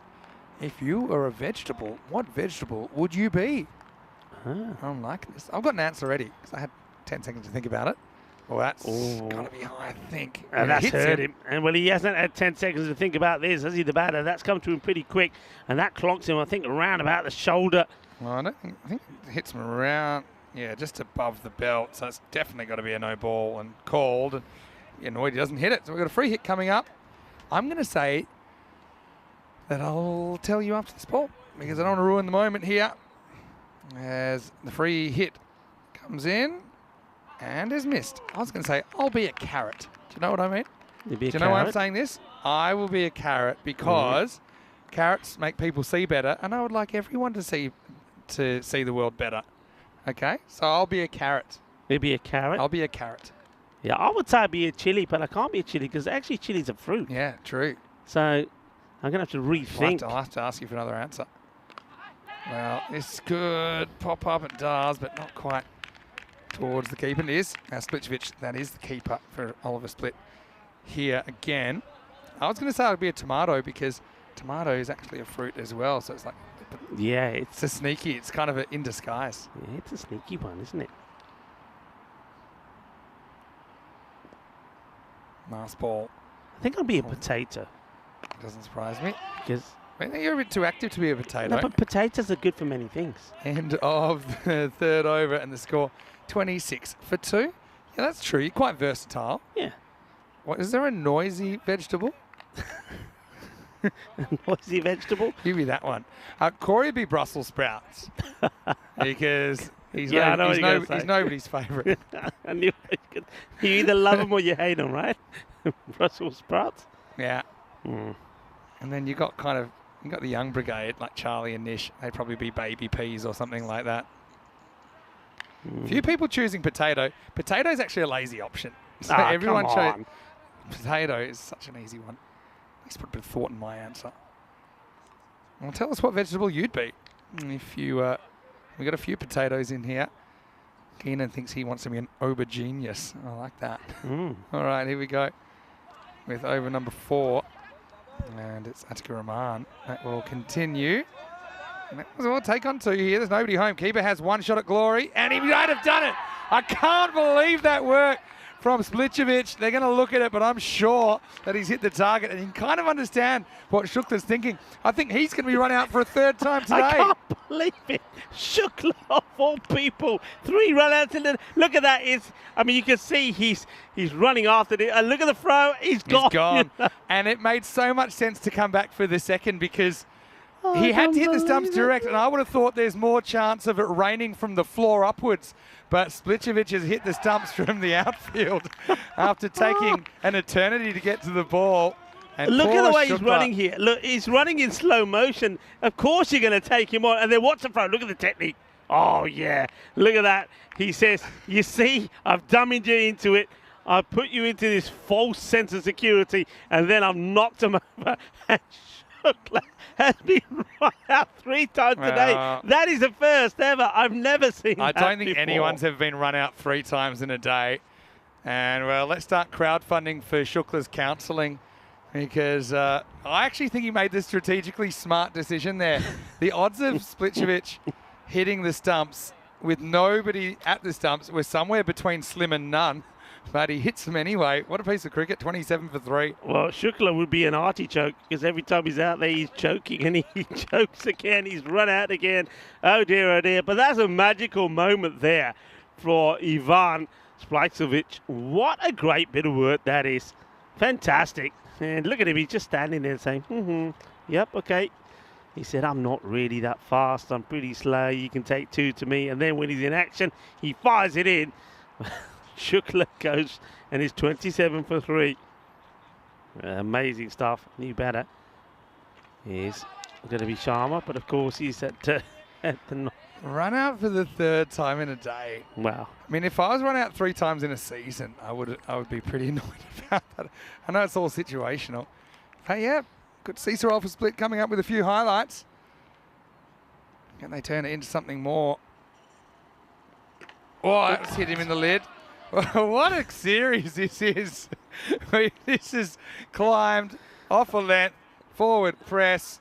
That one would have hit Anil Sharma right in the schnoz. Yeah. But luckily he's wearing the helmet. Well, Sharma, well, guess whose shirt he's wearing? Oh, here we go. How many fingers? I'm liking this. What's your name? Where you Who from? are Name, you? address. He says, what's your name? He says, my name is Sharma. And the umpire says, you better go because you got Davis on your back. Sometimes they'll say, spell your name, and that's a bit unfair for some of the Sri Lankan players that then have to reel something off. It's 3/4 of an alphabet. And anyway, what an over. That's the one for the over. He's like, yeah, I know. I saw it. All right. What a remark. I mean, we've seen some of the most unusual bowlers delivering bounces in this series. You can understand he's a little bit careful as he prods this one into the offside. Yeah, how many I think we've seen today, just alone, at least 5 times where the balls are smacked into the lid. So Rahman, and he's not even a quick bowler.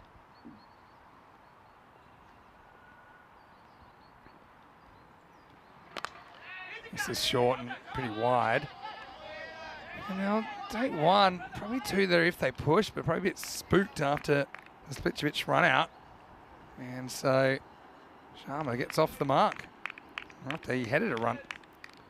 Well, he did change to a newer bat. He hasn't had a chance really to use it yet, and he doesn't get a chance here either, as this one gets thrown away by the keeper. Of course, he's up and about at the moment because he's well, he's feeling good about himself. That is the end of the over, and Zagreb Sokol are 28 for 3 at the end of 4.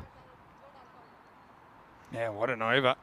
But what I will say is Zagreb Sokol and Sir Oliver Split, they both had similar kind of issues, didn't they? Just not able to get too much going with the bat today against the Assassins. And you know, I still think this is a bit of a danger game for Sokol and an opportunity for Sir Oliver Split. I mean, obviously with some of the margins that they've been losing by, I still think they come in as underdogs.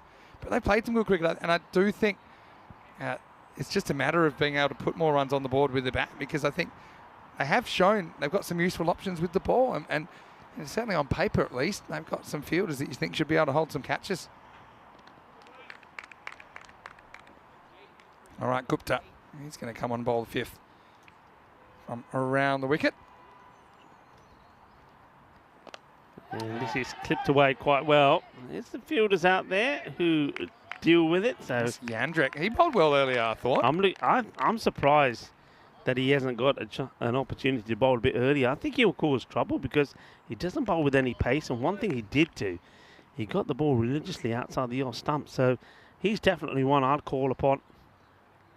But Gupta, I mean, the round the wicket approach, I mean, not a huge fan of it. I think you're taking out a few possible modes of dismissal. Don't want to strain the pads.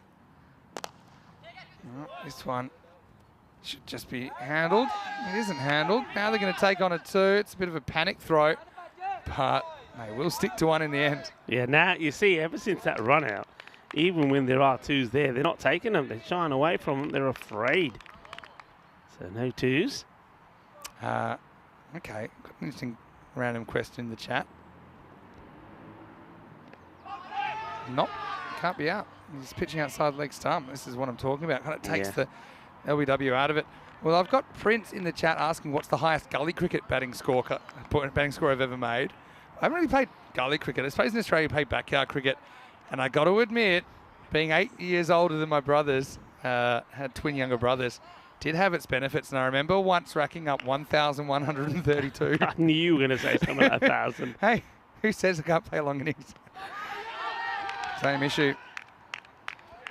And yeah, I think Gupta, if he went over the wicket and he got his same movement, then maybe he can turn this into an actual dismissal. Yeah, he's got to be. I mean, I'm liking the length he's bowling, but he's got to be bowling that from over the wicket, and he'll get proper swing away from the batter as well. Now, this is what I'm talking about as well. That might work out. It's dropped. And yeah, a bit of frustration there because, okay, maybe it was a bit lucky that it was hit straight down to the fielder. It's Oliver Split, great a chance that they can't finish. And so, yeah, Gupta now looks like he will go over. No, he's going to stay around. But they have done a pretty good holding job on Sokol so far. They have so far, yeah. They'll be pretty happy with the way they've restricted. Well, this one is going nowhere. Where's he going? He's going to run himself out. Wow. Yes, that is the strangest bit of running. He doesn't want to go, but he's going to have to go because, well, what's he saying? What's he trying to say here? He's trying to say that Sahil Ahmed should have run, but I don't think so. I mean, it's a clear kind of, I won't say panic, but he runs, he doesn't know where the ball is, and he's hit it. I actually thought it might have actually come back on close to the stumps, but in the end, the bowler follows through and finishes things off. So, yeah, it's just a poor decision, really. And, yeah, it's certainly not what they need at this stage. 32 for 4 after 5. Want to welcome you into the box then. We're halfway through the first innings of the last game of the day. Any sound here, Mr. Maximo? Got Rico full with me. I know you're off tomorrow, Rico. So do you have anything that you got planned for your day off in Zagreb? Well, I'll go into the town. Never been, so first time going to the town, and I'll look up a few places, have a spot of lunch. And the cabbage rolls around. were the tip from Richard Rogers. Richard Rogers, the Australian ambassador to Croatia, was here yesterday, and he said, try the cabbage rolls. Apparently, they're very traditional. All right, fine. It'll one thing for you to be do. on my list. We were talking vegetables as well, weren't we? Yeah, but, I mean, a real opportunity here for Sir Oliver Split. And this one almost comes back enough to endanger the stumps, but doesn't in the end. Sir Oliver Split in their European Cricket Series career. They've only ever won the one game. It was against Ljubljana back in 2021. Nikola Davidovic was pretty important in that one. As we see Chetan Attry spraying the first couple down the leg side, but real opportunity. So I actually think, if they can hold Zagreb Sokol to something in the 60s, maybe 70s, then Sir Oliver Split would fancy their chances. Having a look at the win predictor at the moment, they're up to 41%, but interestingly, given the game situation and how they've been batting, not favourites just yet.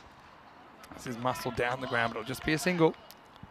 So that brings Aman Maheshwari onto strike. And I was saying that one guy who hasn't really performed in this series so far, and he needs to hear today, well, especially now with his team are in a spot of bother.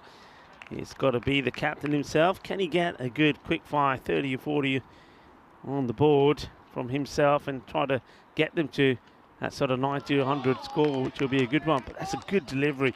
Changes to come around the wicket, does Attry, as he was spraying it down the leg side from over. And, well, so far, he's done okay. He's managed to get the ball to go right across the right-hander. Bowling a good length.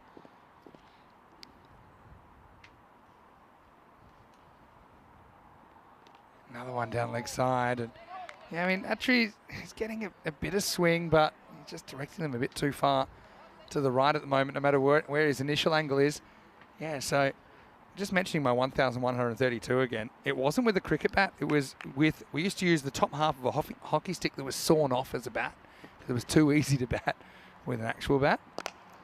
This is a nice shot. Up and over the top, man. It's going to be 4. So Maheshwari, he's one guy I think they'd love to fire. And I like that Aman goes offside here. This is more of a cricket shot, and this is what he can do. Yeah, it's a much better shot. And he plays it nicely, especially when he sees that you got the mid-off inside the circle. Whether they'll make a change here or not, I wouldn't just yet. If he wants to play that shot, I'll say to the bowler, look, keep pitching it up. Let's see him do it again. So let's see if he can cause a miscue. After he just losing his run up there, we'll go back to his mark. So 40 on the board here now.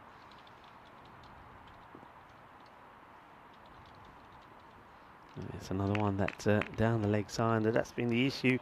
And once again, this is something that SOS need to realise they have had issues with the bat themselves, so they've got to tidy up with the extras. Now it looks like he wants to come back. Is he going to come back over the wicket? No, he's going to stay around. But just, no matter what you're doing, don't give him any for free here. Maheshwari's been a bit out of neck. Oh, yeah, this is going to be a wide. All these, they're kind of threatening to come back. We saw quite an interesting dismissal in the previous game, didn't we? Where one swung back between the batter's legs and bowled him. But Attry is going to change sides, is he, or not? Well, I'm not sure what. They're telling the keeper to throw the ball around the field rather than back because it was so hail they had to pick that one up, the non-striker. Now, he will go laterally. And we'll be back in 1 or 2 minutes when the ball does come back to the bowler. Where does it go? Now. He's got it back eventually. Oh, dear. It's not great for the clock, I think. Oh, I love it. It's Gundy ball, really, and it's going to get the treatment. It's worked off the hip. Maximo! Attry. This hasn't been his best over, to be honest. This one's asking for trouble and finds it. Yeah, finally gets one clean out the middle. And that's going to be another one that's going to test the fielders hunting abilities as he's trying to find that into the overgrowth there. Kevin was talking about making 600 in Brian Lara cricket, the computer game, before the computer crashed.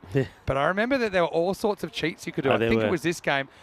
You could turn off gravity. That was one. So you'd block it and it would just keep floating up for 6. There was also one where you could make the stumps made of concrete. So the ball would just bounce off them and not knock them over. And you could also have a cheat that it would force your opposition to drop every single catch. So you've taken out, if you play all 3 of those together, you can never be the out. only way you could be out was LBW. Because, yeah, the gravity, non-gravity would kick in as soon as you hit the ball. Yeah. So the only way you could get out is basically LBW. And you'd never have to run, obviously, because everything you're touching is going for 6. Yeah, good times. Anyway, can Hatry get out of this over before any more damage? Well, this is in the air, but it's going to fall safely. And it will take us to the end of the 6th. So a bit of a wriggle on Maheshwari, making a bit of a difference there. And after 6 overs, it's 49 for 4. Yes, what I was saying before, if he can, or any batter can get in, score 35 runs and get a little contribution from some of the other batters, you get to a 90 to 100 score. And then I think you back yourself to defend that. And that's what they're trying to do here. Get a push on, get to around about the 90 to 100. If you can do that, they'd be a lot happier. That's Shukla getting run out 3 times in the day. I used to have a recurring nightmare that I would take off for a run. And you know in your dreams you can't run? You ever had that? Yes, like you can't run. So once some people have it, like, you know, they're trying to cross the street and they say, I can't come in, they can't move quick Just enough. can't move yet. Yeah, so I would have that where I'd call yes for a run. My partner would run, join me, and I'd have to just look at him and say sorry and put my bat back in the crease. Bad feeling. Another wide. This time it's Gupta who's back on. And yeah, this is something that they need to work on. 50 comes up for Zagreb Sokol. Still 4 overs remaining. Yeah, I'd love to see Gupta just have a go over the wicket. I really would. If he does go back and watch some of the highlights, I think he's got a good action. I think he bowls a good length. And I think if he comes over the wicket, he'd get some good natural swing. This is going to be a teaser. Gets it over the keeper. Oh, go They're on, not going to take 2. Here we go. They're taking him on. Do it again. Oh, they spooked him. Oh, imagine if he pulled this one up again. Yeah, it was like Steph Curry sinking 3-pointers. Splichovic. Oh, anyway. It's been entertaining in here so far. Okay, Sohail has been off the strike for a fair bit, Sohail Ahmed. Let's see if he can make a few big hits here to help his team out. Well, he goes for it. He totally gets this wrong. He just loses his shape, body all over the place. You can see there that Amam Maheshwari, the captain, just putting his hand out to him and say, hey, come on, calm down. We've still got a bit of time to bat here. Me and you, we can put a good score on the board here. Play some sensible cricket.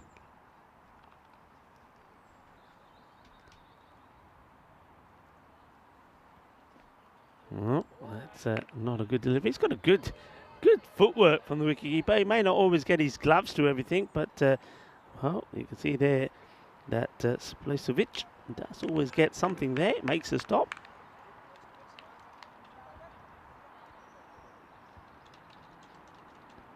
And there he goes again. Let's see how puts the pads together. No run. And, this time round, it's a dot ball in as well. So just swinging and missing. How many to come, says the bowler.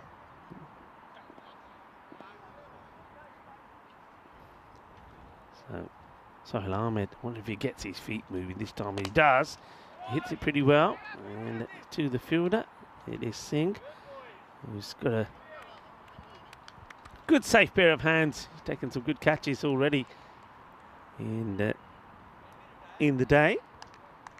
Had a good day with the ball as well. He's bowled pretty well, even though he, like many of the bowlers, has had problems with extras and wides.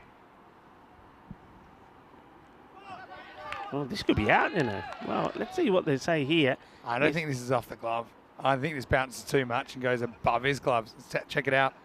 Let's have a look here. It pops up. Yeah, actually, I think it hits him sort of almost on the arm. On the back arm. Little shake of the head. I think it's a very good decision by the umpire. Yeah, really good. And you can see that the batter shaking his head straight away, saying, he's not. work to be done for the fielders. They'll does it nicely there. Well, good bit of backing up from Singh as well. Rahman makes the stop. Singh is right behind him in case he does make a mistake. And they'll get one more on the board. 54 for 4 at the end of 7. So with 18 balls to go, they're still looking to get to that 90-plus score. This is what's happening tomorrow. Yeah, tomorrow I know that you'll be off and you're spending a little bit of time maybe in the city getting around. We'll get to see the Chiefs for the first time in the morning session. We'll get to see the Warriors again in the afternoon. So Oliver Split got a big day as well with 3 more matches, try and get their tournament going. And we'll have a Zagreb derby, Warriors versus the Chiefs. It's the new style derby because 2 teams that we haven't seen before on the European Cricket Series adventures here in Croatia. Warriors, of course, did play yesterday, though. Chiefs, it'll be their first day tomorrow. Join us same time tomorrow for day 3. And now Jandrek is going to get a bowl. And, yeah, he's being used as a kind of closer here. Certainly bowled pretty well earlier on. But, yeah, his tactic is just bowl on the spot, really almost try and bowl slowly, I think, and make the batters kind of overswing and overhit. And this one jumps up. It's almost a wide, down the leg side, but I think I'll get away with it. Oh, he gets called in the end. Doesn't. I think it's the correct call. I think it just misses the line of the leg stump. And that's one for I think, is he warning him for throwing it straight back to the bowler again? No, I think that was one for the over. So Okay, gotcha.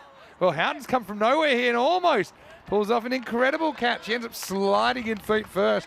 Yeah, but you're right. I think he was going one for the over. And I don't think Jandrek's ever heard that before. No, never. And, well, Sam Howson, he's going to have to get those whites washed tonight, isn't he? Look at the mess he's made now. Now this is turned around the corner and this is going to run away. It'll go to the boundary. So handy runs coming here. Just feel it's all of a split. Just letting it get a bit away from them here at the moment. Up now into the 60s, Zagreb Sokol. Still a quarter of the innings remaining. Yeah, this partnership is turning out to be a good one, especially from the captain. 18 of 10, whereas Sohail Ahmed, at least he stayed there. 20 deliveries, but only 16 to his name. Short. And he goes for the big shot, and he's, well, come a long way in from the boundary, but I get the feeling it probably would have cleared him anyway, but he would have stood a far better chance if he stayed on the line. I think he would have had a play at this if he was right back on the rope, but we'll never know. See that bounce, probably a metre over. I think it's a bit of a let-off. Jandrek just getting a fraction too short a couple of times. Now it's going to go in the same direction, and it's going to go even further. Maximo! Maheshwari is having a good innings here, just when his team needed him to. Yeah, and boom. Shakalagya, and that goes all the way. Yep, he needed to perform. Somebody had to get those runs on the board, and just as I was saying, if he could get 35, 40 on the board, the team would get to that 90 mark. And that's where they'll feel that they'll be comfortable. Now another one, which is going to test the fielder. It's going to get away from that's 4 more. So this over's gone magical in the end. Jandrek not really being helped out too much by his outfielders. 23 come off that one. Yeah, Chetan Atri not able to deal with that one. It was too spicy for him. End of the over. And into the 70s now, 77 for 4 with 12 deliveries to go in the innings. So they're well on course to get past the 80 into the 90s, and maybe even with 2 good overs and get the 100 on the board. And you can see that the acceleration has come at a good time. It will be a Raja Fazan who's going to have a bowl. He'll only get the 1 over in. I thought he bowled pretty well last time around when he bowled towards the end of the innings, but he'll get the 1. Let's see how he goes. Yeah, I'm using him later. Kind of makes sense. Again, yeah, these I know some people are just more comfortable bowling around the wicket. They feel they're not kind of. Some people get a bit claustrophobic with the stumps and the umpire and things like that. But I think he's just been told make sure he don't run in front of the umpire. But yeah. But yeah, I'd love to see bowlers practicing a bit more, because then these kind of deliveries that are stump to stump, you're more likely not to just get a dot, but maybe get a wicket. Well, he pays no attention to the umpires. This is high up in the air, and well, it's a little bit of action there all round. First of all, they're running hard. They'll get 2. They might even think about 3. But in the end, Splisovic does make the stop, but just looking at the sand that was on the ground there, it was quite an explosive defeat of Sam Houghton.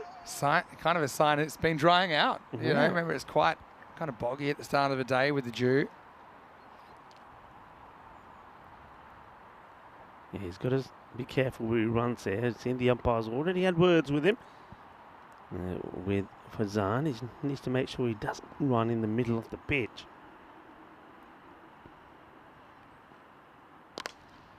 Push back and ends up right in the middle of the pitch.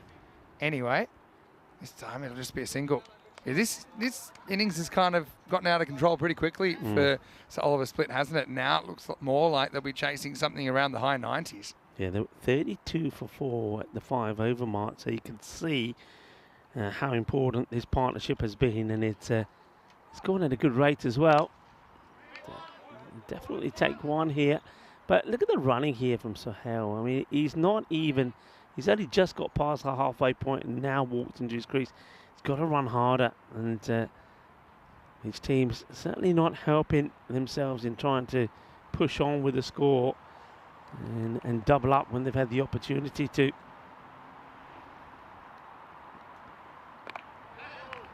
He's quite happy just to play that down. So this has not been a bad over at all from Faizan. That's another single off it, 6 off it with the ball to go. If you can stop this one going to the boundary, he's done very well. Yeah, let's see if you can. Again, accuracy, it all starts with that, no matter what your angle is. That goes pretty close to knocking the stumps out, but it won't. Faizan, though. Now, this is where you run. I mean, you see a shy back from the stumps, and as soon as this misses, we watch this again, if we keep it rolling. So there's the swing and a miss, and he's letting it go straight away. Here you go. I hit the batter, maybe that's why he's being a good sportsman. But anyway, it's 83 for 4 after 9. Okay, let's say they get to 90 though, or something like that. I mean, Sarova Split, they're certainly not out of the game. You know, 90 might look like 190 the way they've been batting, but you know, I just think that, you know, for me, I'd probably go back to Houghton at the top and hope that he can give you something early, especially with the power play. Maybe get you a few boundaries early. I know it's probably not his kind of pitch. Interesting enough, they're going to go to Houghton here in the 10th because Yandrik didn't work out too well on the 8th. Here we go with the last over. Good start. Yeah, it's a good start. And sometimes when I watch Maheshwari play, he sometimes looks just a little bit too laid back for me. Like that shot there, it seems like he's a gentle giant that's just woken up and he hasn't quite got going yet, but he's been there a while. 17 deliveries for 42. And this one is going to be a teaser, but it's an opportunity. And it's really well taken. Good catch. It goes up in the air a long way. And Raja Faizan, who bowled a very good 9th over, holds his nerve, takes the catch, and that's the end of Maheshwari. So we could have a really good finish here from SOS. Yeah, it was Sam Houghton gets his first wicket of the season. He did take 8 wickets in the 2022 season. And he gets the big dog, Maheshwari. Just didn't quite get the distance on that. So, yeah, change of bowling, doing a good job. Zagreb Sokol find themselves 83 for 5 with 4 balls remaining. Nice knock, though. Maheshwari playing some good shots in his 38. Yeah, needed that. They needed somebody to put a good performance in. It's a very good partnership between him and Sokol, almost bringing up the 50. Gurpreet Singh comes in. Yeah, not a bad guy to come in with 4 balls to go. You know he's going to be having a swing, that's for sure. But you've got to keep it on the offside to him because he always backs away. So keep it out on the offside. Try to sneak it in. This is flat batted and it'll just be a single. So you can see what Sam's trying to do here. He's not worried about the pace, but he is really trying to keep it outside the off stump. Yes, now to Sokol, who himself has struggled to find the boundary. He's been there a long time, but he's only hit 1-6 and 1-4. And this one is going to go all the way. Yep, bole. Inna sona shaka lagya. And just like that, they get the 90 on the board. Uses his feet well, takes a couple of steps, gives a good swing of the bat, gets the middle, and gets the 6 that he's after. Yeah, good distance again. Houghton kind of rolls the dice, says, okay, slog it out of the ground if you think you can. So I hadn't hit many in the middle before that. Oh, how lucky. You might have to run these. He's going to chase it. Yes. Anybody? 2. They've got to come back for 3. Got to go 3. 3 is on here. 3 is on. Easy 3. Yeah, in comes the throw. And by easy 3, I mean out. And that's out. It's not an easy 3. And I suppose the worst thing about this really from Gurpreet is it means a new batter is going to go on strike. And now the 2 batters having words. I mean, I don't know why they don't get the 3 here. Somebody's not running properly. This ball had stopped for a good 7 seconds before Jukic picks it up. But yeah, nice work there. Slipčević is going to finish it off. And look, I like that they're hustling for that. You know, make him make the play. And yeah, to be fair, he was running pretty hard there, but it shows you how difficult a 3 is, a genuine 3. And so that will make it 92 for 6 with the last ball coming up. Yeah, Gurpreet Singh still hasn't lost field of play. He said, everyone say, come on, hurry up, He's get probably puffed out from the yeah, for the running, trying to get the 3. 3. Okay, last ball. And I think the score should probably say 92. There you go. And well, I love it. He just thought, well, I'm out anyway. I'll just keep running. Watch this. He's probably thinking, where's the ball? To be fair, he does put his arm over, so he couldn't have got him anyway, but still. It's going to be a wide, and now he's going to be running back again on the Eva, and he gets back. Yeah, it's going to be a wide, and wouldn't have saved a run anyway, even if you'd run the guy out. So yeah, it's been exciting. Sohail's pretty desperate to get back down there, but that looks pretty unlikely. Last ball again, 93 plus this. Hits it pretty well, and Faizan. Oh, that's not the best bit of cricket from Raja Faizan. He took a good catch earlier. Now he's trying to stop this with his foot, and now he's having a chat with Gupta, saying, Gupta, that should have been yours, but that's I don't not think so. a good I effort mean, he at all. goes full rugby league style, trying to kind of play the ball backwards, doesn't he? So it will be high 90s in the end. 97, the final total for Zagreb Sokol. 98 for Sir Oliver Split. But let's see if they can find the combination. They need a good start. I think they need to get, this kind of 25-30 in the power play, maybe more to set this up. But they've certainly given themselves a chance here for their first points of the series in match 8. Yeah, look, the same way with Zagreb Sokol, they need somebody to go out there and get 35-40 on the board. I think they genuinely have got other batters that can also make little contributions that build around that and can get them to this score. But what about this for a run out? That was absolutely brilliant from Ivan. And, well, they're not going to be taking 2 to him again. And then there was this one where, I don't know where the batter was running, just running himself out, was Anil Sharma. And fair play to the bowler.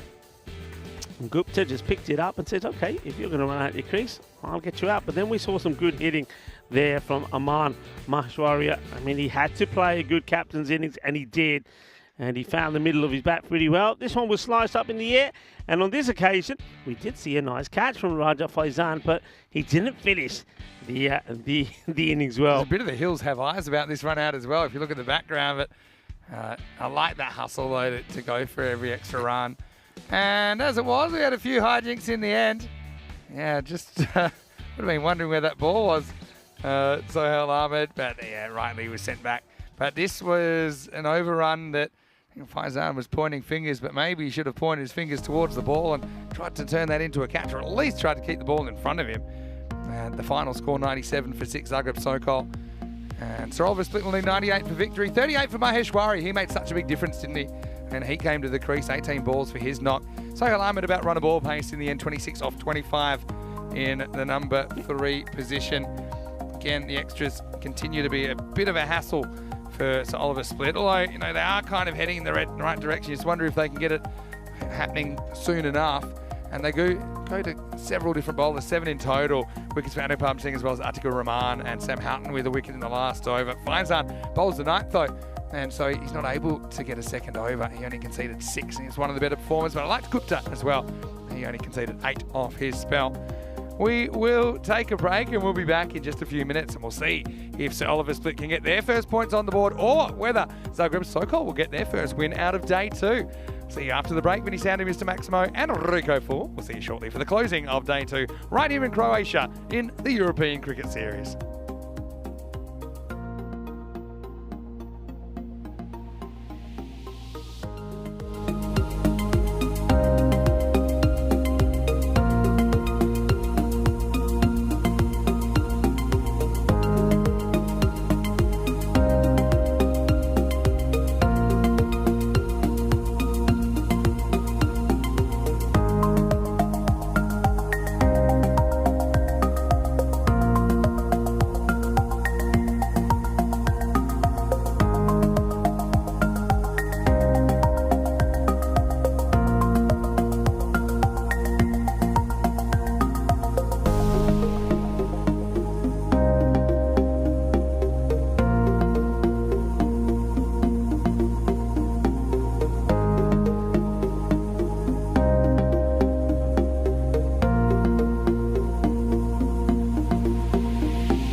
This European Cricket Network event is proudly brought to you by HCL Software and Bizaway.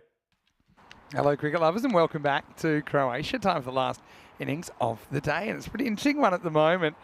It's Sir Oliver Split going out, chasing their first points of the series, chasing 98 against Zagreb Sokol. 97 for 6 was the score after the first innings, and Aman Maheshwari putting together a pretty nice 38. He top scored, and with some assistance from Sohail Ahmed, 26 not out, he was able to get Sokol to that 97. So, question for Zagreb Sokol will be if they can keep things quiet early. Now, I've got to say, they've gone for Houghton at the top. They've gone for Adhikari at the top as well. So, you need your top order to fire. We've seen it once a few wickets go down, but really find it hard to go at the rate required. So, let's see if they can make a game out of this. Well, Rundith Marugan with Skinner's jersey there. Just noticed that for the first time today. David Skinner watching on. And we've seen him before. Hashmi behind the stumps. He's a constant threat as well for Zagreb Sokol. But let's see if they can get the ball in the right areas. That's probably the key here. Shake, rattle and roll. Maheshwari to get us going. It's a Gundy ball first up and pretty well blocked down the leg side. So it's just going to be one wide to get us going. Thanks for the random questions coming in as well. And I noticed that one came in from Kevin. Better ball, but even better shot. This is muscled away, Maximo. And you can see there, Adhikari, he can swing the bat. And I believe that's actually Sir Oliver Split's first 6 today. And what a time to do it. Let's see if Adhikari can turn it into something more. Excellent shot. Wow, right on time.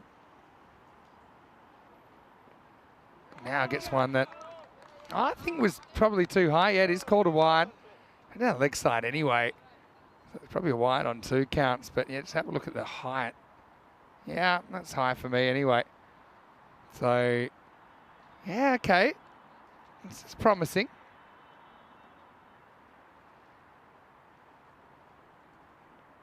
Now another wide. So, Maheshwari, a bit of a difference maker with the bat at the moment. He's being slightly expensive. Any sound to hear Mr. Maximo for ECN. Welcoming you to the broadcast on a Tuesday afternoon. Oh, this one doesn't bounce at all.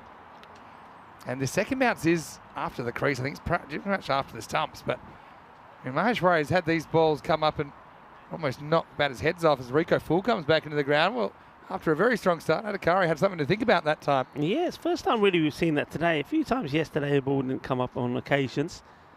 But yeah, it's a good start so far for SOS, and no run this time.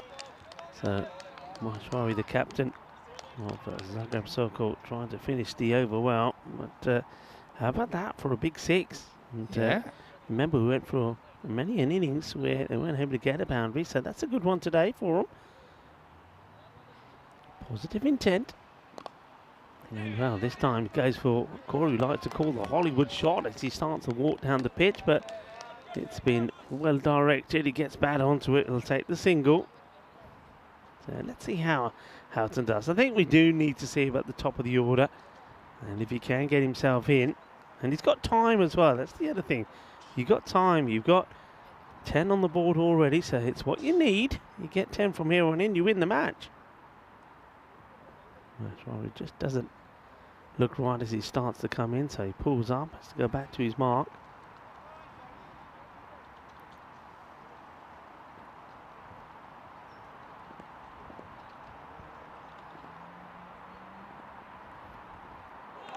That's a great delivery, and that's what you'd expect really from this guy. And plays at a good high level. We know that he represents his country, And this is the sort of deliveries that he can produce over and over again when he's at his best. There's not too many batters that are going to get anything onto that. Yeah, it's a good delivery. It's good location in the first place.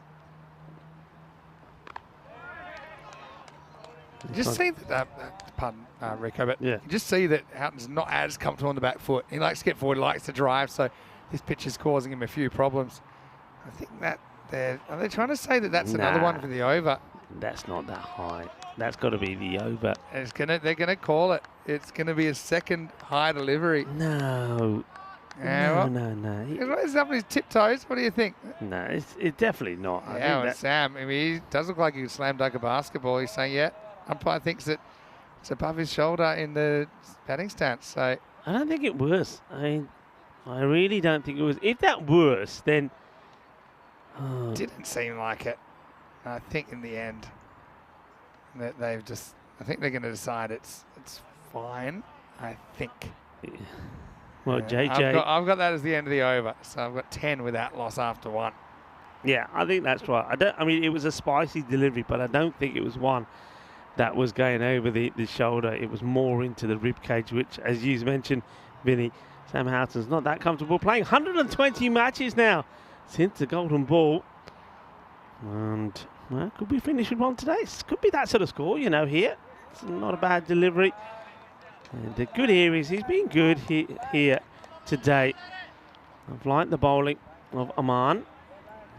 That's another one which you could say Slightly is the bent one. knee, so you could say that if he's standing up, it's probably around shoulder height. So you see why they're tough calls for the umpires in real time, though. Yeah, very much so. In comes Chalbay again.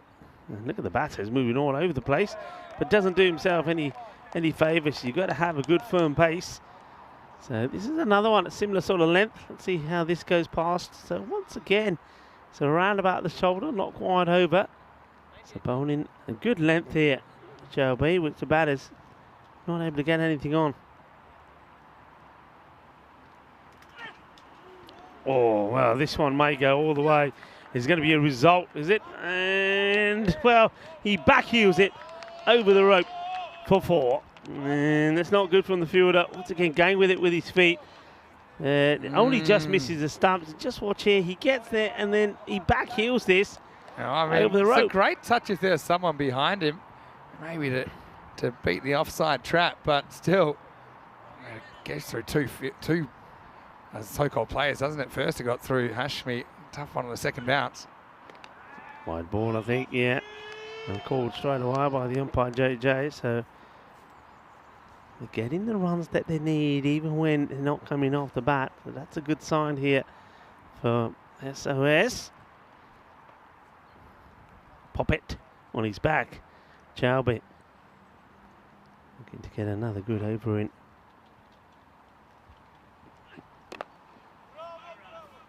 Nicely played. Try and set the rate here. So you want to be about 20. You don't want to fall behind. You want to be about 20 at the end of this over, 10 and over. And yeah, obviously try not to lose wickets either.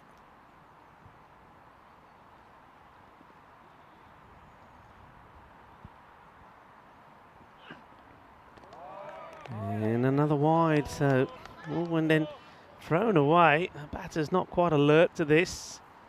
So almost Hashmi gives away another run.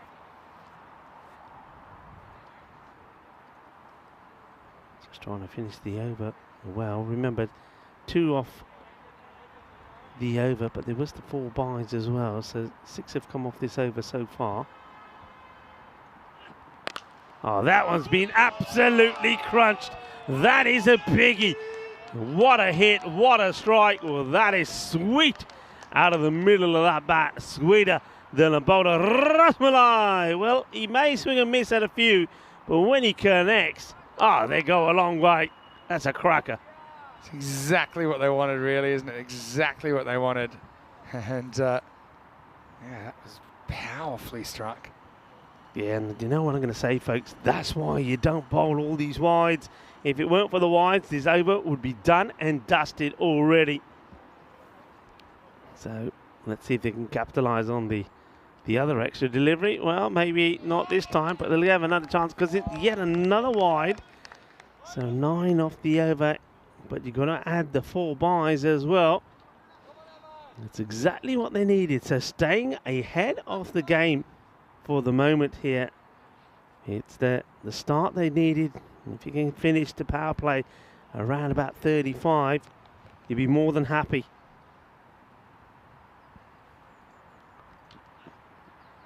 Oh, well, that just takes off. And what's this being called as? It's a little bit of chat here. I wonder if they're checking height on this or... Nah, it can't be height. It's called wide for width, I think. No, I haven't seen a call yet from the call at the time. Yeah, it's a long day for the umpires as well, isn't it? To be fair. So you got the square leg saying it's a. So they're calling this a no ball. okay. Jarvis Split will take it. Yeah, I mean, to be fair, it was above the keeper's shoulders when it reached him. Yeah, I don't think it was quite over the shoulder of the batter, but the umpires in conversation, and I think you could see square leg there. Popovich was saying, yep, it's definitely over, so it gets called. So free hit to add more misery to Chaube. And it tries to get funky, and will finish with a dot. And he's going to be very disappointed because with 2 balls to go, only 2 had come off the over. And well, the last 2 balls costing 8 runs. So going well here. So Oliver Split, 24 without loss after 2 overs. You can see what they're trying to do. They're trying to register their first points in this series. They've had 4 defeats so far. Zagreb Sokol, they haven't managed to win here today. They played 2, lost 2, so they're looking to go back to base with a win as well. One of these 2 teams will, the other will go the day without a win. So we're going to see Shukla, the run-out merchant, is going to have a bowl here. And we see a lot of firsts. I sort of seen the first here today with this guy. Has had 3 knocks, and on 3 occasions he was run out. Unbelievable, really. Shukla. Not a bad start. Good delivery on the pegs. And they'll take 1. Not the best of throws back to the keeper, but Hashmi is able to, even though he doesn't take it cleanly, tidy up after himself. So this is where Adhikari is 13 of 11. The thing is, 12 of those have come off 2 big hits. And he's trying to do the same here again. He's going to get it over the fielder. I don't think it will go to the boundary. And they just take 1. Yeah. Hoping for a little bit more there.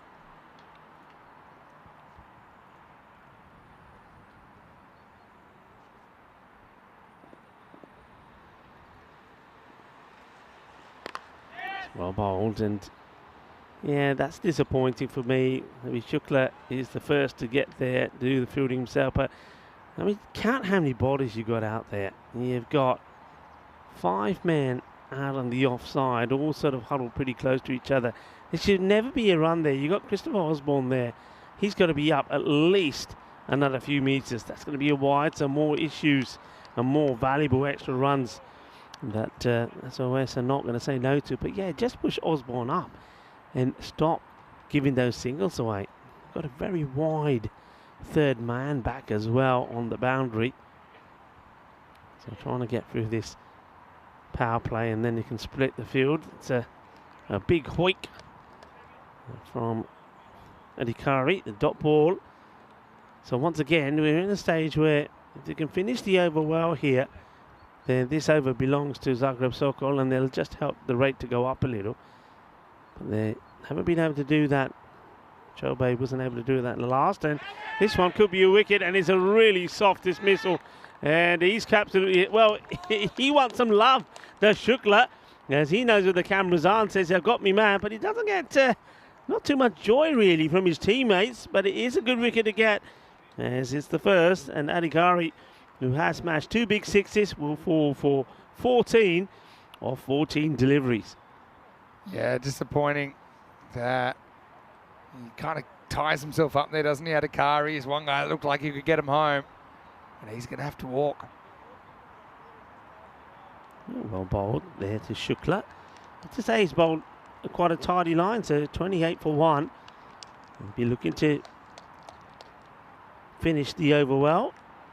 And if he can, I think you'll feel that maybe Zagreb Sokol have perhaps won the battle of the power play. But still a ball to go. And we've got a Raja Faizan who comes out. So just changing it around a little bit here as well.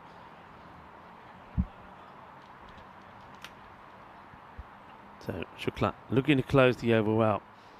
It's a good delivery. It gets played out, and this time no run as Aman Mashawari comes out and keeps it just to a dot. So good over, 4 from it. It gets the breakthrough, gets the wicket of Adhikari. So 3 overs complete, 28 for 1. You can see they're trying to hustle through, don't want to give up any penalty runs. Okay, round the mark of that 10 and over, but yeah, you want to avoid falling behind too far. I mean, just have a look at that first innings. Imagine if they hadn't gone for that magical over. So you've got the top 5 overs there going for a lot more than the other 5. I can actually give you some numbers on that.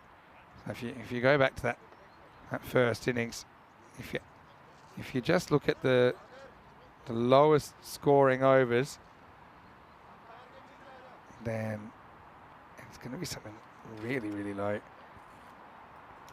It was 2, 2, 4, 5 and 6. So 19 off 5 overs. Yeah. That means that there were 78 off the other 5. Well, Spurn, I don't mind this move at all. He's bowled well. Yeah, I don't know if he's got the right field here with mid-wicket in the circle, but we'll soon see.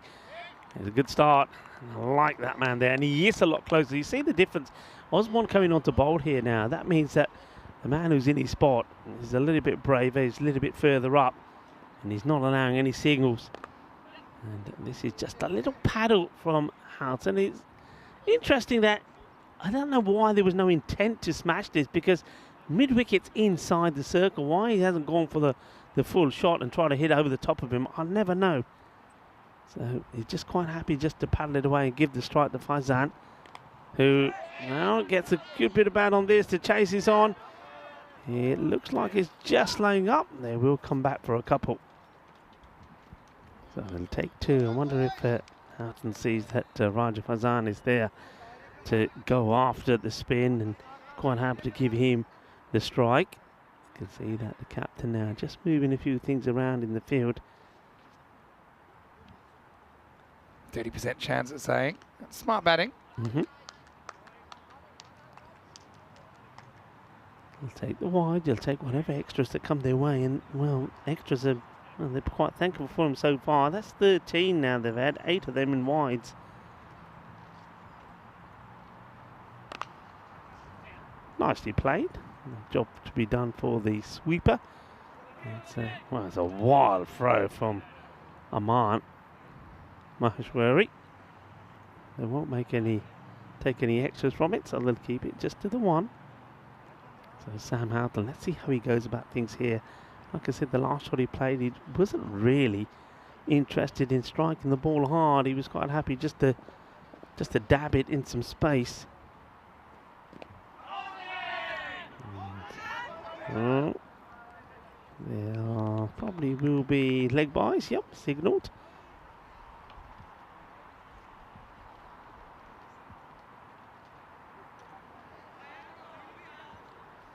So Jamie Dodger agreeing that he thinks pace off is the way to go. And yeah, nice. And with the good bit of bounce that the slower bowler is able to generate as well, it works well. So you can see there that over. That one only gained just for 5. The over before from Shukla went just for 4. Yeah. So just like that, after a good start, they've got themselves back in the driving seat. Have Zagreb Sokol. Just get the feeling here, you can't be too cautious. Look where they were. They got themselves above that line. Now they're going downwards again. You got wickets in hand. So Oliver split. So be brave and go for your shots. don't shy away. This is a good opportunity to register a victory here. Yeah, couldn't agree more, Rico. Well, we like the move of going with pace off, but now the captain has given the nod to Gurpreet Singh, who definitely isn't pace off. In fact, he tries the bowl very fast. Good to see he's starting over the wicket here, though. But again, another bowler like Manny has had difficulties in getting the ball in the right area. Let's see how he starts. Oh, it's an absolute corker. It really is. And this is where I feel for the bowlers, because they'll get they'll get told, no, you can see JJ say, no, that one is okay. And I'm glad, because you can't get too carried away with keep giving bowlers warnings for saying that's one for the over, because he hasn't banged that in. It's just a good shoulder length delivery. Yeah. And I don't think it goes over the shoulder. I think by the time the keeper takes it, it's pretty high. But when the batter's standing upright in his crease, it's not. So good decision.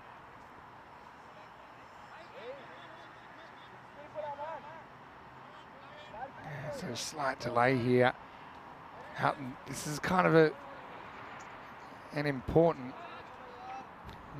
kind of innings for him, I think, if they're going to be able to turn their week around. It's 3 off 8, so he's still there. Let's see if he can get his mojo. And that one, that for me, it's a negative, because it's always going to be a wide. You step inside of it. It probably would have been a difficult one for Rashid Hashmi to deal with, but he spoils it, and he just basically gets one, but loses the option of getting an extra delivery, and I think those could be crucial here. So I think you need to leave those ones alone unless you're putting them to the boundary.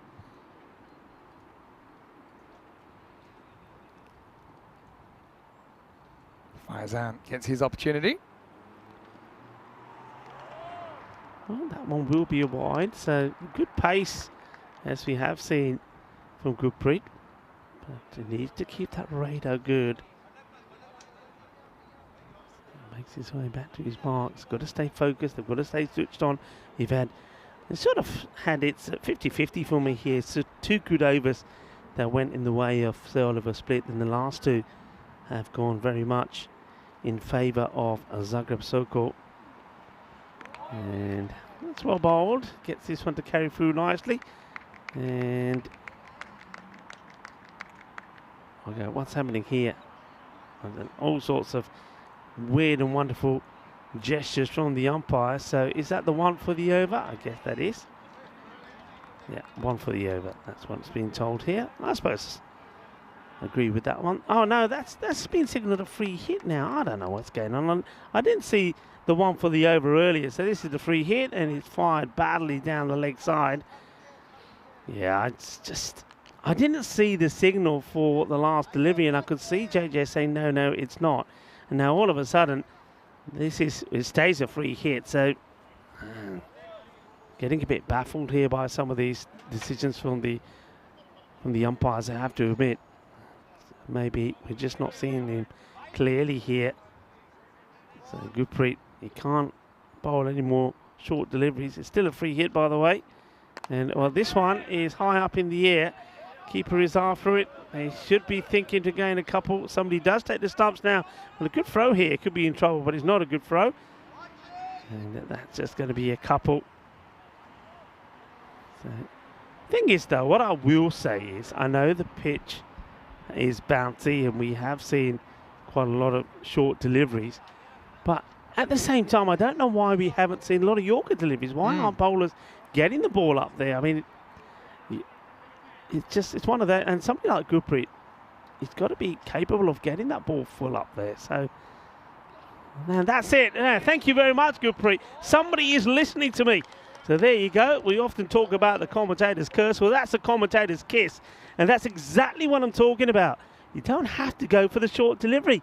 Get one up there that is full, it is straight, it's an absolute beauty, and it's too good for Raja Faizan. So it's good to see that a quick bowler actually getting the ball right up there as well.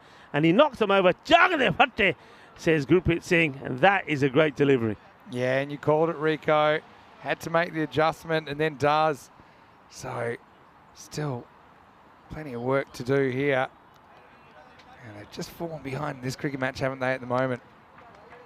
Yeah, they have. I mean, that's a good wicket to get. So Farzan will go 5 of 7. And Gurpreet, it looked like he was getting a little bit frustrated there.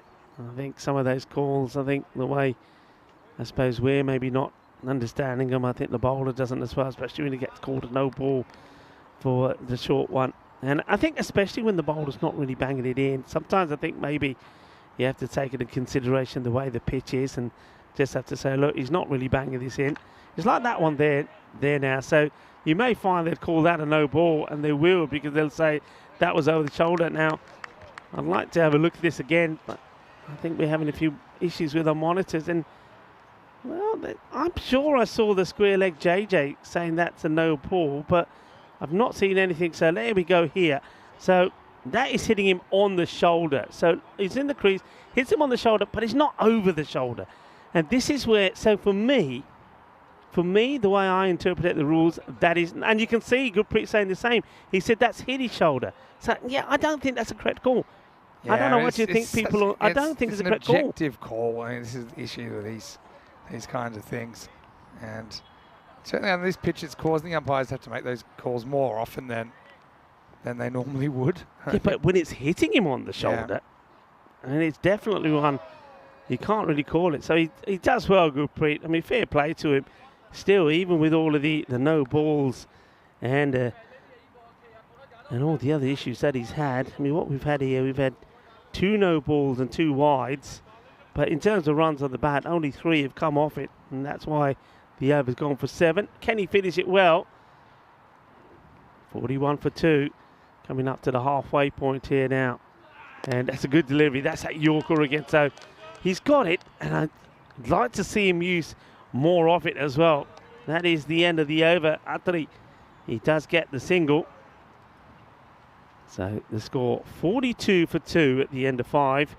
And of course, one thing that we're all looking forward to is, of course, the Champions League of cricket, starting on the 26th of February and runs all the way through to the 22nd of March, Championship Week, the 18th to the 22nd. And we've talked about some of these groups, and I know that we were talking about the Group G earlier, where CYMS were taking part. What about Group D? Of course, 2 of the French teams in there, including the 2023 champions. That's going to be something, isn't it? That is going to be something.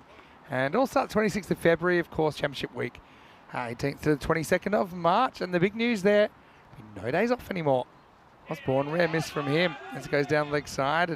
And they really need to try and make something happen here. Second half of this game, Sir Oliver split. I mean, if they can't win this kind of a game, it's going to be really hard for them to register any points, I think, in this series. Yeah, Osborne, a rare error from him, but he's been pretty tidy.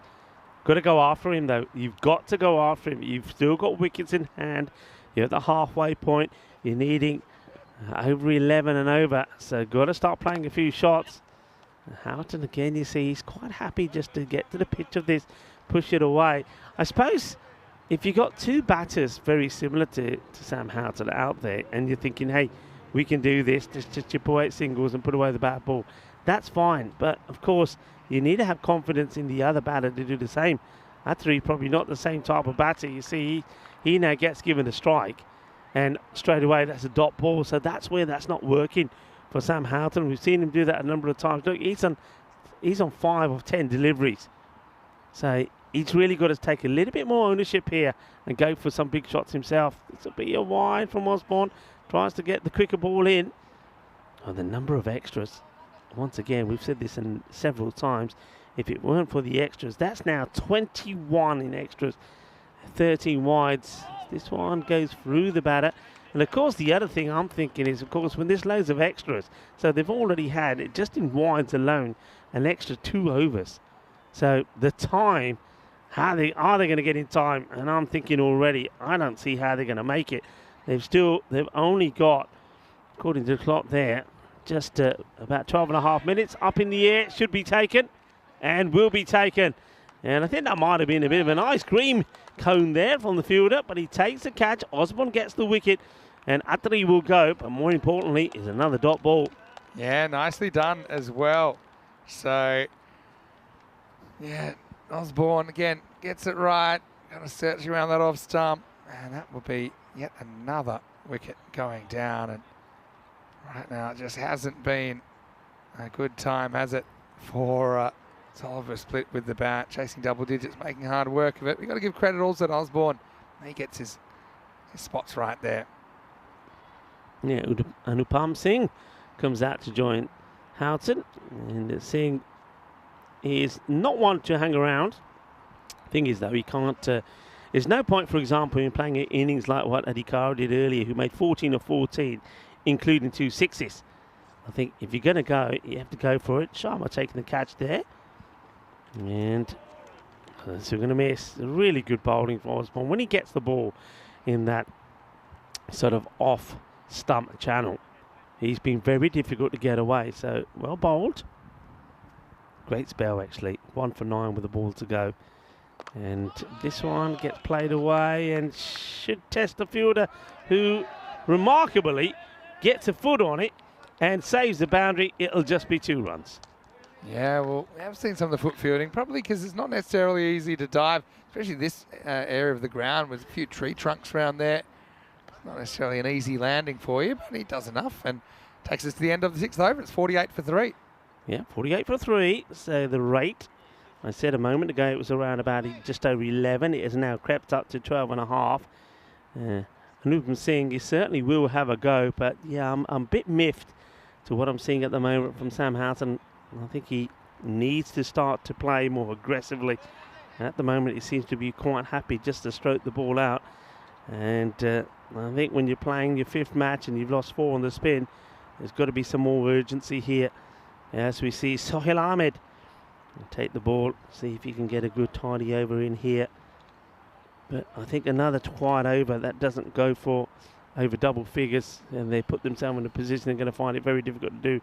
So Sam Houghton really does have to now go for the big shots. And plays it away. It's a single, and that'll be a risky one of that. Well fielded, good throw, but good backing up from Singh. Yeah, good backing up. But you're right, they're going to need more than the nudge. It's just when you're down on confidence and also you know your importance of staying at the crease, he's got a difficult tactical decision here, Houghton. And so I suppose the easy thing is to have some help at the other end, but at the moment it's hard to see it all coming together for SOS. Yes, good areas again, very similar to where Osborne was bowling. And Sohail just keeping this outside the off. And has he gone too wide this time? No, the umpire's quite happy. He sneaks that one in. So dot balls, dot balls are a killer, and you can see just how the win percentage just keeps going in the wrong direction for SOS.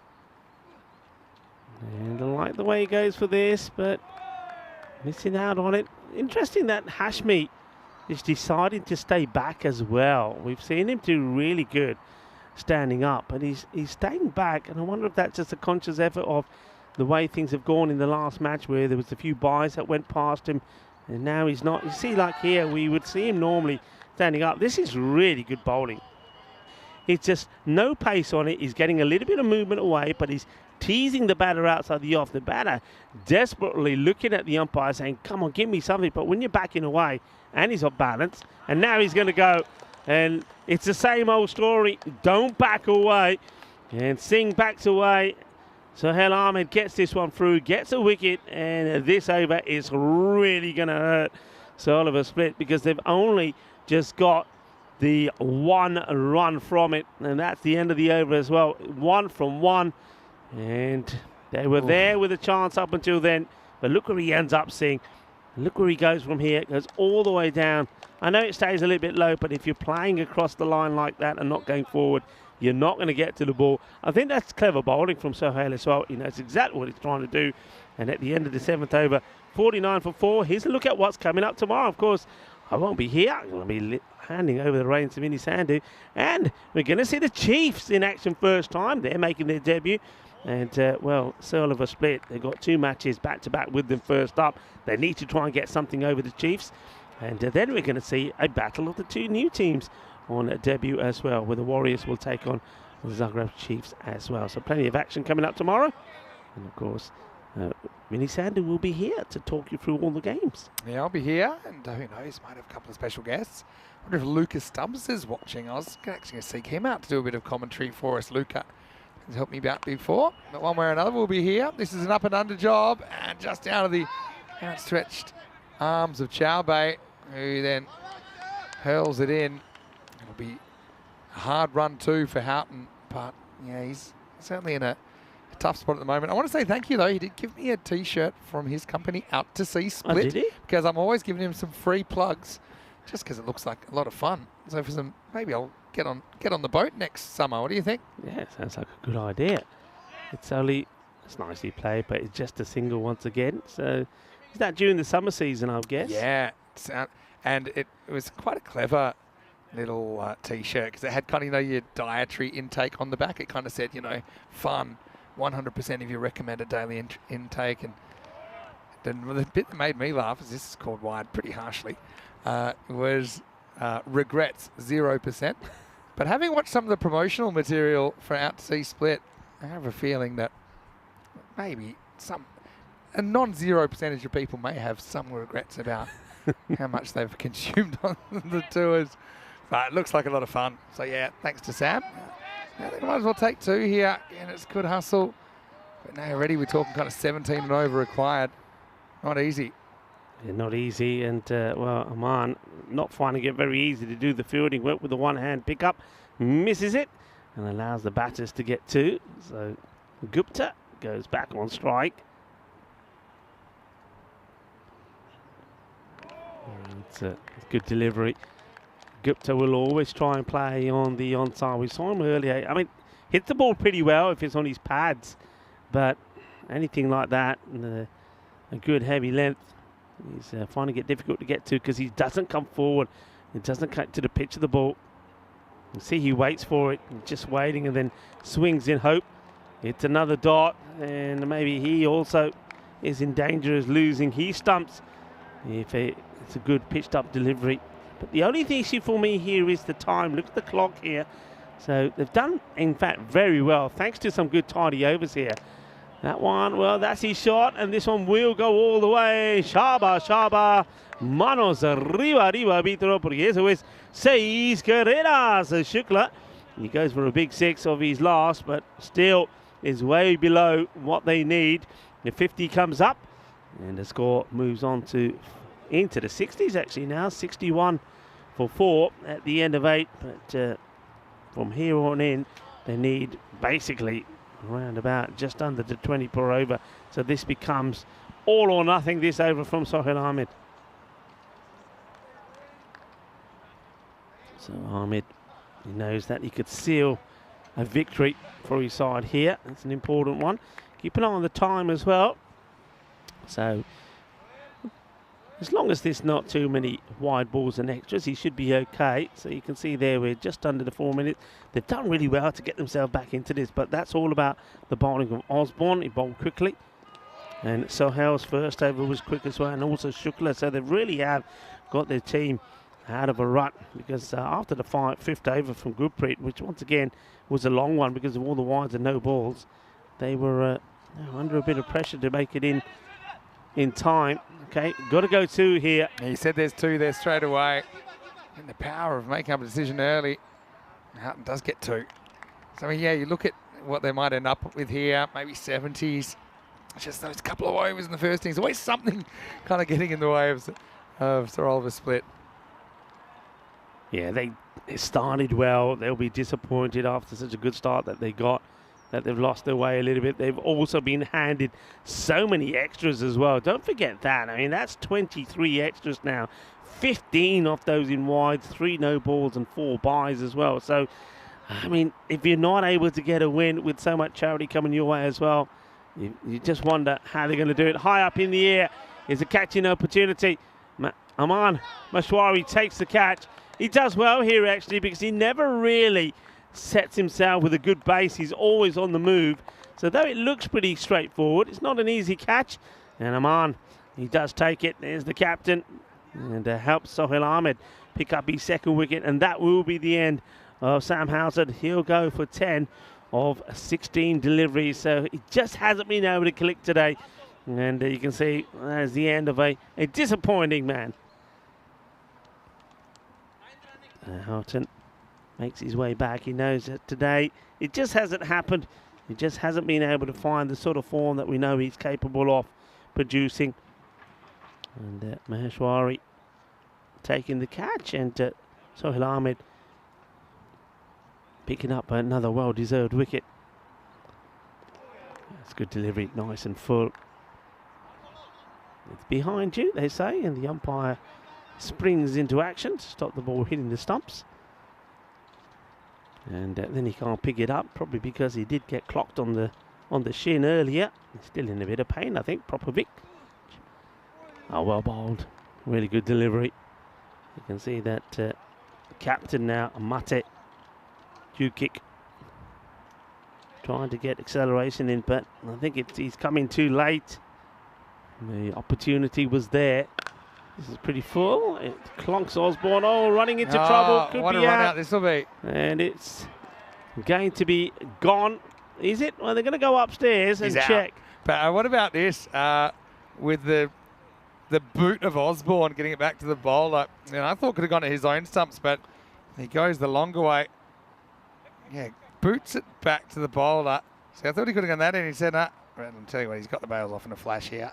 There's no way he's made it. And there you'll see.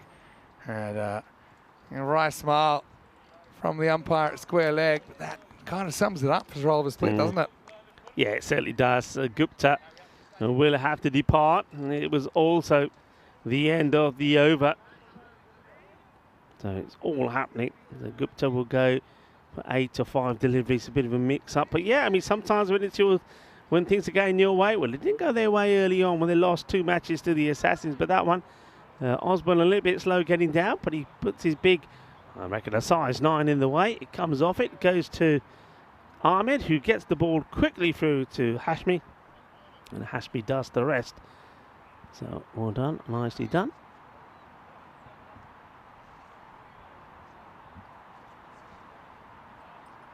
I want to say big thank you to Wayne as well. He's getting behind Sam with the $10 donation to ECN. Oh, just spreading the love there, Wayne. Appreciate it. He's probably appreciating that Sam's tried his heart out there during the innings, but hasn't really come up the way he wanted Maheshwari to finish us off for day 2. But it might take a while because it's going to start with a wide. Yeah, it's been another big wide. I mean, is it just me, or are you a little bit? I'm not sort of surprised is the word. Maybe miffed is more like it about some of the wides that we're seeing. I mean, especially from players like Aman Maheshwari. I mean, that's another one. I mean, we're talking about a player that's played international cricket, and on a day like, I could understand when it's been a very blistery, windy day and the bowlers are up against it. But I don't know. There's just Makes sense. all of the seamers seem to be having problems getting the ball to go straight. And it's not that they're swinging it loads. It's just not getting the ball to the right areas. Yeah, it's a fair comment, and it's something that they'll be wanting to work on. So it looks like Zagreb Sokol will, like they did in the last game yesterday. Another chance gone. Oh, that is brilliantly done. Well, there might be a few things wrong with the radar of the bowlers, but not of the fielders. That is sensational. And I think that's a Dinesh Pasami gets this beautifully right. Watch this. It's not a bad looking shot, but clean pickup. Gets the throw in and bullseye. Right on the middle stump. And unfortunately, the captain, Mate, is going to have to go for a duck. It's going to be a 5-ball duck, so no runs for him. And, wow. You want good people to get good things go their way. He is a good man. He's done so much work behind the scenes, and he continues to do so. But, well, it was Kruma Pasami.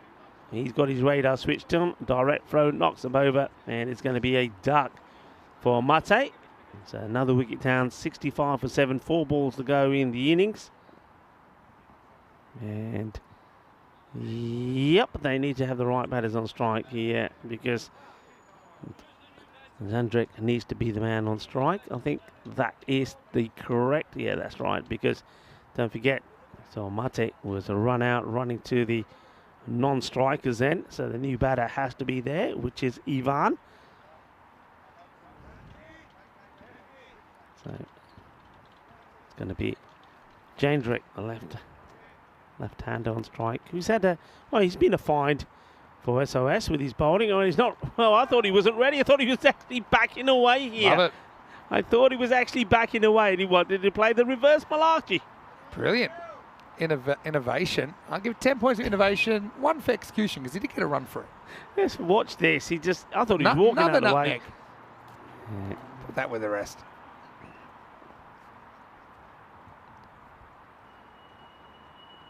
Oh, nearly there. He wants to get back there on strike. He's not going to be able to. So will be another dot. So 2 balls here now to go. And they've so far matched, I think, the highest score that they've scored. Now they've gone past it, actually. So I suppose that is something for Sir Oliver Split, as they have gone previously 65 was the highest score that they recorded. That was when they actually batted first in the very first match against Zagreb Assassins yesterday. But they have gone past that, so that is something at least, but they'll be bitterly disappointed that they weren't able to make this more of a closer contest. You can see here now 31 runs behind where they need to be. Plays this into the ground, will take a run, so Jandrick will get off the mark of the last ball of this contest, and also the last ball of day 2 of the European Cricket Series here in Croatia, and it will be a victory to Zagreb Sokol, so well done to them. They didn't have the best of mornings, did they, against the Zagreb Assassins when they were blown away in both fixtures. Has to be said, I don't think they were at their best here. They got themselves out of jail thanks to a good performance from their captain, Aman Maheshwari. I think they needed that score from him. He fined 38 towards the end of the innings, and that helped them to get to a score. And then, despite once again giving so many extras away, I mean, what was the final count on those extras? 26 extras, 17 of those in wide. They still managed to get a win here, but it didn't start well for them, especially with that big 6 there from Adhikari. And then we saw the wicket here. It's a soft dismissal of that man. He went for 14 of 14 balls, and then that was a great delivery, great response from Gurpreet Singh when he was getting all sorts of trouble getting the ball bouncing too high. I don't think he was banging the balls in, it's just a lively pitch, but what he did is come back well. And then I think the bowling there from Sohail Ahmed, I liked his bowling as well. He certainly had the likes of Singh in all sorts of trouble, and there was one that was sent out of the park. That was from Gupta. Then there was this run out, unfortunately, and just couldn't get there. So that was Gupta who had to go. He wasn't the only man to be run out. How about this one? Direct hit right on the money. Boom, thank you very much. And that was unfortunate, as Mate Čukic then had to go as well. And it just one of those innings where things never really got going. Let's have a look It's kind of at the promising. batting. Yeah, promising early, wasn't it? Adhikari whacked a couple, Yeah. and you thought, okay, is this the time that it's all going to come together? But it was a bit of a false dawn, wasn't it? And kind of the innings of Houghton kind of sums up what's been happening for Oliver Split. Just trying to make something go their way, but not able to do it for long enough. And they'll look back on a couple of overs. I think the first innings, it looked like they should have only been chasing about 70, and if that was the case, maybe they could have dragged themselves across the line. Plenty of good performance. Got that Sohail Ahmed there towards the end, 2 for 3, but I mean, the work was done, I think, in the middle after the power play. Looked like could have gone either way. Ended up being a pretty comfortable win to Zagreb Sokol. Yeah, it was a comfortable win. So they'll be happy that they go back with something to show for from today. But they find themselves 4 points behind where the Assassins are. But you got to feel for SOS here. Yeah. They had 5 matches and haven't been able to pick up any points. Yeah, you're right about that. It'll be the 3 dots, 3 dashes, 3 dots. SOS signal will be going out, I think, because they need to find some form from somewhere. They'll get more opportunities tomorrow with 3 more games, and so let's hope that maybe it can click a bit more for them. And of course, tomorrow, excited to see the Warriors and the Chiefs as well. So a bit more of the other 2 Zagreb teams, and the Chiefs will actually be seeing them for the first time. We're going to have to go now, but I'm going to remind everyone out there to like this video if you're watching on YouTube, subscribe to the channel, tell your family, tell your friends about the European Cricket Network. And don't forget also our social media, European Cricket, and our website, europeancricket.com. Rico, enjoy your day off. I know you deserve it. I hope you have a great day in Zagreb. Thanks again to all the live chatters for all the interactions as well. But for now, we'll leave you with some of the best bits here of day 2 from our wonderful crew at Spring Productions. And it's great to hear the European Cricketers song coming on. So enjoy this and enjoy your night. We'll see you tomorrow right back here for more European Cricket Series. Hasta mañana. Adiós, mi familia. Hasta mañana.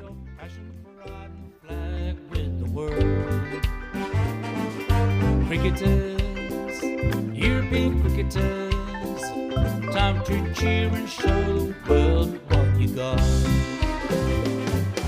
7 bits of wood and a tape ball taken to an open space.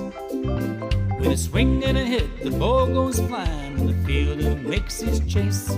A community playing on the field of dreams, no matter race, sex, color, or age. Stars of the future of European cricket are ready to take the stage. Bowls getting quicker with a kookaburra starting to swing. The keeper in your mind standing just behind, pressure is creeping in. Some give it flight and some give it grip as the ball really starts to spin. But our batsman's alert with the crack of a bat, the ball flies over for 6. Cricketers, European cricketers, share your passion for riding flag with the world. Cricketers, European cricketers, time to cheer and show the world what you got. Master blasters turn on the style, cricket's a beautiful game. Smiling faces and celebrations as the champions enjoy their fame. European legends breaking records, making their own dreams come true. Watched by millions, European cricketers show the world what they can do. Now picture this, 10 runs needed to win off the last over of the match. Fielders are on fire, sliding and diving, want to take that world-class catch. Tension building as the ball runs in, will it be short, a yorker or slow? A 6 will win it, 4 to tie into the golden ball we go. Cricketers, European cricketers, share your passion for riding flag with the world. Cricketers, European cricketers, time to cheer and show the world what you got. Another one, that's the big one. That's gone all the way over into the clubhouse and ordering a pint at the bar. Hundreds of clubs all over Europe are coming together today. Thousands of cricketers want to be stars, show their talents when they play. We've got commentary, action-packed cricket frenzy. You're hooked, you can't deny. Worldwide audience watching to see which team will lift the cup up high. Oh, cricketers, European cricketers, share your passion for riding flag with the world. Cricketers, European cricketers, time to cheer and show the world what you got. La la la la la la. There he goes, he sent that pack in, but the shaka, 6 more. Oh, cricketers, European cricketers, share your passion for riding flag with the world. Cricketers, European cricketers, time to cheer and show the world what you got. Time to cheer and show the world what you got. Time to cheer and show the world what you Mentioned got. turbo earlier, that's supercharged. 6 runs, that's gone into orbit. It's another kookaburra ball that's going to be circling our planet for years to come.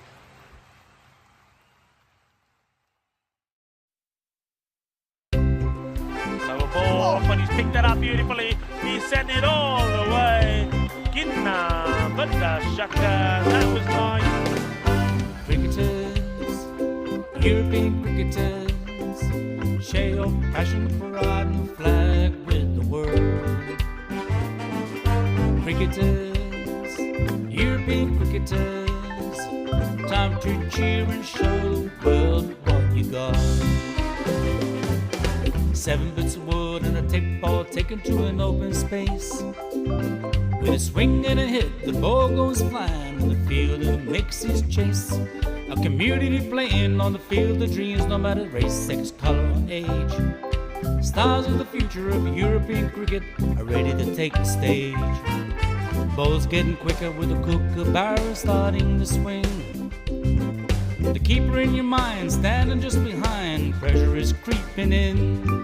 Some give it flight and some give it rip as the ball really starts to spin. But our batsman's alert with the crack of a bat, the ball flies over for 6.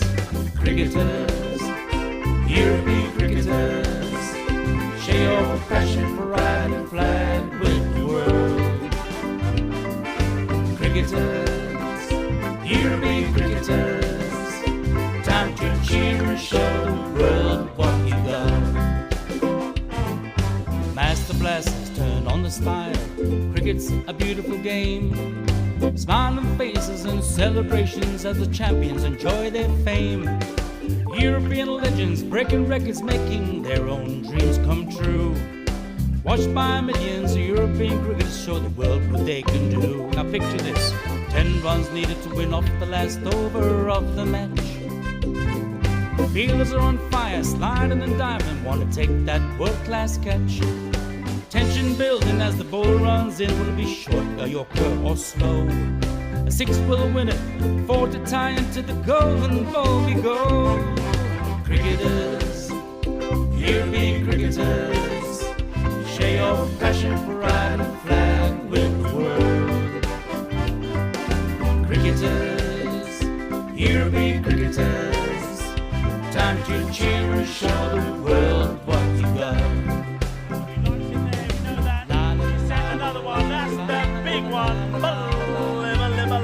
That's gone all the way over into the clubhouse and ordering a pint at the bar.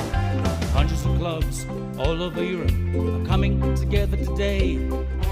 Thousands of cricketers want to be stars, show their talents when they play. We've got commentary, action-packed cricket frenzy. You're hooked, you can't deny. Worldwide audience watching to see which team will lift the cup up high. Oh, cricketers, European cricketers, share your passion for riding flag with the world. Cricketers, European cricketers, time to cheer and show the world what you got. La la la la la la la. There he goes, he sent that pack in but the shaka, 6 more. Oh, cricketers, European cricketers, share your passion for riding flag with the world. Cricketers, European cricketers, time to cheer and show the world what you got. Time to cheer and show the world what you got. Time to cheer and show the world what you Mentioned got. turbo earlier, that's supercharged. 6 runs, that's gone into orbit. It's another kookaburra ball that's going to be circling our planet for years to come.